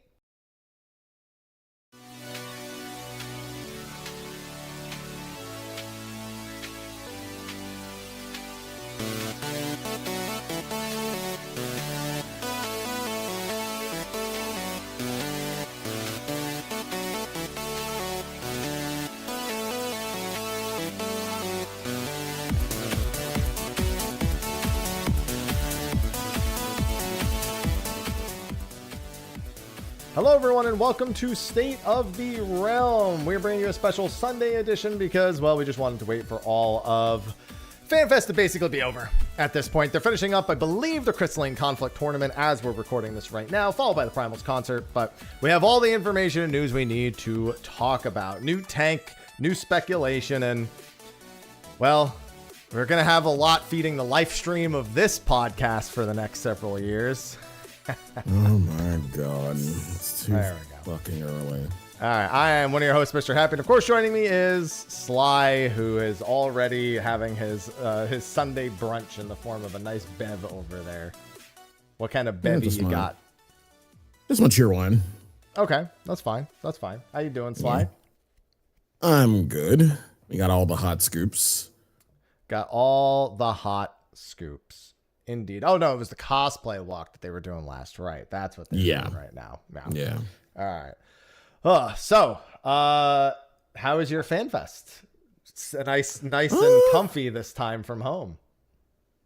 Yeah, for both of us. Pretty early for both of us, obviously, because we are on the Beast Coast, and as opposed to West Coast getting it at like 1 a.m., which is kind of reasonable again for West Coast. You know, a little bit after midnight, and that's fine. I mean, they exist perpetually after midnight anyway. And then we over here on the East Coast, you know, we have to be up at like 3 a.m. for a 4 a.m. start. And that's great. That's fine. That's better for me because I don't stay up for FanFest. I sleep. So instead of having to go to sleep at 4 p.m., I went to sleep at 7 p.m. and I woke up at 2:20 a.m. Yeah, same. I just, before like the day before FanFest, I just made some curry, had some curry, and knocked the fuck out until it was time. That's fair. That works. Yeah, it's been good for me too. I've streamed like I said, like 2:30 a.m. all the way till just after the live letter, so about 1 p.m. And I've been hard at the grindstone trying to cover all the news and speculation since then. And oh boy, is it rampant right now. We are going to have hell discussion for months. Oh, yeah. There's a meme called, for Fire Emblem fans, as someone who's new to Fire Emblem myself, called 10 More Years of Three Houses Discourse. Which I've actually already seen a meme came from the opening keynote applied to the Three Houses meme, where it was like the starting in location A and then going to B, C, and D, and then question mark, and the question mark, someone replaced with 10 more years of Three Houses Discourse. And I was like, that's funny right there. That's it. We're gonna have 10 more years of Final Fantasy VII Discourse is what we're gonna have. We sure are. That's gonna be our side of things. So before we get into the specifics, we are going to cover both the keynote and the live letter because I do not think the live letter will take all that long to discuss personally.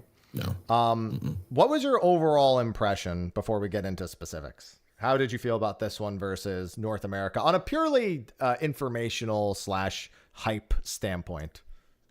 Not to compare being there in person to not being there. Of course. Of course. From an informational standpoint, I think it was much better than NA, in the form of, you know, NA was a lot of please wait until Berlin. And then, you know, there were only a few tidbits of please wait until Tokyo. It wasn't a just big wait for the next FanFest kind of thing. We got quite a bit aesthetics wise. Seeing like locations and things like that, and we can kind of get into the discussion about the locations in a bit. Certain things I was expecting to see a little bit more information about, and that's one of those wait until Tokyo things. But all in all, pretty solid in comparison to NA, I think. We vary very differently there. This felt like the redheaded middle stepchild of the FanFest. Like, but here's the thing. Again, NA suffers from being first, and they have to NA does draw the hype, yes, but it's a lot of a waiting game too, in my opinion. It's a lot of, hey, here's what's coming. Here's what we're going to present more of, just not here. And it's like it you know, drip feeds the hype, so to speak. And then, like you said, Berlin suffers from being the redheaded stepchild of being in between both, the one that has to draw the most hype and the one that has to have essentially the most information. So Berlin is kind of like your middle of the road, so to speak. Yeah, and I felt that here because there were a couple of things that were pretty cool, but most of the things we were told to wait for, either A, I didn't care much for what we find out, or B, doesn't even impact Evercold's actual launch window. Right. In a way that makes me feel like it was worth waiting a few months to hear more about it. So first we'll start with the extended trailer. We're not watching it, but we're just going to briefly touch upon it. For the most part, we just got a slightly longer intro sequence, as well as some sequence. One showing us the new tank job, which we'll talk about in a second here. A Reaper glow up that is now my favorite cutscene version of the Warrior of Light. that was crazy good. The Reaper glow up there, as well as another new character that they mentioned a bit later, and what will probably be the biggest point of discussion until Tokyo itself, in that little scene that they have with their bird friend sitting on the ship. I will say, in retrospect, they did a good job of hiding a certain element from the first FanFest entirely. And it highlighted one of my bigger points of excitement here was how we are going to be navigating the skies and the islands here. They said that all of these locales were in the sky, but they didn't say how. And it turns out they're actually all on what seemingly are man-made airships powered by something called an arc crystal. Have you ever seen the Mortal Engines, or I think that's what it's called, the Mortal Engines, I think. Yeah. I know what it is. Yeah. I mean, I also, to be fair, I just think of like Xenoblade and other stuff when I think of it's just big Mortal Engines vibes for me, because like you have all these large scale cities essentially on ships basically, and instead of like big tanks on the ground, they're just in the air. Yeah, that was the big it was kind of like how the very first FanFest for Shadowbringers, we didn't know we were going to the first. And then the second one is where they really pulled that out and let us know that that's what was happening. And I felt like that was a good, like, first to second FanFest, like, gradual expansion of, like, the actual main story, the theme, and the settings. And they did that really well here. So the extended trailer was great. I thought the original Evercold trailer was great, too. So the fact that this one-upped it, very welcome, in my opinion. So, yeah, very pleased. It had a lot of that, like, when the Warrior of Light was revealed as Viper energy from the Dawn Trail one. So, that being said, while we do learn a decent bit about the characters from there, number one, you can't convince me that Ruganin isn't just CGI Hoary Boulder. I'm holding on to hope that it's somehow still Hoary Boulder that is playing the new job there. I'm just rooting for my boy. I want my B team boys back in, man. I want Hoary Boulder. I want Real to be the other one. I want Hoary Boulder and Real to somehow be the two that are coming with us. We can just leave a duo and Orion J home. Yeah, I want them. You want them as a duo of Bastions? Is that what you're wanting? No, I want Real to be whatever the other new job is. I want both of them to just roll up and be the new jobs. Hoary Boulder's always been a semi-decent character that never gets any screen time, and I just want my boy. I want my boy rolling in the deep, especially him rolling in the deep. So that's what I'm hoping for. But the other thing is, and we might as well tear the Band-Aid off now, the bit with the Mikote girl, her name is Visna, and she's playing with this falcon-looking creature, winging around a wand, has a little water-shaped magic rune that comes out. And you can't convince me that scene isn't about to lead into the other new job in the final trailer. Yeah, that's what a lot of people got. And actually, we kind of got a little bit more information from the dev panel, like a very small tidbit at the end where they had to drag Soken off because like he gave too much information. But yeah, physical ranged. Yes. Physical ranged. What were your before today? What were your thoughts about what the physical range would be? I just want double crossbows. I'm a Demon Hunter fan. You know, Diablo 3. I love this. I love it. Like when I think of other fictional characters and other RPGs I played, when I can do double crossbow, high mobility, like I look at League of Legends Vayne, or who will come up a little bit later, Quinn.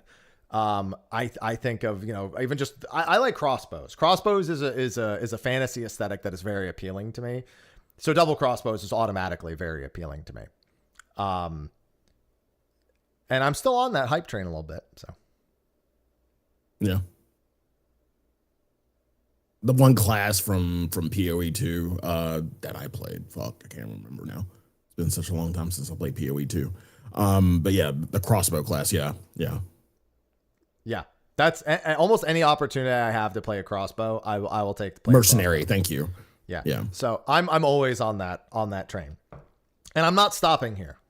After today, it's just instead of 2 crossbows, I'm only predicting 1. I'm lowering it down to just 1 crossbow. Yeah. So the big thing is a lot of people are questioning if she is the new job, which I don't think is the case, or if the Falcon is part of the new job. And as you mentioned, we got a little bit of a teaser from Soken from the sound effects. One of them sounds like some big, long, charged up skill. Can't really take much away from it. The second one literally is a falcon screech followed by a 3-hit slash of some kind.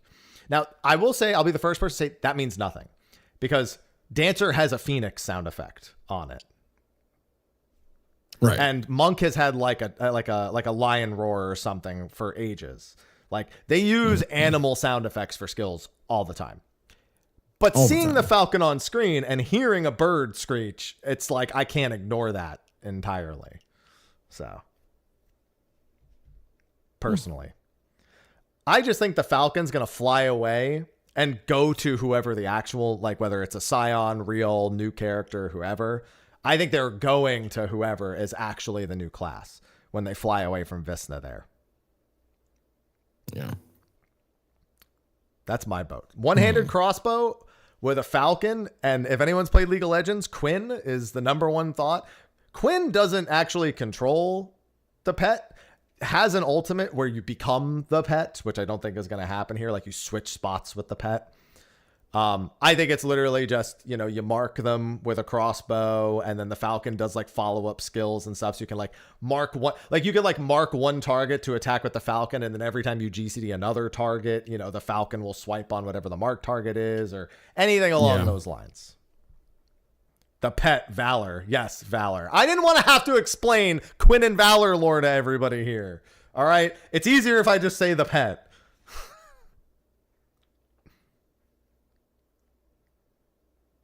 You never played Ragnarok. I have played Ragnarok online. Yeah. I played Falconeer the first time I played Ragnarok online. Even though, like, again, this was purely physical, it made me think of Sky and Ryudo from Grandia 2. Like, again, Sky, Ryudo uses, you know, a sword, obviously, but Sky does, like, picks up fucking enemies just to launch at them and shit. Like, that's what I thought of, but I know it's a physical range, not a physical melee. Yeah. We know it's a physical range, which is why seeing magic runes that look like Norse runes doesn't really sell me. It looked like a water drop of the trident to me, but I think Visna, I like the theory that Visna is actually the Makote, the old Makote, and that it's a time lapse, since the old Makote is clearly referring to the events of Evercold in the past tense. Yeah. So I like that theory. But it could be anything at this point. Like, there's other hints, like later on when they were showing the collaboration, one of the words that was highlighted was boomerang. And I'm like,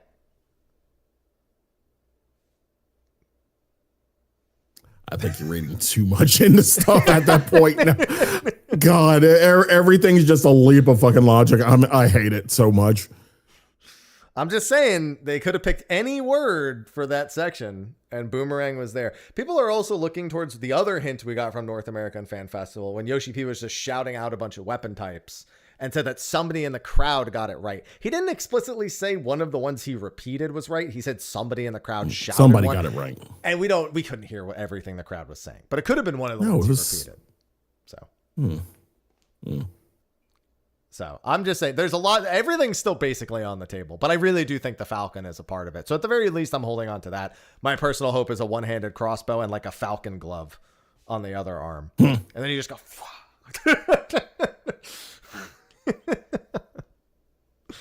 all right. But yeah, that was the biggest thing with the trailer, was everyone's talking about Visna. But the other part is the very first thing they talked about in the keynote, and that is the new tank job. I got my ask and then some. What camp were you in for tank again? Actually, I can't remember. I don't even remember. I honestly, I don't think I had any idea. I mean, we did get the shirt, and again, the shirt works one of two ways. It teases one or it teases both. I remember he's like most of his shirts do end up teasing both jobs. The last one, the last fan fest, not the last fan fest for Dawntrail, his shirt teased both jobs. Yeah. Right. Which is why also the Guess Who's Back, people are being like, boomerangs. You throw a boomerang and it comes back. Right. I'm thinking that I'm here thinking like the Guess Who's Back is just a returning Final Fantasy job. Well, we know that it's not. We know both jobs are originals. That's another kind of Or foil to original? the Falcon thing. Because there's Trainer and Ranger. Ranger has a Falcon and Trainer has a Falcon and blah, blah, blah. So, hey, Falcons come back. You sick the Falcon and then it comes back. There you go. Yo-yos come back. The problem is everything comes back. I throw my Axis Warrior, it fucking comes back. So, yeah, it's tough. It's tough, but at this point, I mean, there are things I believe less. The wand being the weapon, Visna's wand being the weapon is at the bottom barrel of, as a mid-range main, don't even suggest that shit around me. All right. Don't ruin what could potentially be a good thing. Okay. But Bastion, how are you feeling about it? Because like when I saw it, I'm like, yeah, that's just a blue DPS. It's what I asked for. Because I said I wanted double shields, but I was like, certainly we won't get gun shields like the Ratatan thing with the guns. I was like, oh, the guns might just be because, like it's teasing both again. Right. And then we got gun shields, and I was like, fuck it, yeah. Yeah. It's literally Monk as a tank with guns. I'm like, all right, I didn't have ranged attacks as a Monk for all these fucking years. I'll take this. All right. The question is, will they be as soft as Ratatan was before the rework? Hell no. You just go into Kate Westwind for like 10 seconds and we're done. Yeah. They're about to fucking blast. I was a big fan of the animations, big fan of the stance swapping. It looks like it looks great. I was pumped the moment I saw like, well, now whenever I tank things, I'm going Bastion. I'm gonna be this little Lala double shield like munchkin down here. And everyone's gonna be wondering how it works. I'm just not even gonna explain it. I'm so ready for Bastion. It looks amazing. Yeah. It's doing it's more than I asked for. I'll take it. Yeah. That's it. So I'm super pumped. Also, in terms of lore, it's actually going to be exploring what seems to be the Roegadyn homeland in Arsalit in the Northern Empty. So that's something we know very, very little about. So I'm quite enthusiastic about that little tidbit as well. And I'm more enthusiastic about it now, given what we'll talk about later from the opening keynote. So yeah, that was the first thing they went over. And from this point on, we talk about how NA FanFest suffers from giving us basically a bunch of teaser information and nothing of major substance. EU suffers from a different problem and always has. Okay. It suffers from I need to recap everything while telling you new information problem. So you get a lot of like, I knew this already, or they said this already, or so the 2 hours and 15 minutes of what was entirely new, if not incomplete information in North America, becomes 2 hours and 15 minutes of we knew a bunch. Rehashes. So what is new here? So it really feels more like an hour of actual substance instead of the 2 hours like we get with NA. Just a matter of how good that information is. And I thought the information we got from this was rather middling. Okay, that's fair. Yeah. So they start by going over again some other things. They talk about Visna and they talk about the trailer a little bit.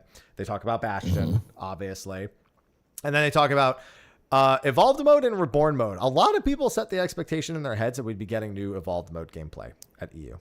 Yeah, or information, which that was kind of the expectation after NA. Like we just wanted more, and I was in that camp too. I just wanted more, and nothing. Everyone should have seen the schedule and realized nothing was happening weeks ago. But also the expectation of anything happening, in my opinion, should have been gone the moment NA ended. Because I've been down this road enough before to know that NA was an outlier in us getting the evolved mode thing. Because it wasn't there to show us specific jobs. It was there to explain what evolved mode actually was. They just needed jobs to explain it. But we did get something in the form of, hey, in a later, I guess, the live letter, the 4-hour one, we will get pretty much everything, both reborn and evolved information for pretty much every job. Again, 4 hours. Yeah, that's not enough time in my opinion. But also, Slide, do you think that's the live letter, like the just around? I think that is the. Yeah, I think so too. I hope it's not. I hope it's actually an additional 4-hour live letter where they can do some of the lifting and then they still do that one, because you can't meet everyone's needs in a single 4-hour live letter and on this topic specifically. And fuck, I'm still even worried about Media Tour at this point. I don't want to think about that, Sly. It's something you have to. I don't want to think about it. Reborn and evolved. Honestly, just don't even have it. Just put all the information out online, and then I'll make the video after the fact. I don't even want to have to think about the fucking time crunch of an actual Media Tour attendance. So don't even fucking invite anyone. Just drop all the information at once online, and we'll analyze it. Like, I don't care. Yeah. I think that'd be for the best, because again, trying to do one, if they give us just one day to crank out all that, that's stupid. Like, to be fair, we're not supposed to crank all that out, Sly. I am the obsessive idiot who tries to do it every time. But again, having to do, like, I can understand if it was status quo and it was just, pretty much same system we have so far right now in game. But no, it's the same system we have and then a different system. So yeah, we would need 2 days. And what's worse, some outlets only get one person to crank all this shit out for too. So it sucks for them. It really fucking sucks for that one person who has to do all the heavy lifting for that day or 2 days. I just think that they don't do it with the expectation anyone's going to actually try to go through everything. They go to the expectation that you have an interest that you want to explore more of. And I've set in your head that the expectation should be to be a fucking sicko. Yeah. I think I've poisoned your mind in that regard, because you should not. No, it's not that. Like, what I do. Like, I think of Gamer Escape because Gamer Escape is the outlet that, they have everything, right? The site exists for a fucking reason within the realm of 14. They have all the information. And they only got one person last time, and I remember it. I'm like, oh my God, I feel for you. Yeah, we'll see. I'm nervous, but I don't want to think about it because it's so far away. It's just, I'll deal with it. I'll deal with it when the time comes, if I even have to deal with it. Who knows? Who knows what they'll do for this? So, yeah, they, but yeah, there was no showcase here. So, again, there was never really the expectation of it, but I know a lot of people were wondering if and when they would, and there wasn't. So a lot of people whose personal expectations were set there already disappointed on that front. Then we start getting the things that we were promised to hear more about in Berlin. And there were a number of things. There were 5 things in total. One was Bastion. Yep. The second was the new difficulty for the 8-player raid, which we didn't even get a name for. It just called it new. Yeah. I'll speak on it in a little while why it makes more sense now. Well, I mean, now, just think about it now. We're already talking about it now. Why wait? Well, fuck. Okay. Why wait? So the whole thing with, a lot of these new systems, right? And, ever since NA FanFest, we got to think about the current status quo in terms of like content, in terms of just rating, period, where it's just, normal and savage. Understandable. And it's been that way for the longest time. And like, yeah, it's come up more recently in the form of Occult Crescent and in the fact of you wanting a middle of the road difficulty. Understandable. Yeah. Very, very understandable. But then they announce what they announced later in the form of the 7 raids. Yeah. Wait. Yeah. I see why you wanted to wait, but I know where this is going. Yeah. So I'm like,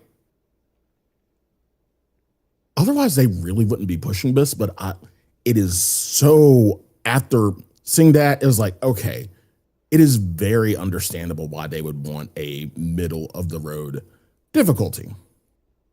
Because we've always had this conversation of not only accessibility, but accessibility to rewards in raids. And the 7 fandom within the Final Fantasy fandom makes up for a lot of fucking people. A lot. If you lock them out of something this just off of difficulty alone, and yes, it's been the status quo, but even still, there would have been pitchforks and torches. Even with the status quo, like, why can't we get all this? Why do the in-game raiders get all this good Final Fantasy VII stuff and we That's can't? no normal mode. What are you talking about? Just wait till they see the Savage exclusive mode that Sephiroth's gonna get. Right, that's what I'm saying. So yeah, with that, yeah, it makes sense. It makes sense that they wanted a little bit more accessibility for a wider demographic, a wider range of people.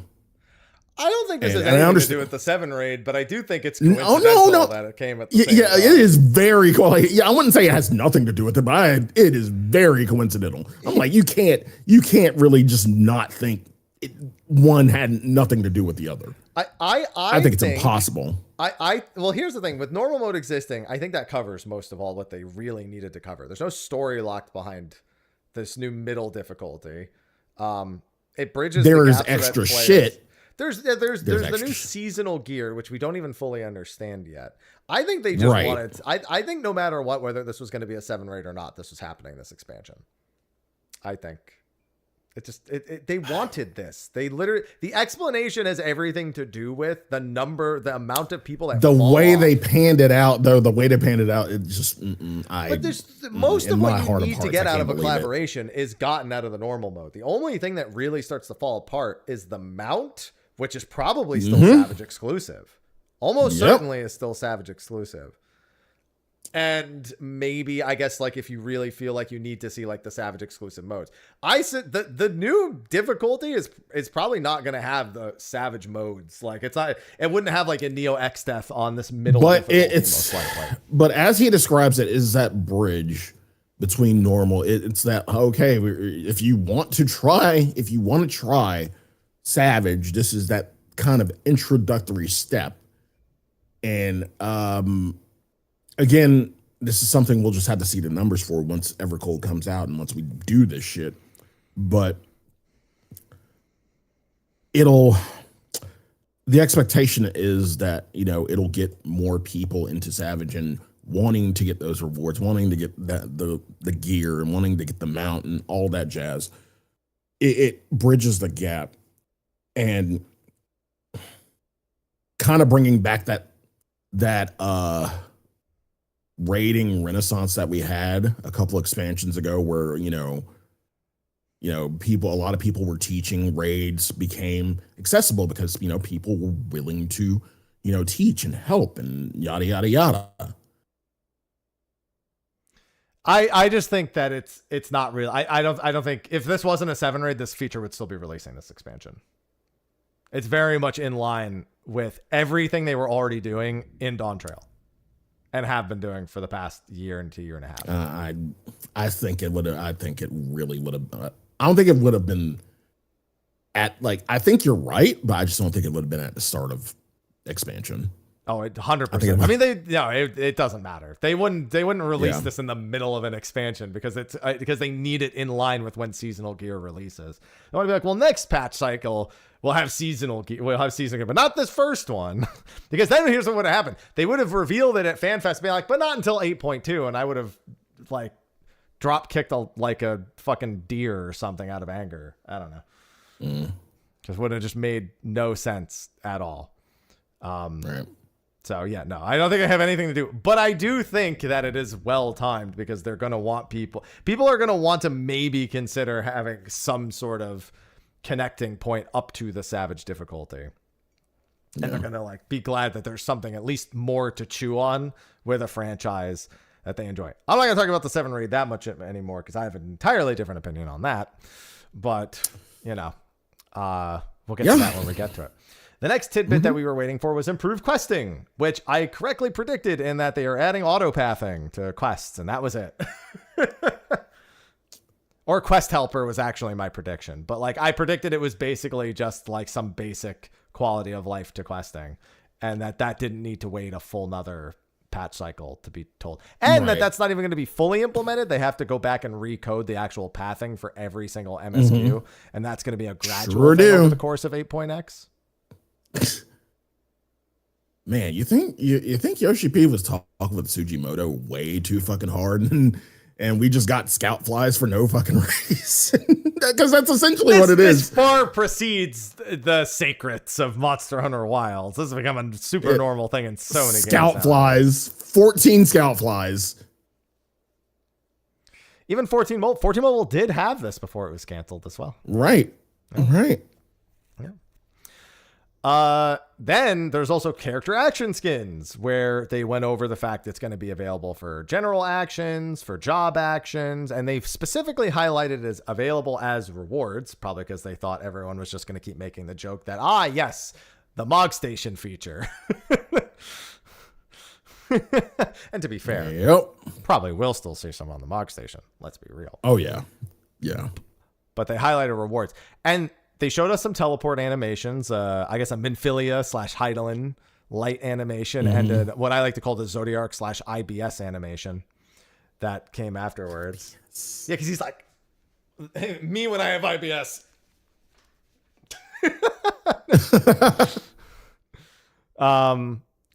And they use that as an example of like what some of the skins will look like. But they also made an unfortunate casual reveal that the general action skins will be available in 8.0 and the job action skins will start being implemented in 8.1. Yeah. And I was like, there's always an asterisk next to everything, huh? Hey, at least they didn't say late Evercold. We've been down that road once before. We're still walking down that road. So yeah, there's that. But they did also say like there's a lot of old actions that people want the animations back for, and this will be the avenue to do it. So Ring of Thorns enjoyers, please look forward to it. Again, doesn't increase your DPS. It increases your emotional. I bet you DPS. That if one of them will increase DPS, but not for the reason people think. I think that there's going to be one of them that has a faster because you know how damage numbers sometimes apply based on the animation? There's going to be one that has a faster animation, and on like one specific fucking fight, it's going to buy you an extra GCD or some shit on like a boss before it jumps or disappears or something. And it's like, and that's going to have to get patched or some shit. I fucking feel it in my bones that somewhere along the line, the point of damage application will come into effect about like regards to how much it can output on a specific fight because of like jump. Yeah, we'll theory craft. Like there'll be people who theory craft this shit when it comes out. Oh yeah. Yeah. It'd be fight specific, but oh yeah. Yeah. And the last thing that they specifically said would wait for Berlin was the duty support update, which was actually mildly exciting. It actually ended up not being at all what we thought it was going to be. They had mentioned being able to queue into duty support with 2 players at NA. So we took it as that like half party, half trust, right? Like the ability to like flex duty support, which totally good. It ended up being an overhaul of the Chocobo companion system where you can do dungeoneering with them and progress them in a whole new way while maintaining the progress you had before. Didn't see that coming. No. That was not on my bingo card. Wrath immediately tweeted, "This unironically changes everything." Wrath immediately was like, "Now, how does this affect solos?" Yep. Wrath mentioned. The only confusion was that it specifically states doing it with 2 players and 2 chocobos. I hope you can do 1 player, 1 chocobo, and that's still reasonable, and it's not like hard locked at 2-player content. Although if it is, the Grinding Gear crew will have an automatic 2-2, so that'll be good content for them, so we can look forward to that. Oh, yeah. Yeah. So yeah, but that was it. That's one of those systems that like you kind of just say, oh, we'll never see anything for this again. And they're like, yeah, we're going to completely overhaul it. So, but also it doesn't start till 8.1. Dungeoneering is added in 8.1 and not 8.0. How do you feel about just getting like all this new quality of life that essentially you would hope to see at the start of an expansion, but nah. I mean, at least it's early-ish. I said that the first 6 months of the expansion is the time where most of the stuff needs to happen. 8.1 falls into that window. But it is like, again, it's being told to wait 2 or 3 months for new information to get one slide about something that could have been an email just to be told that it's not going to be until, 15 to 20 weeks after the expansion launches is a little lukewarm. That's all. But it's still, the launch window is what needs to be strongest for the game. And the things that are most important to that launch window, we didn't really get much information about. It's the reworking of the open world. We did get a few statements about it, though. We were given a new term, World Raid, a tentative name for what they're going to be doing with the open world zones. And it's teased that potentially Mr. Ozma might be working on World Raids as a particular note.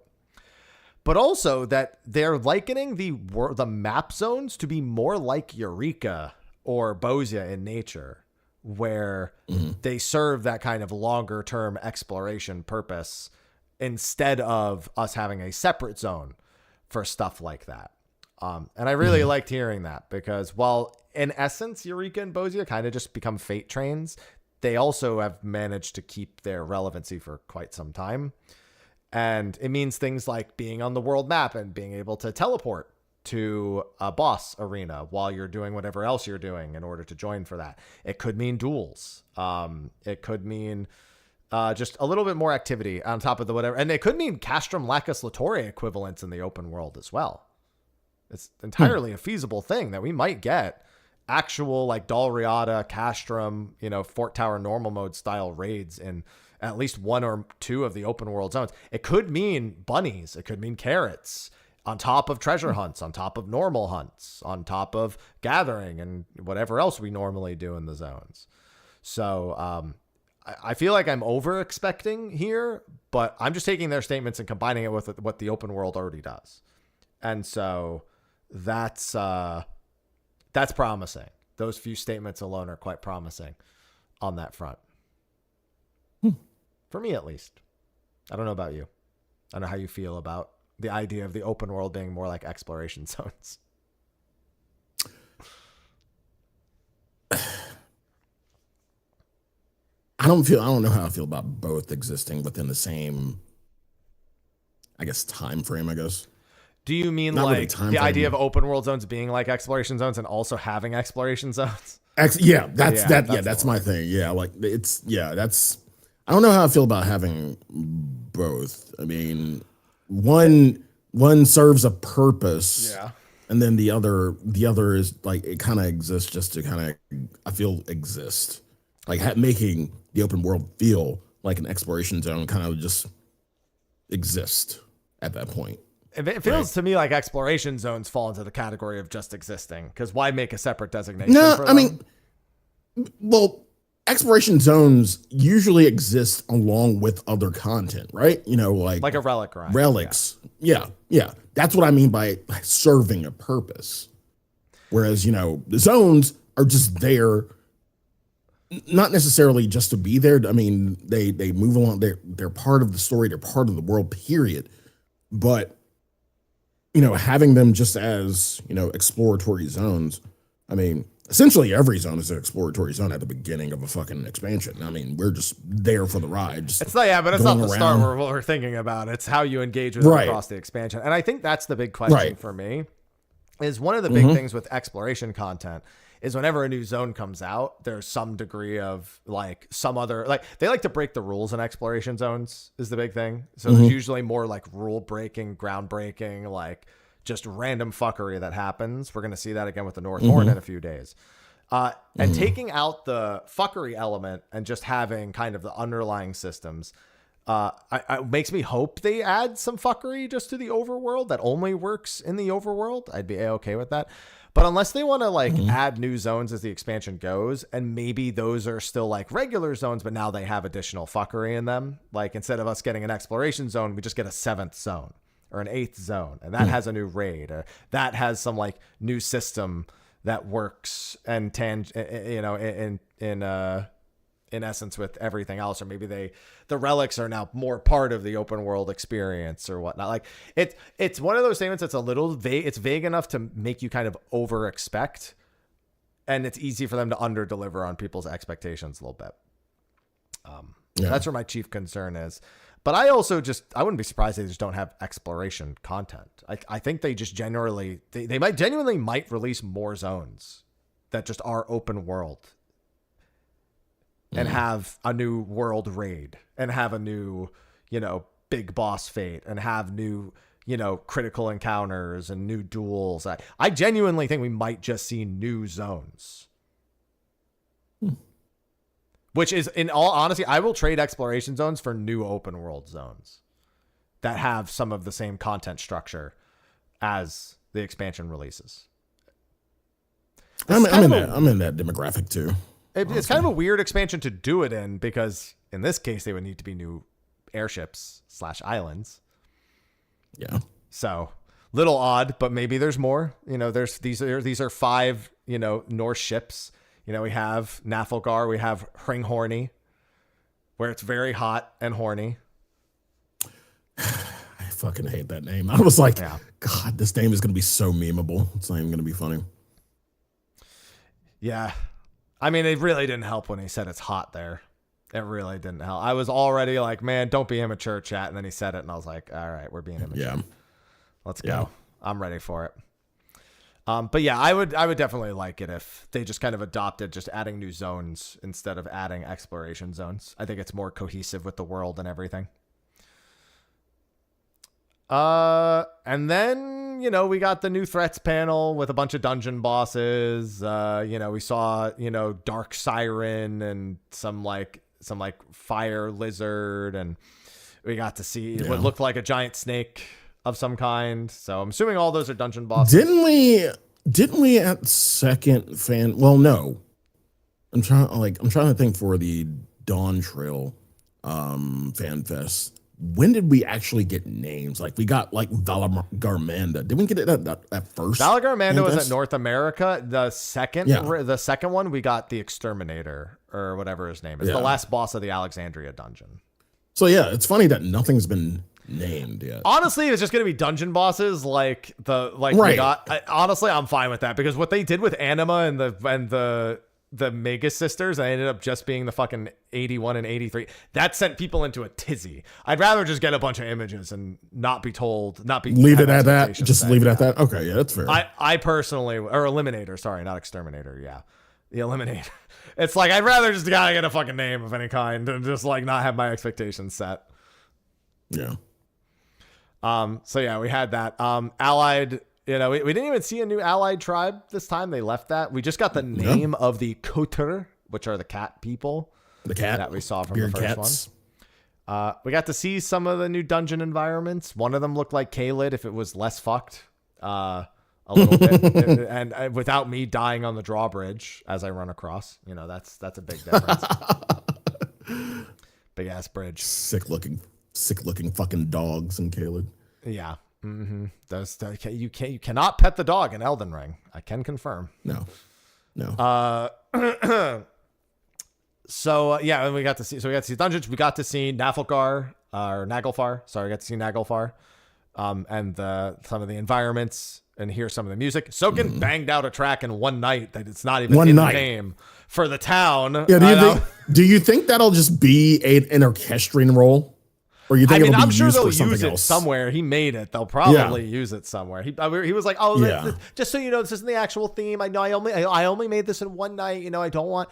And then we all heard it. We're like, you could just fucking leave it. What do you? Just that works. That's fine. Yeah.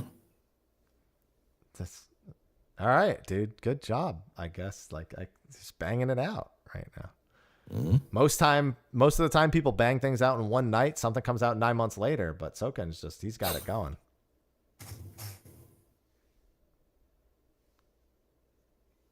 What? I hate you so much. Why? Yeah. But yeah, and all the music themes were good. We got a few new music themes utilized throughout some of the different things that we saw. And all the zones and all the details about the fourth were really good. I've really enjoyed all the Norse references and stuff, seeing the different ships, and now all the people who actually know about, Norse mythology and Viking history are all pulling that information out. And it's been great to have those discussions and to listen to those people who know something, I'm down. Yeah. I'm enjoying it. But I'm not in favor of everything that we heard about. So they reiterated that the Eva collaboration, obviously, they showed a slightly new trailer confirming one of the new talents, and also showing Maeda? Yep. Who is very storied history. I like how they said his history with Evangelion and also Mad Max. Mad Max. Yeah. Things. Right. And I just know, I mainly know Maeda for Rebuild, right? For You Cannot Redo and Thrice Upon a Time. Yeah. I mean, Maeda's been Eva coded for so long. Just worked on so much within Eva. But yeah, but then they're like, all the stuff he did for the Americans out there, also Mad Max. Yeah, for the non-weebs out there. Oh, okay, Mad Max. Yeah. Yeah, pretty much for the non-weebs. It's like, well, they may not know Eva, but they may know Mad Max. All right. Yeah. But they also showed what looked to be a broken down and corrupted Unit 1. It had like red veins kind of hanging out around the neck. The face was cracked a little bit. So a little bit of a teaser towards the nature of how this collaboration is going to go. Yep. And then they were like, well, you want to hear about the 8-player raids too, right? Well, listen to this theme and see if you can figure it out. And they couldn't have picked a more obvious theme because One Winged Angel started playing. And we were all like, and you were either in the crowd going, yeah, or you're in the crowd going, or you're like, so Haps. Let's again confirm this. 8-man raids, right? So this is just our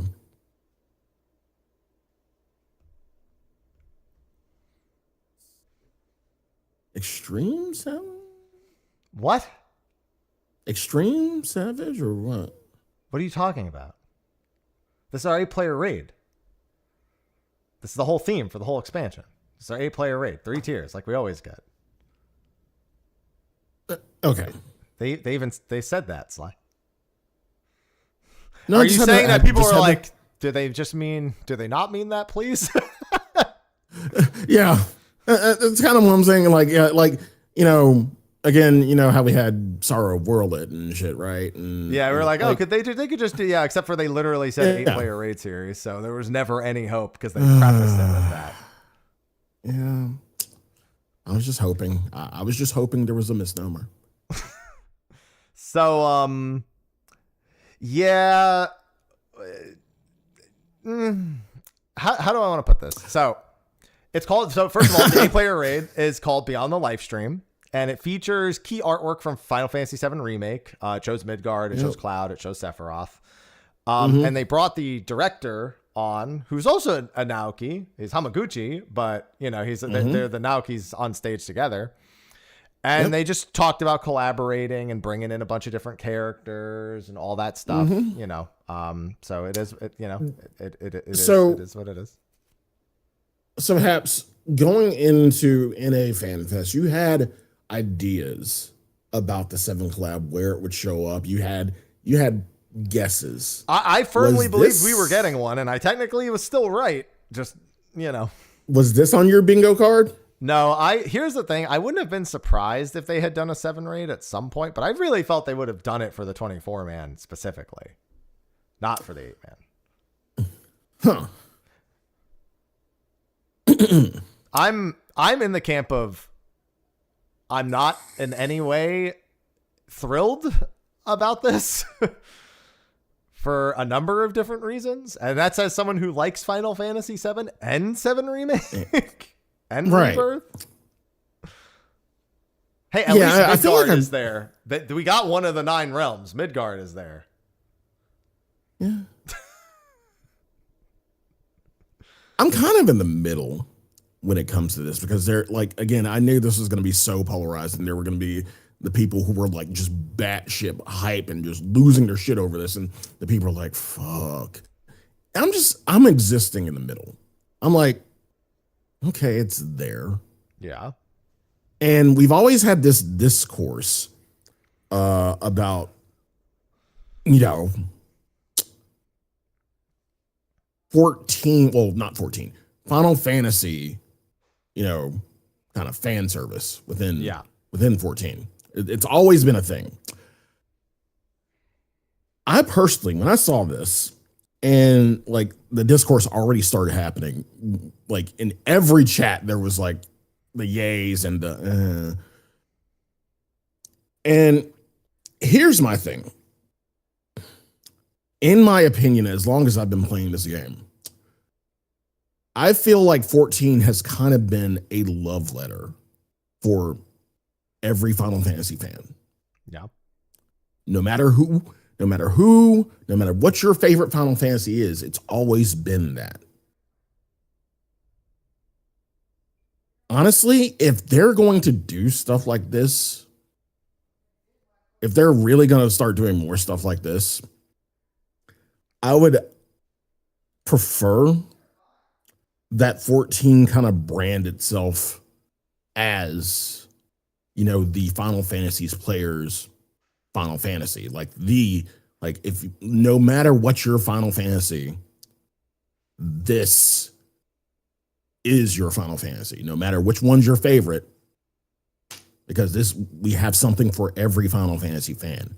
And I feel like that's how they should kind of brand themselves. And they never really branded themselves as that. 14 was always the one that kind of existed on its own, right? It's the one that, did its own thing. Hell, again, one of the, if not, someone considered the best raid series was the last one we got in Arcadian. And it's an original.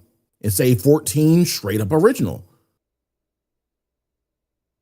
So Final Fantasy 14 has existed on its own, and it's doing its own thing for the longest time, but at the same time, it's this really big love letter for Final Fantasy fans, period. So if we're going to start seeing more stuff like this, we're going to start seeing more Final Fantasy within 14, then just say that you're the Final Fantasy player's Final Fantasy. There's something, it's like Smash, everybody's here.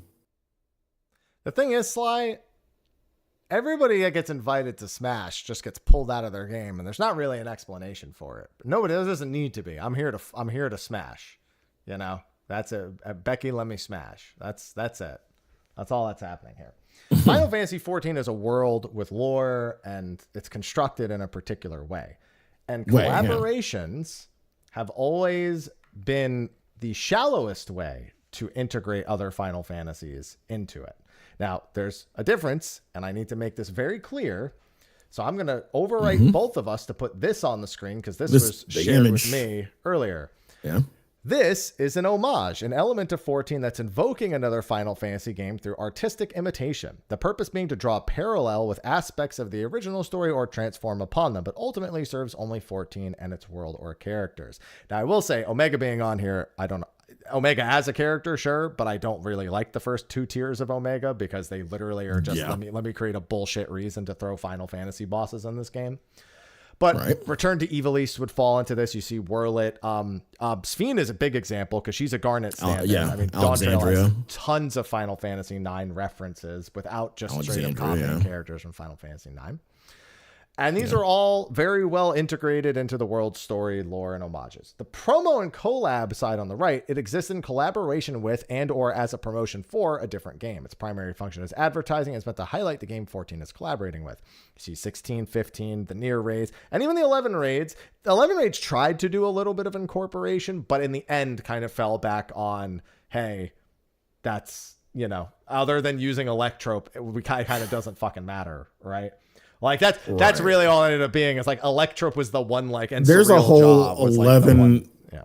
Excuse me. There's a whole 11 conversation we could have about 11 existing within the ecosystem of 14. It's been there from the start. It's like, is this 11? You know, the meme, is this 11? Always has been. Yeah, that's what I feel like in terms of 11. It wasn't just Vanadil. I mean, like, there's been so much that 14 has taken from 11. Like, but yeah, but the point is there's a difference between an homage and a collaboration. We've had 11 homages before. We've had 11 collaborations before. And, you know, Doom Train is ripped right from Final Fantasy VIII, but is entirely incorporated into the world and lore, and is not just, hey, we lifted this Final Fantasy VIII boss. Enuo, who's a very obscure reference, same deal. You know, he's one of the remaining most powerful Void Send on the source. They don't try to tie him back to his Final Fantasy V roots. They don't try to tie him back to X-Death or Neo X or any of the plot points. He's just a Void Send, and they use him as a model. It's kind of like how Ifrit is in every game, right? Ifrit's not referencing Ifrit from a specific final. It's just Ifrit is Ifrit, and he shows up again.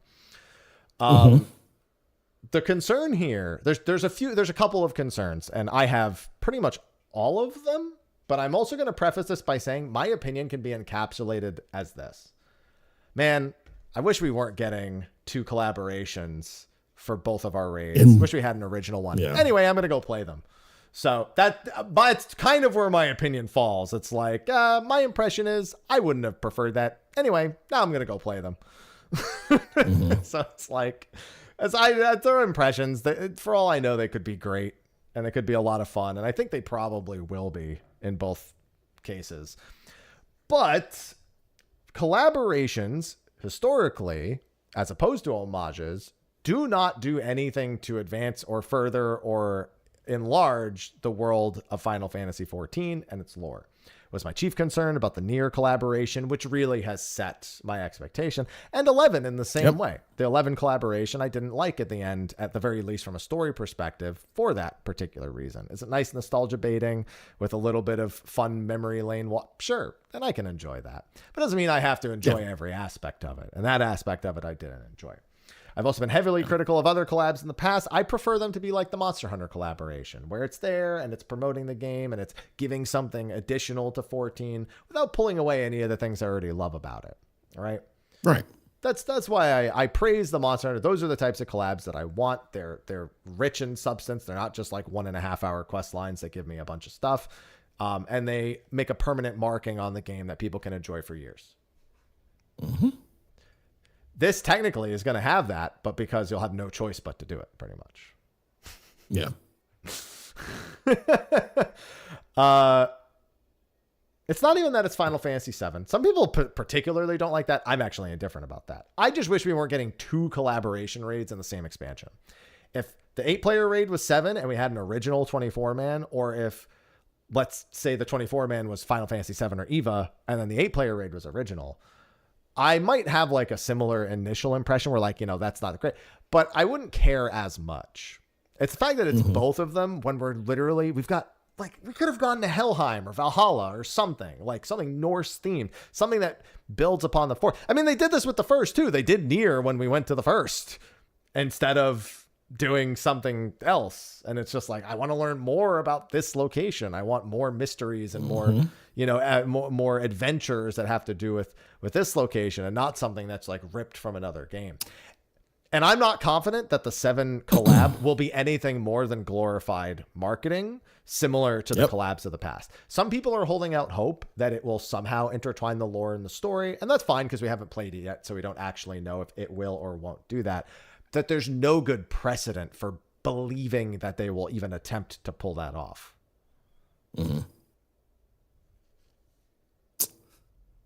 Do you? Because I think about this quite a bit. Do you wish we can go back to the time where the raids were kind of intertwined with the story, a la, you know, Coil was kind of intertwined with, you know, MSQ? I mean, it was something optional, but it was definitely intertwined with MSQ. Do you kind of? I mean, even just look at Eden. Eden is literally an homage to Final Fantasy VIII, but look at how much of Eden is actually an homage to Final Fantasy VIII.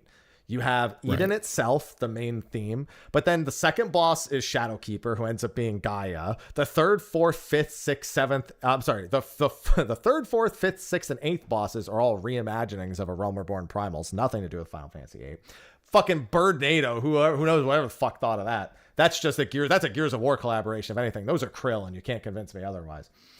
And then you have Cloud of Darkness, who, you know, is a Final Fantasy III reference, but is still kind of a pullback to the Crystal Tower and our memory of that.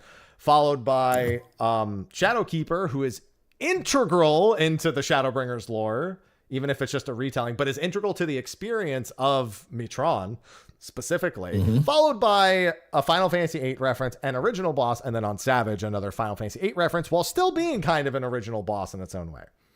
So it's like most of it's not even Final Fantasy VIII other than force your way a few bosses and then the themes that they use for 11 and 12. It's a very well done homage. It's not a collaboration in any way. That's a great incorporation of this. I'm not confident they will achieve that with 7 here. I think this is literally going to be, we're going to pull in Cloud, Tifa, Aerith, Sephiroth, whoever else they deem as important, and we'll never see them again. They're dead. They're completely gone and leave like Prish and fucking Aljal are, and they're completely irrelevant to the world, and none of this has any bearing on anything. Right.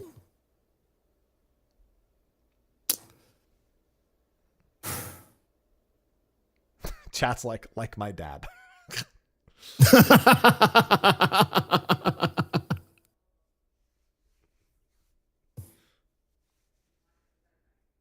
They went out for cigarettes and milk. Never came back. Yeah. So it's yeah. I genuinely wonder if this is how they got more money for the game. They're like, well, we'll do this. We'll do these. We'll do collabs. Do you think we needed it? Well, I mean, he literally, they had to pull him on stage in North America and be like, Yoshi was like, I need more money. And he was like, I will give you more money. And I'm like, there's always a fucking dotted line somewhere here.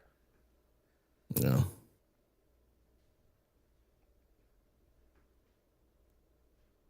I can't help feel like this is more for 7's benefit than it is for ours, in all honesty. Agreed. Just saying. And then here's the thing. And we're also getting the Gold Saucer collaboration I predicted. And even that I'm upset. Yeah, I mean, yeah, we kind of knew about that. Yeah. And that's kind of like where, like, I was like, yeah, we never really got that Gold Saucer information, did we? Because like we kind of and like I was like, in my head, I'm like, we never got that Gold Saucer information because we never really known about never got that information about the collab. And then of course, okay, oh, here it is. Of course, you stick it at the end of all the rest of the Final Fantasy VII stuff you're already putting in. So great, yay. Here's the thing. I expected the 7 Gold Saucer collab. Really liked when they showed the 7 Gold Saucer and it being remade in 14. I'm like, that's kind of cool. And I'm like, okay, so what are we going to get? We could get snowboarding, Queen's Blood. God, we get any of the 8 billion mini games in Rebirth. Maybe we get all. And they were like, we're going to do a typing game.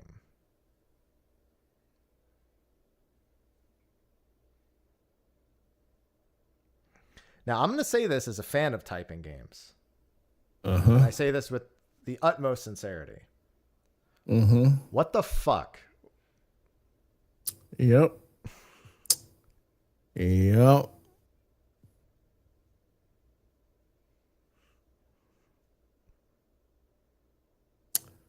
Yep. The silence says it all. Pretty much. But and I brought this up and people were like, but Sly, you did it when you were on console. And yeah, but what about console people?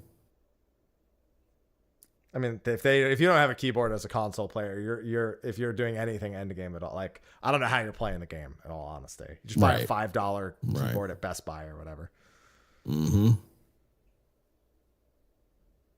Somebody said that for clearing, like getting like a high score, you need to get the title keyboard warrior of light, and I was like, give that person a medal.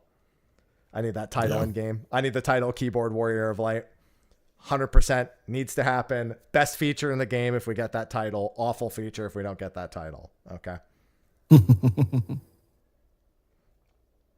I was just like, why? I like typing games too, and even I'm like, why? Why Why are we doing this? And I hated the reason to boot. The reason, it's easy to incorporate collaborations.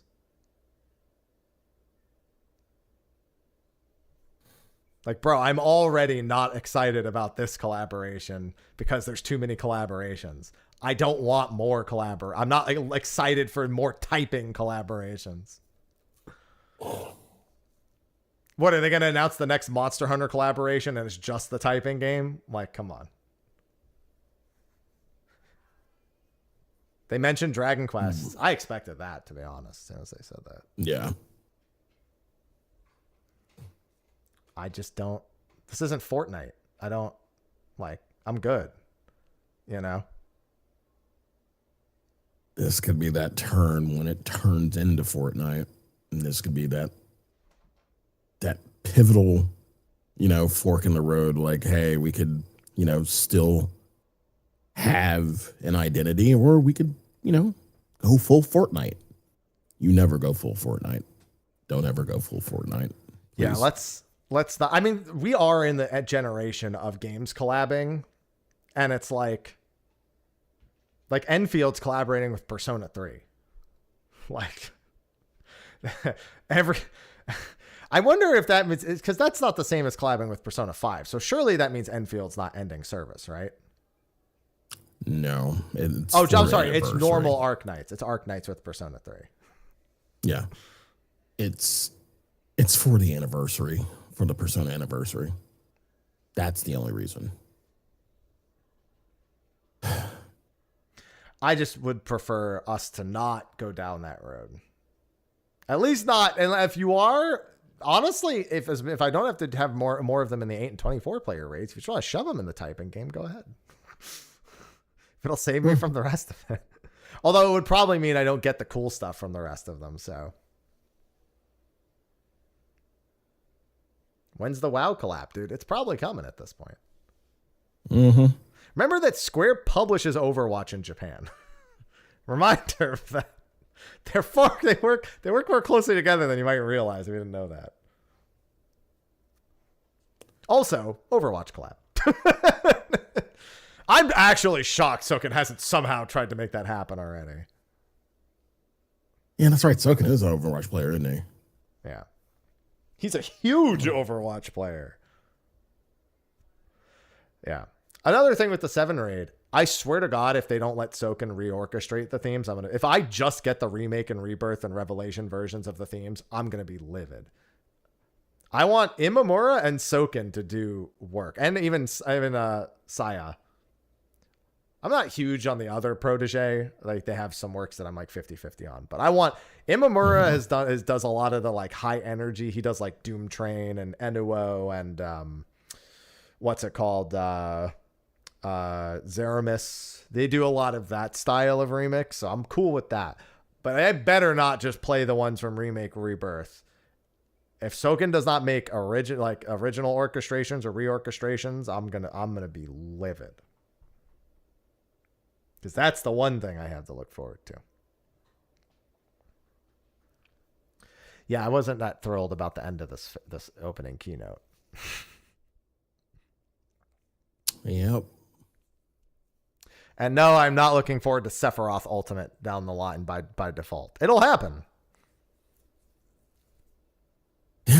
It's bound to happen eventually now. Well, so that's where we were. It ended on kind of a sour note for me, the keynote. A few other small things here or there that were kind of fun. But honestly, Evercold's Norse theme and world is the most intriguing thing to me. And the entire end of the keynote was like, well, how would you like to not explore more of that? What's Midgard going to... They're going to try to convince me Midgard is going to be one of like a lost floating island somewhere out in the middle of the sky. And that's how we're going to... No.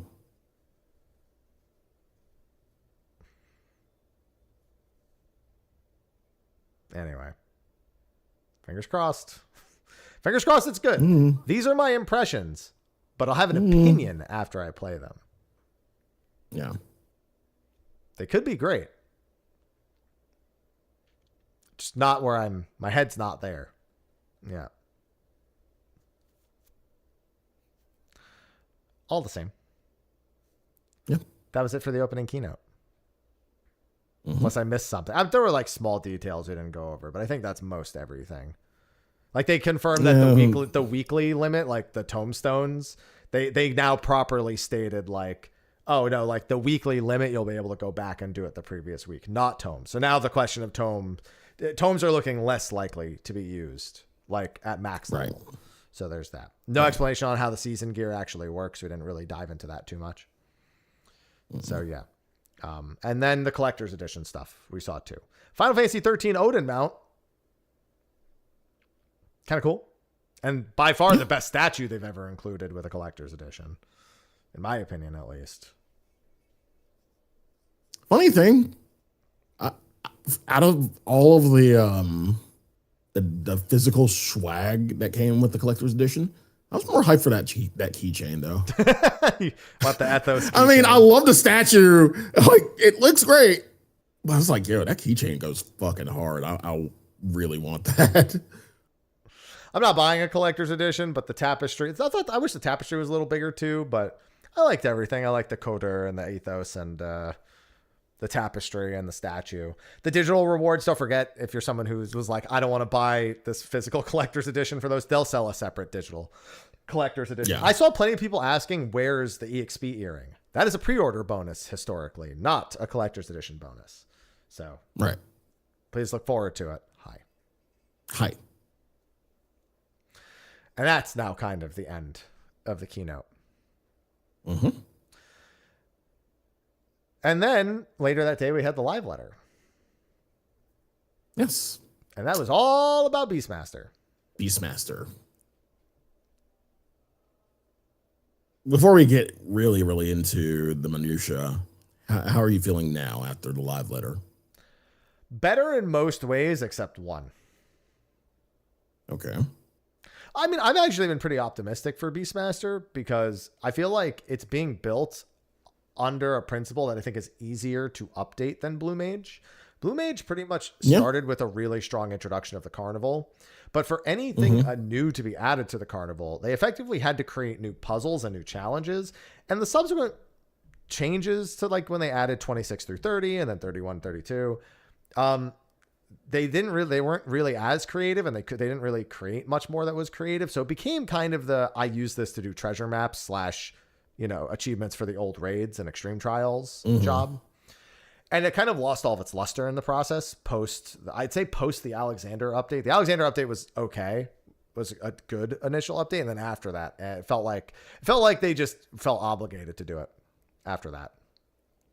But Beastmaster feels like it's being built under a more updatable principle when they add level 60, adding a new crucible and giving it replayability and making sure that it has this ranking system. You can more easily add, items to that, or, the pets can alter the strategies more easily. And there's not as much pressure to make a ton of new pets because the old pets are still going to be as good for that. It just feels more updatable over time from the ground up. I'm just worried that it goes the way of the Carnival, and like from the gate, from implementation, you'll probably get like a few new crucibles and whatnot, but like it kind of fizzles out, kind of like what the Carnival did. The Carnival just fizzled out, and there's no real reason to do the carnival anymore. And that's kind of what I'm hoping won't happen with the Crucible. Well, like, we'll on get paper, it's into it, great. but they're trying to prevent it. Yeah, on paper, it's great. It looks good. It looks like really fun. Yeah. So they kind of went into a lot of the details that we already knew and kind of just spoke a little bit more. We already knew about the skill chaining and the instinctual skills, and we didn't fully understand borrow and tempered release. And so they explained that in more detail, you know, pulling out a pet and borrowing its skill and pulling out another pet and being able to either borrow a new skill or use its tempered release, and how to chain the skill chains together, the instinctual combos together more. That's a relatively simple job, all things considered. It doesn't have a lot of buttons. It just has a lot of combinations because the pets change the way a lot of your skills actually work. Right.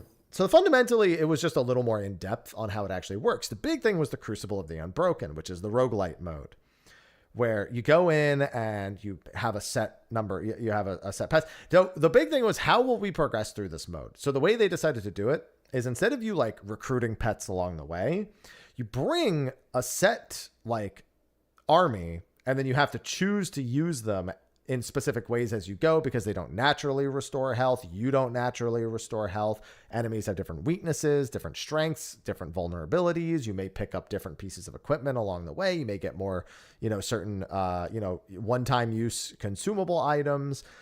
And then there's also a progression system between runs where you as the Beastmaster get stronger, your pets get stronger. And so there's like this whole like system and ecosystem involved in it. And it was overall pretty cool, what I thought. He did it on the second hardest difficulty as well, because there's standard, first degree, second degree, third degree, and he decided to do the level 31 on standard. I'm sorry, on second degree instead of standard. Degree. So we got to see that it can even still be, from a numerical standpoint, a little bit more challenging, even in that regard. And I really liked it. What I saw there. It's something I could definitely sink, you know, a couple of weeks of my time into, you know, get all the pets to rank 25. They also confirmed no shiny hunting though. They misspoke last time. Instead of you getting a skin when you complete, or having a chance at getting a skin, it's just when you complete a run, your pets rank up, and at max rank, they get an alternate skin. Yeah. So there's definitely going to be an achievement to get all 50 pets to rank 25. To me, the Crucible seems spreadsheetable. Yeah, I mean, obviously you still need to understand how to actually play. But he even said that this is far more numerical data.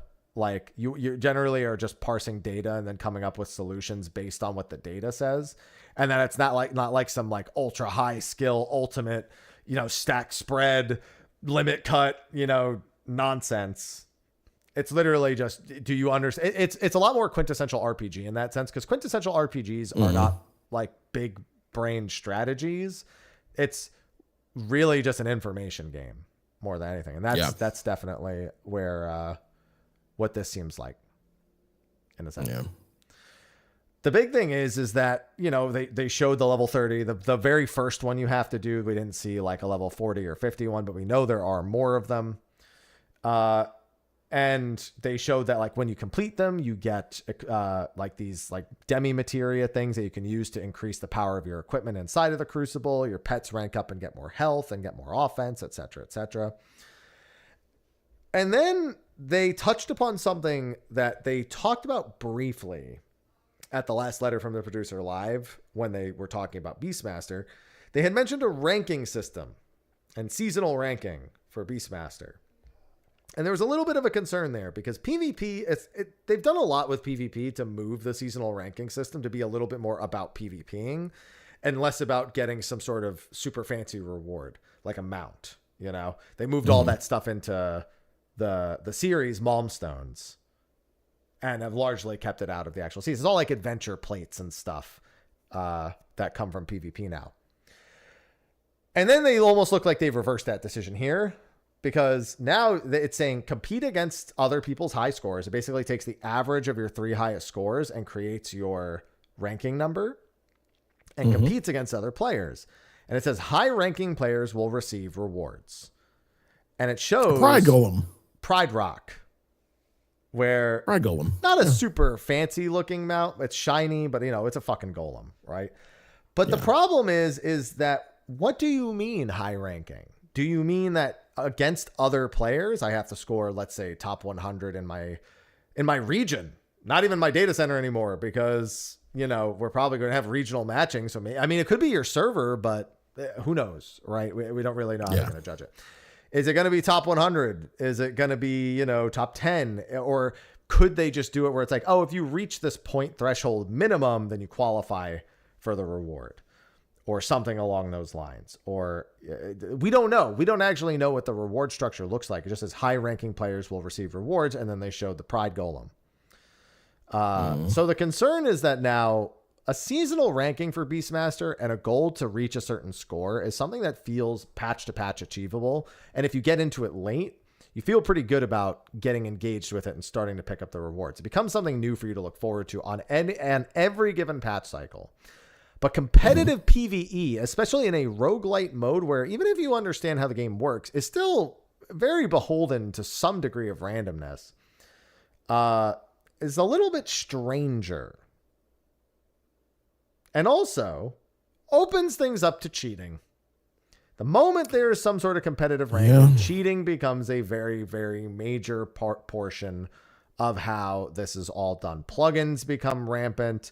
Any sort of automation that can help with it becomes rampant. And players pick up edges very, very immediately. People will also sell ranking locations using tools like that. And that becomes a problem of its own. Yep. But if it's a point threshold, that would be cool. And yeah, Firmament was botted to hell. Again, the examples are nonstop when it comes to that stuff. I really hope it isn't. Because I'm rooting for you, Beastmaster, but that ain't the way to do it, man. I'll say this. If it is that way, I don't think it survives more than a patch or two as in that form. And fortunately, we'll get it before Evercold. So hopefully by Evercold, if it is that way, they'll be like, wow, y'all really fucking hated this. So let's not do it that way anymore. Because I'm excited about Beastmaster otherwise. But not for that. Not for competitive Beastmaster scoring to earn exclusive rewards. I'm of the mind of just give the rewards, honestly. There's no need. I don't even think there's a need for competitive. I agree. You could just have it so that on any given, that's what I'm saying. It's like a high score. Let's say you get 50,000 across as an average across your 3 scores, and that qualifies you for it. That's fine for me.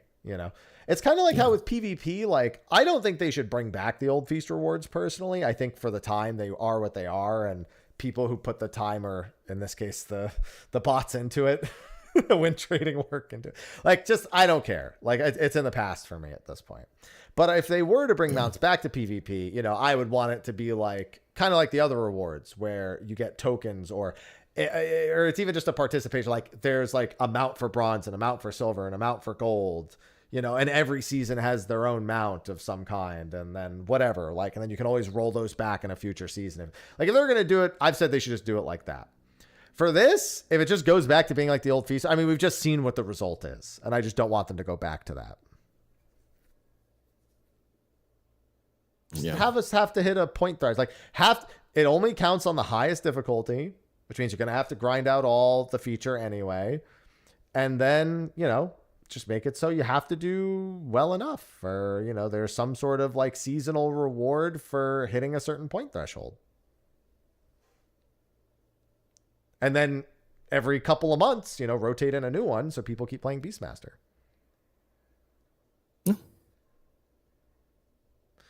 Yeah, the way PvP's rewards are being done is quite well. It's quite a good example.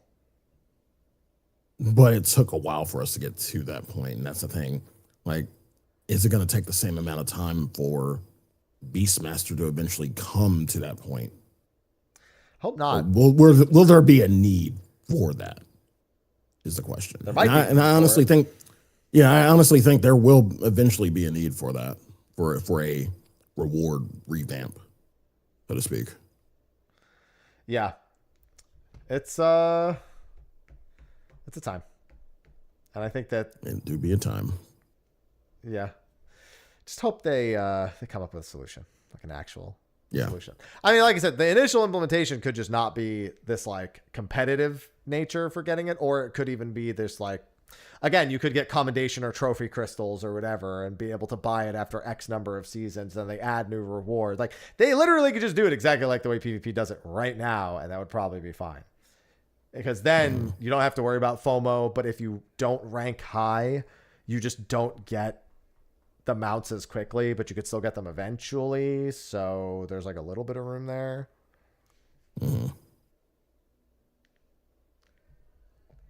I'm just saying there's solutions. Just have to want to do it.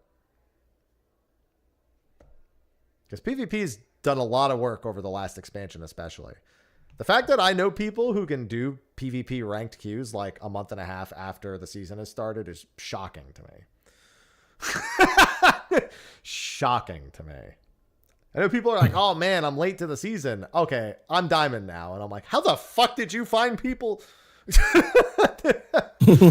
I didn't think that was possible. Apparently it is. Apparently PvP, since they've been making the changes, has had a lot more consistency with its like queues and its interaction and its engagement. Just, you know, not rival wings. Of course. One day. One day. When Astrologos comes back and we get the rival wings roulette. One day. Yeah. It's gonna happen. Fingers crossed. I want Beastmaster to be good, man. Listen, my content on that day is Beastmaster, MSQ, and fucking typing. So, like, I need this one to hit. Hey, at least the collaboration rewards look. I'll go back to the Final Fantasy VII thing. The Barrett fashion accessory, 10 out of 10 use to the fashion accessory system. I'll give them that too. Yeah. Oh, forgot one thing we never really touched on too much. Character creation. Oh yeah, that's right. We did skip over that because it was another feature they said was 8.1. Yeah.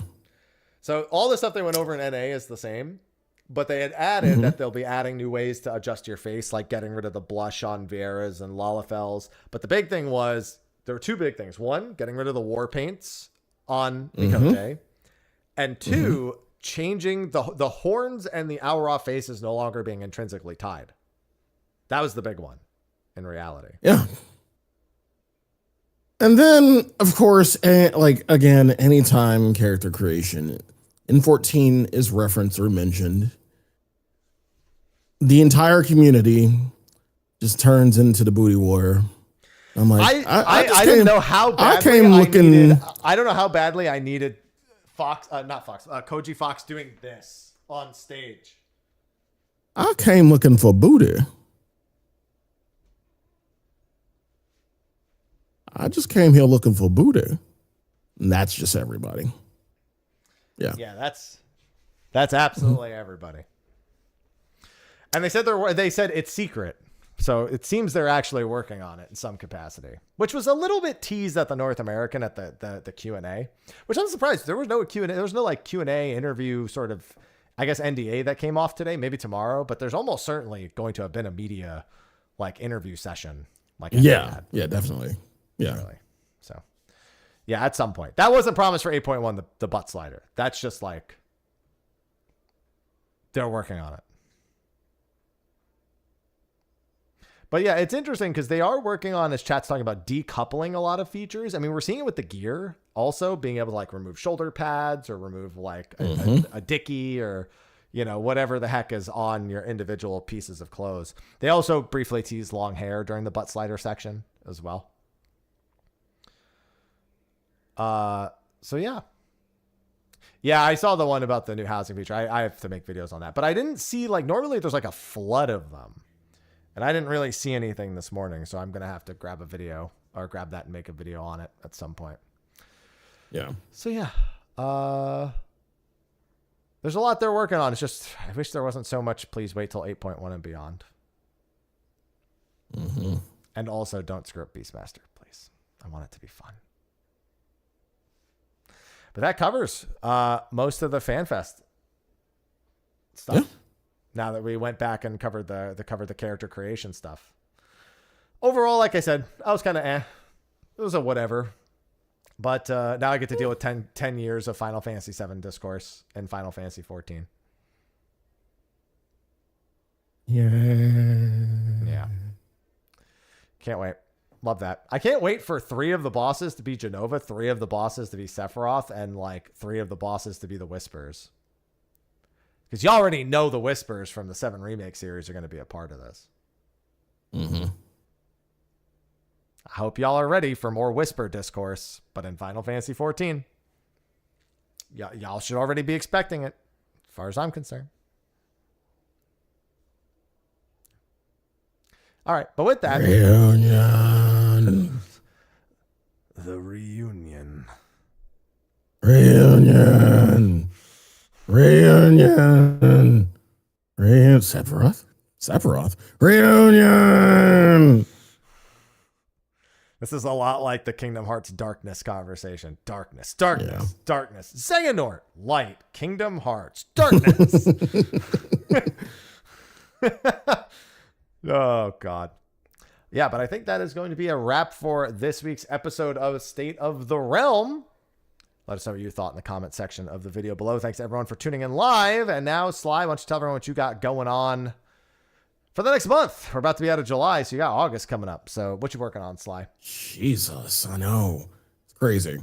You can find me at twitch.tv/Sly, aka Gray Fox, Twitter, and Blue Sky Sly, aka Gray Fox, youtube.com/The Velvet Room. Occult Crescent. Done for pretty much the next week. And then because we were kind of getting close to Broke Timber, I'm probably going to end up starting my Ace Combat anthology before Wings of Thief. So I wanted to get that going. So yeah, before like we all lose our minds in Broke Timber and we have no time to do anything, like don't have any time to make a sandwich, do anything because there's so much freaking coming out in September. So yeah, figure I'd get ahead of September and start the Ace Combat playthrough. And yeah, that's pretty much it. Sounds good. And Happy, what about you? I am neck deep in a lot of stuff. I've still been putting a decent amount of time into Power World and Grand Blue. I did get 2 decent summons. I got a War Elemental with 50% skill damage plus and a Spartan Echo with normal attack plus 50%. Actually, I think the skill was 45%, but all the same, I got them on actual. They're not fucking healing cap or health or attack or some dumb substat like that. And Power World, I'm working on the end game raids at the moment. But we do have a few things. I have something I'm streaming on Thursday that's not Final Fantasy 14. I have a sponsored stream that day, but I can't talk about what it is for just yet. I'll be announcing that on Wednesday. Beast of Reincarnation comes out August 4th. That is Game Freak's not Pokemon game.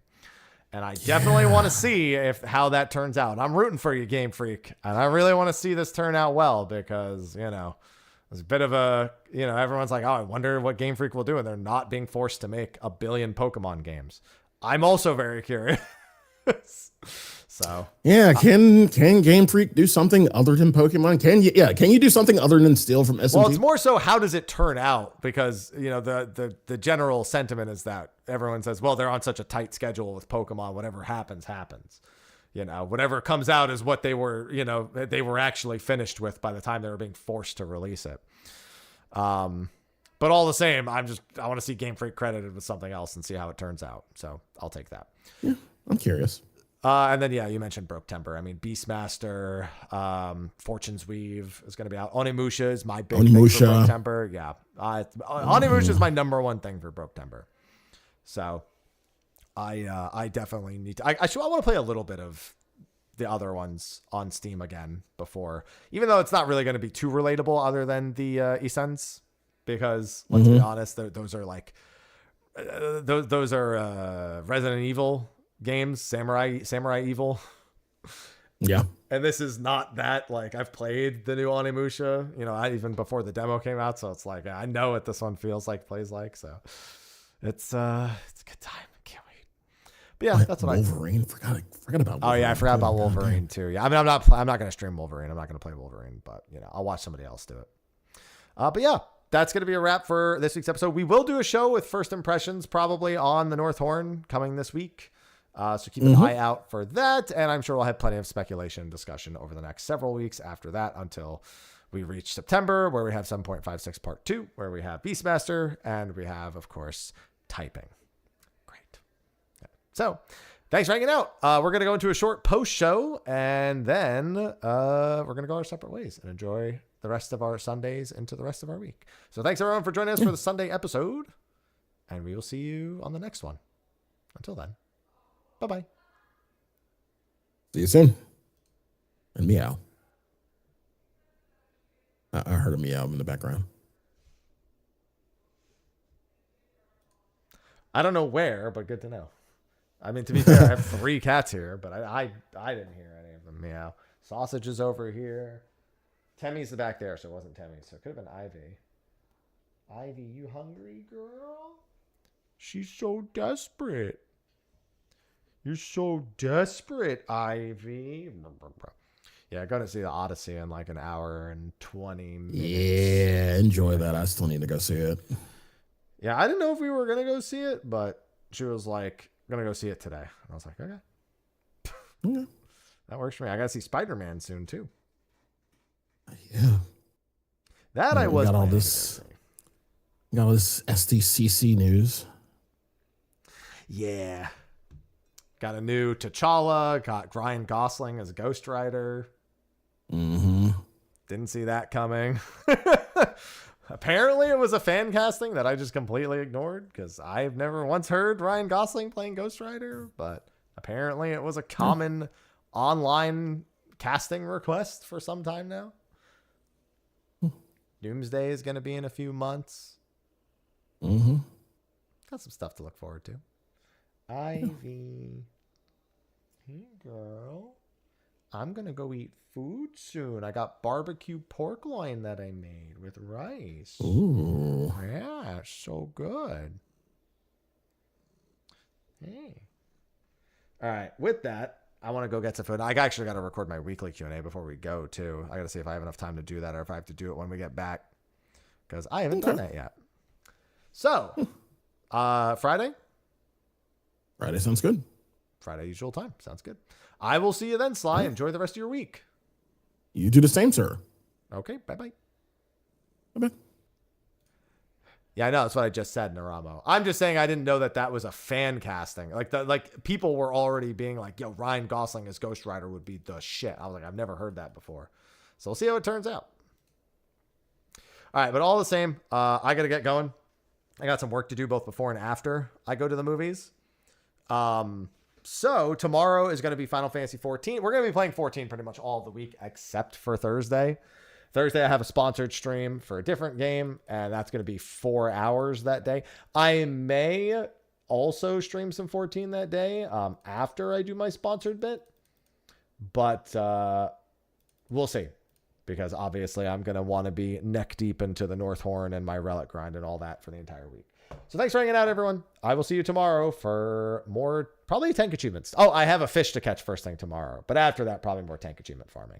Anyway, enjoy. Bye-bye.